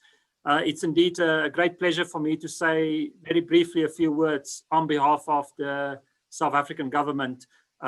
First of all, I would like to just acknowledge our dear friend and partner, Christina Russo, who's our excellent champion for science diplomacy. And indeed, one of the reasons it was so important for South Africa to host this event, because it further reinforced the very strategic partnership we enjoy with the European Union in science and innovation. And indeed, marine research is one of the flagship areas of that cooperation. If we briefly reflect, and I've been privileged to listen in to quite a bit of the discussions over the past 2 days, we certainly think it's mission accomplished for our collective effort to present this very important event. First of all, three reasons why we wanted to do this. A, because the Atlantic Ocean, the Atlantic is so important for all of our countries. Yes, it's an economic resource, but more importantly, it forms part of the immense natural heritage we have and for which we all have to be responsible stewards. And indeed, for all of our nations, the Atlantic Ocean is part of who we are. It's part of our culture. It's part of our very being. Secondly, to the proceedings also in a very deliberate and significant way enhance international cooperation in science. As it's been said many times over the past 2 days, science knows no borders, and we have discussed scientific collaboration. Very crucially, we have discussed the sharing of research infrastructure, of data, but perhaps even more importantly, investment in people, investment in the next generation of researchers through our Young Ambassadors program.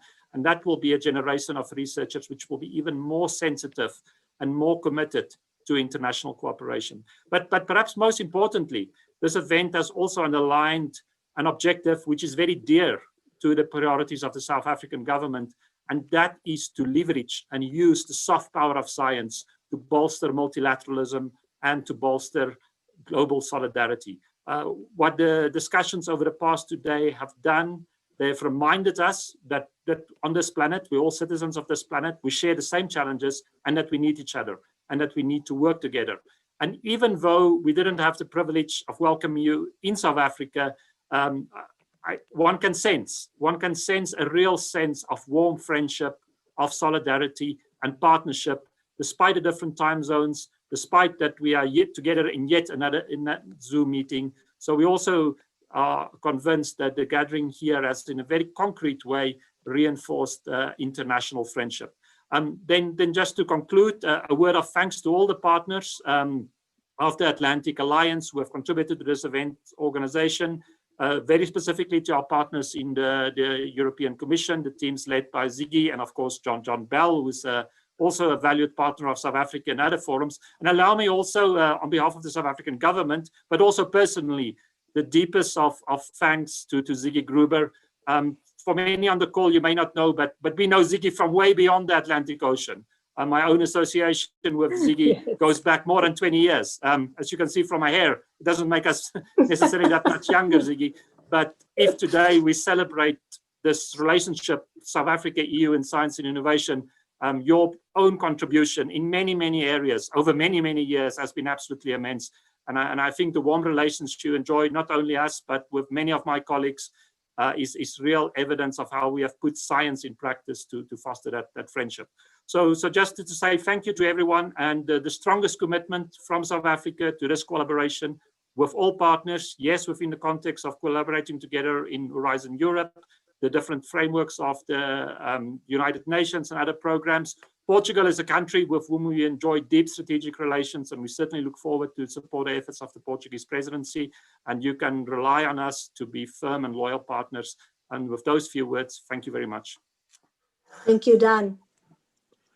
Thank you so much, Dan, and I can attest to the warmth that you feel. And I mean, I think it's beyond just the people who are really the participants and members of this alliance. As an outsider, having had been with you guys for 2 days, I certainly feel the energy, I certainly feel the warmth. And with that, I think I'm going to take us back to the European Commission and welcome back John Bell. Over to you, John Bell. Thank you. So what can we say? We can say Giabunga, we can say Nkosi, we can say Danki, we can say many things. But to Dan and your colleagues in South Africa, it has been absolutely exemplary international cooperation. To my colleague Christina, who's helped us all these years with your colleagues to make this remarkable achievement across the Atlantic a reality. To my partners who spoke in the previous session, to Yona and Gilbert, to Vinny, and thank yous to you, Tuli, as well, and to all the team in South Africa, our sincere thanks. And of course, our thanks to Siggy, our exceptional and unique Siggy. I don't know if the ocean has a patron saint, but I think it does now. To Laura and Ale and Ariana, the people who've been working behind the dark digital lines to bring light to the last couple of days. What have we learned? We've learned that there is a great future together, that cooperation works, that multilateralism works, that it should be tried, as Christina said, as a model for working this pathway of transition together, that science makes progress possible, and that our All-Atlantic Alliance is becoming a community, a place where researchers, innovators, policymakers, young professionals, senior scientists can shape and take the pen and write the next chapter in our common history. And to Portugal, we look forward greatly to this great initiative in the Azores. Muito obrigado, and we're looking forward to that. And so I say thank you. I will stop there because, as you know, an Irishman will generally not use one word when 10 will do. Thank you.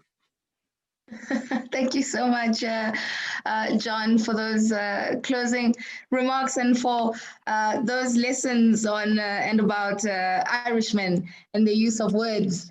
Thank you very much.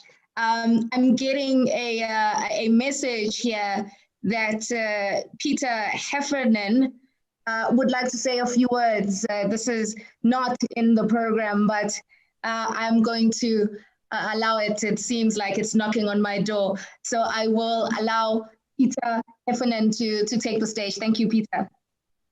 Thank you so much, Tuli. And to use your own words, I have something to say about this spring chicken that you referred to earlier in the other session.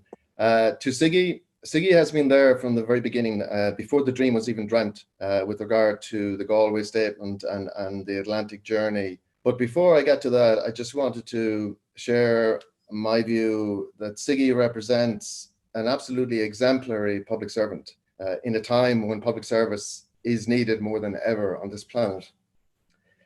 You've experienced her energy, her enthusiasm, and her skill, her unprecedented skill. Nobody can say no. She just weaves this magic wand, and that magic wand is with a smile that is just infectious with the energy. And you just have to go with her. You just have to do what Siggy wants. There's no turning back. And one of the greatest memories is the Youth Ambassadors launch, and how well I remember the pride in Siggy. But that pride in Siggy was matched by the pride and smile on Jonas' face with his two magnificent ambassadors from South Africa. What fantastic examples to us all. I drink to you, it's not whiskey, it's only water. But I do want to share a little about the story. An Irishman has to tell us the story, and he has to share a poem. But the story goes back to how the dream became and started to become a reality. And Siggy, of course, was there. There were 4 of us around a table. We were not drinking Prosecco, we were not drinking whiskey, we were drinking coffee in an inspirational location in Harvard Square. And somehow, bubbling up with our then Commissioner, Maura Geoghegan-Quinn from Ireland, from that coffee conversation, the idea of an Atlantic Ocean Research Alliance was born. And the rest, as they say, is history. But if you want to be remembered in history, you have to have somebody to put it in a poem. And there's an emerging young Irish poet going by the acronym JB, who has contributed to this. So Siggy, in your honor, back in the limo, we enter Oran Moor, past bobbing boats and bracing golfers play. The gorgeous purple sweep of Galway Bay carpets our arrival for the Atlantic Declaration Day. We turn together to embrace the sea, intoning like the wind-swept Gaelic monks, our de profundus to the Atlantic's mystery.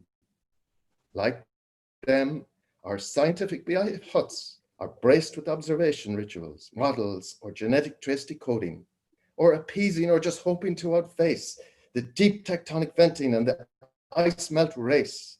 Below on the seafloor, the steady flitting of the ocean drone and the deep sub-sonar whale song ping in tones. That all is not lost and all is far from found. The ocean's pulse with promise, hope abounds. Thank you.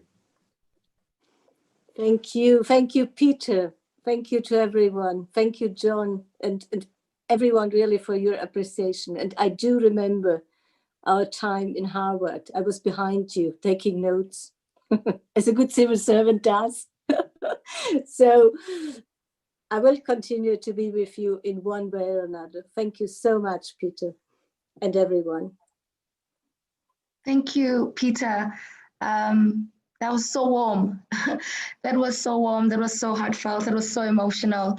Thank you very much for that. And thank you, Siggy, as well. I think when they first told me about your departure, I think your departure, I think that the words they said to describe you was, they said you're the driving force behind the All Atlantic Oceans Alliance. And they said you've been there since the beginning of the Galway Statement. And I think for me, right then I already knew that you were an integral part of this alliance, and the legacy that you are clearly building. Even now, very emotional session today. Thank you very much for that. I am going to now bring to the stage Emma Manning, who's going to give a thanks on behalf of the Youth Ambassadors. Emma, over to you. Can you see and hear me okay? Perfectly, thank you, Emma. Great, thank you so much. Everybody, before I start, I want to say that this will be the final speech of the 2019-2020 All-Atlantic Ocean Youth Ambassadors. None of us thought that we would have to say goodbye to anybody, as many of us are staying on board as mentors, and all of us are committed to staying in contact with one another. We never thought that we would have to say goodbye to Siggy. She has been so much at the center of the All-Atlantic Forum that she's irreplaceable in our minds. But Siggy, I'd like to present one final speech to you on behalf of the All-Atlantic Youth Ambassadors. Dear Siggy, on behalf of the All-Atlantic Ocean Youth Ambassadors and now the All-Atlantic Ocean Mentors, we want to say a sincere and heartfelt thank you. Putting so much energy and effort into providing professional opportunities for young people is certainly not something that you had to do, but you did it. You created platforms for us to speak, you shared your networks with us, and you supported us through each step of this scary and novel journey. Do we wish we could have met you earlier or known you longer? Absolutely. But you won't be forgotten as one of the people who brought us together in the first place and allowed us to create this rich and diverse family that we have made over the past year and a half. We are so excited now to see our family grow even further in welcoming the new cohort of ambassadors also.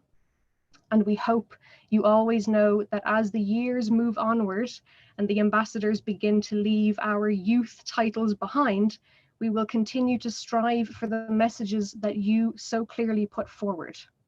Messages of cooperation, the power of an intergenerational approach, and of course, as always, unparalleled protection of the global ocean.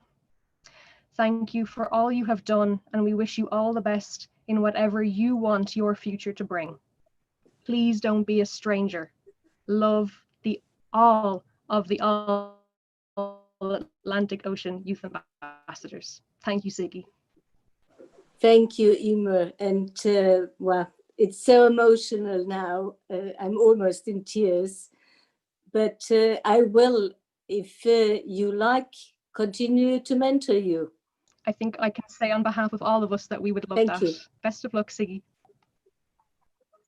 Best of luck to you. And you did such a great job. Continue to do it. We need you. Thank you. Thank you, Ima. Thank you very much for that. I'm going to now ask Refilwe to play us a video from Maura Geoghegan Quinn, who used to be the Commissioner for Research and Innovation and Science from 2010 to 2014. Thanks, Refilwe.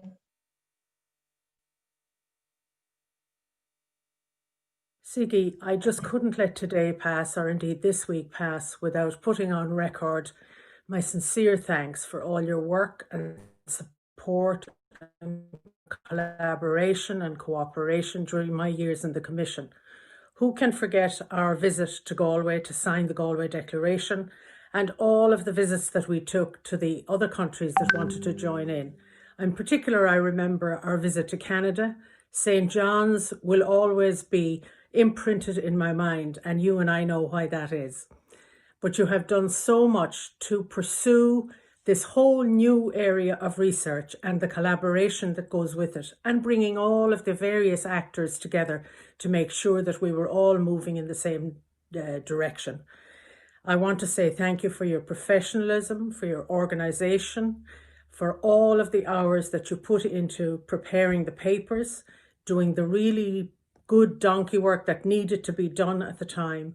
And I don't think that we would have reached the heights that have been reached today on this transatlantic, and now of course down to other countries as well, cooperation in research. So Siggy, thank you. You're one of those few people who will always be known by their first name, a bit like Cher and Whoopi and others. So no one will ever forget you, but I'm hoping that in your retirement, you're going to find lots of time to be able to visit Ireland, and hopefully we can visit the Marine Institute again, and of course go and have those oysters and a pint of Guinness in Moran's the Weir. Good night, Elat, agus gur míle mahagat. Thank you so much. That was really a surprise. Wow. Thank you. I will reach out to the commissioner. Amazing. And for those who don't know, in Canada, there's a St. John and a St. John's, and only me managed to land at the wrong airport.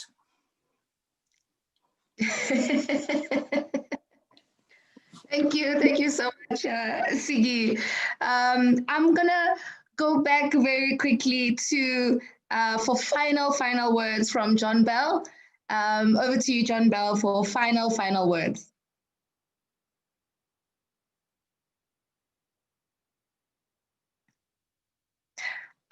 John, you're muted. We can't hear you at all. That is my best side when I'm muted, I'm told.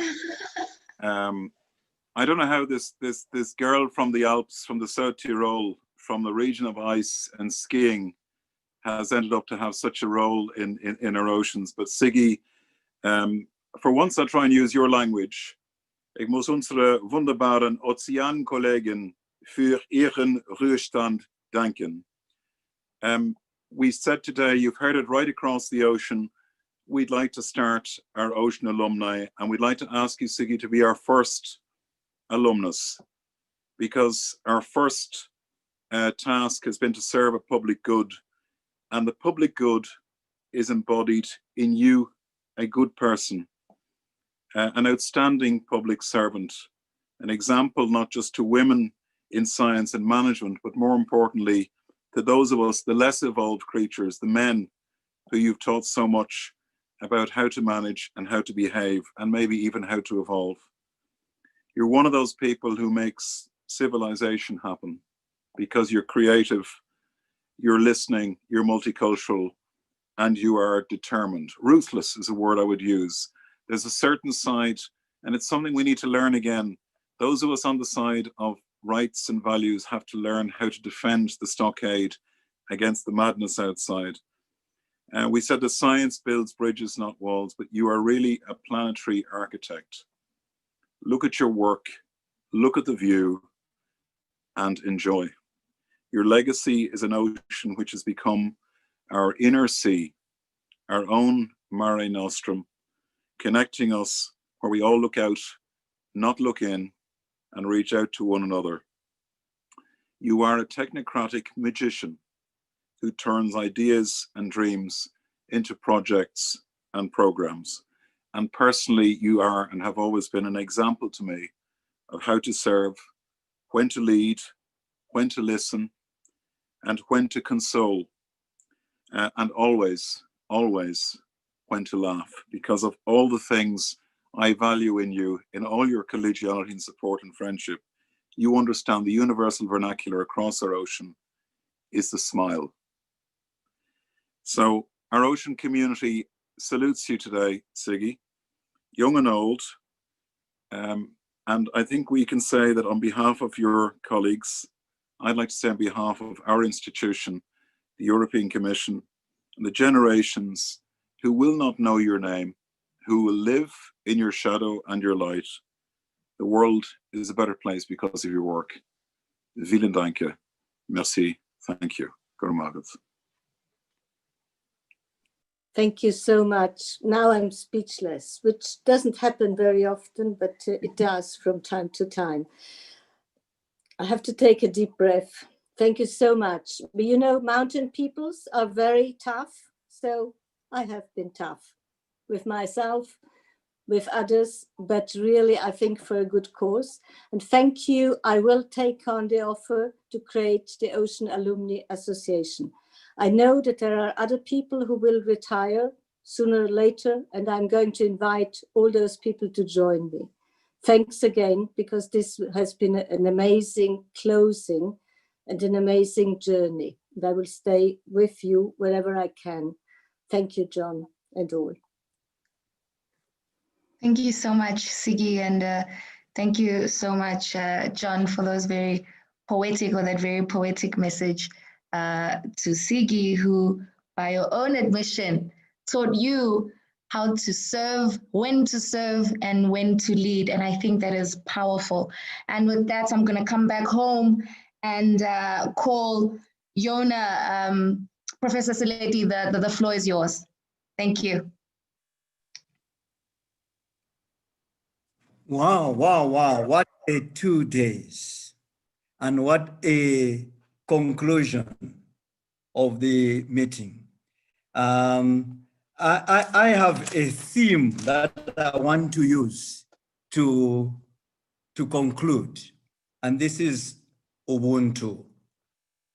And if I were to use this Ubuntu for our chair, our program director, Okanyire, I would give her a few more praises. Ungwane, Ulanga, Somirile, Madota, Kadove, Siakubonga.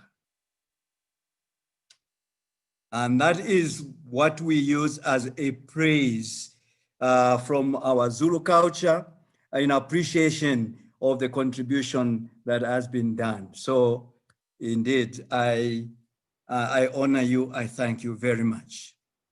The issue of Ubuntu, it is relational.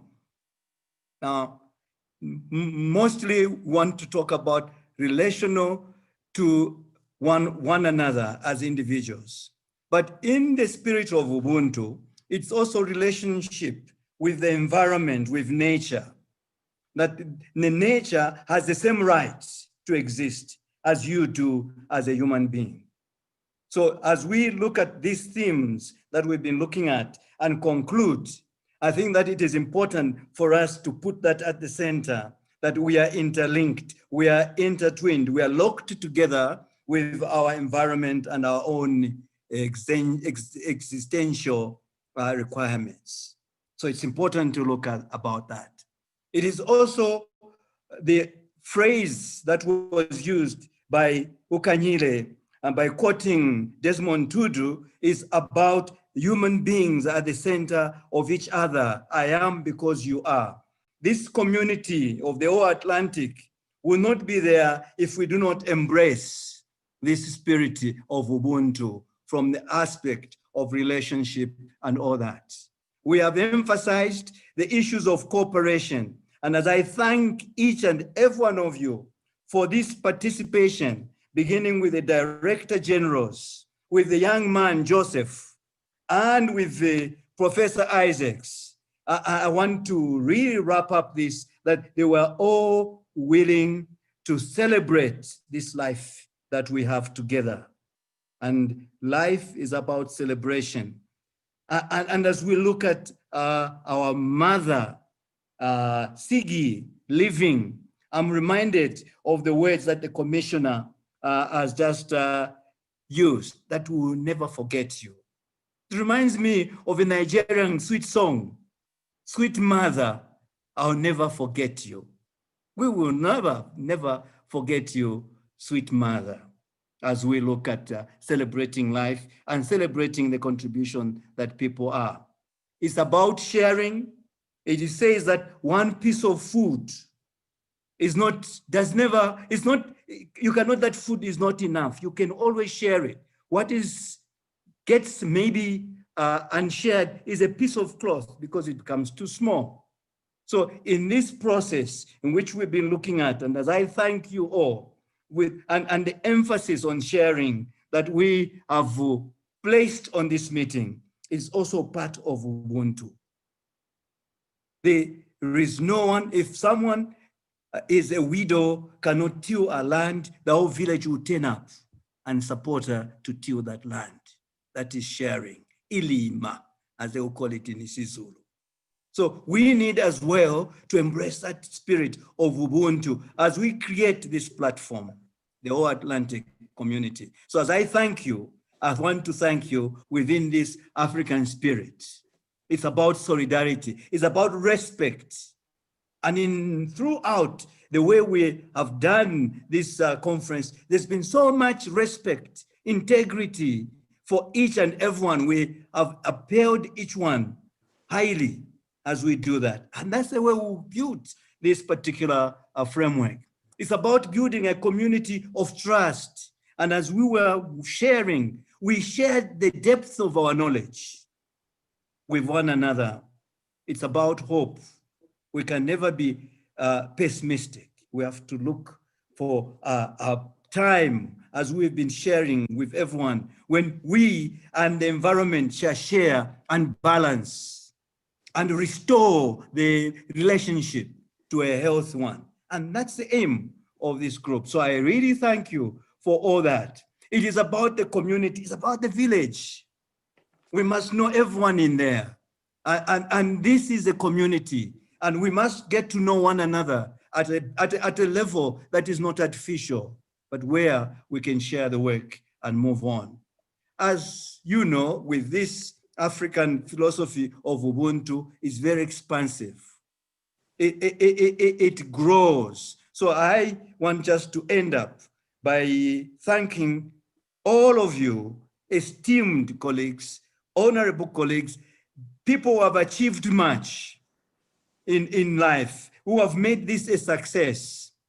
And I am taught, when I just remember that when I worked for one institution, I wrote this particular phrase in one of the chapters. A dream is not a dream until it is shared by the entire community. So the dream that we have of an all-Atlantic community is not a dream until it is shared by all. And this is our task that we have. We must strive on and make sure that this dream is shared. So thank you very much for being part of this. This is historical, and I'm going to join Sigi. Actually, I retired on the 30th, but they gave me extended life.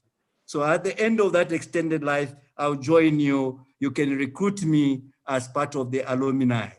So I thank you, and God bless you all.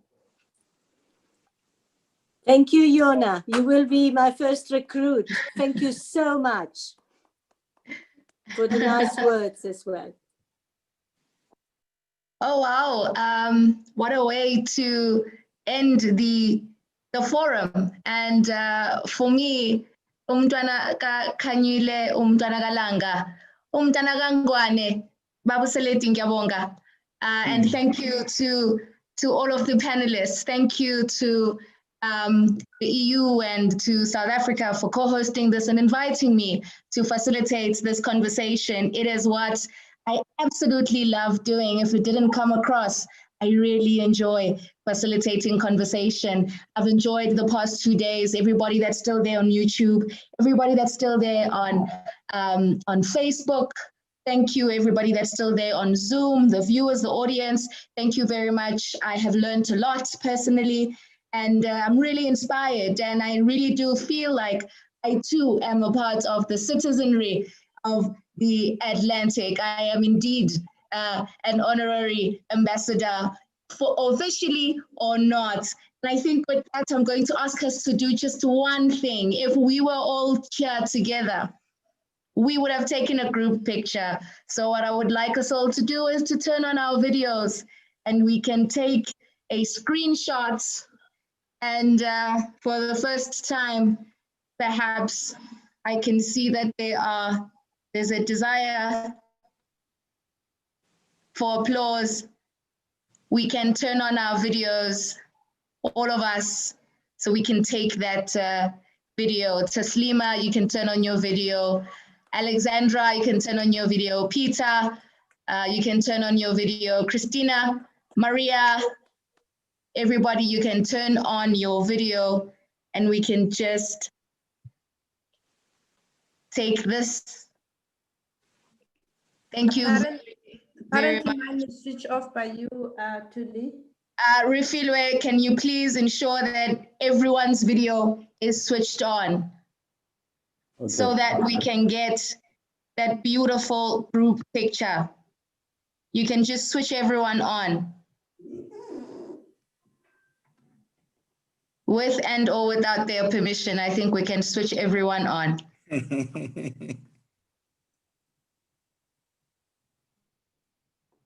Okay, I'm very close. Taslima, Alexandra, and Tandiwe. I'm short in this screenshot of just you three. Otherwise, I have a perfect screenshot.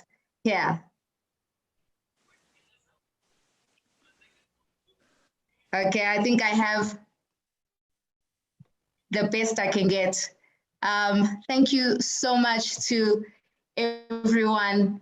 I am signing out, and hopefully we meet again next time, virtually, physically, or otherwise. Thank you very much. Goodbye. Thank you, Julie, for the fantastic work. Thank you so much. Thank you. Bye. Bye-bye to everyone. Okay, Bye-bye. thank you. Bye-bye, bye-bye. Stay safe. Bye-bye. Nice to see you. Nice to see you. Bye-bye. Bye, everyone. Okay.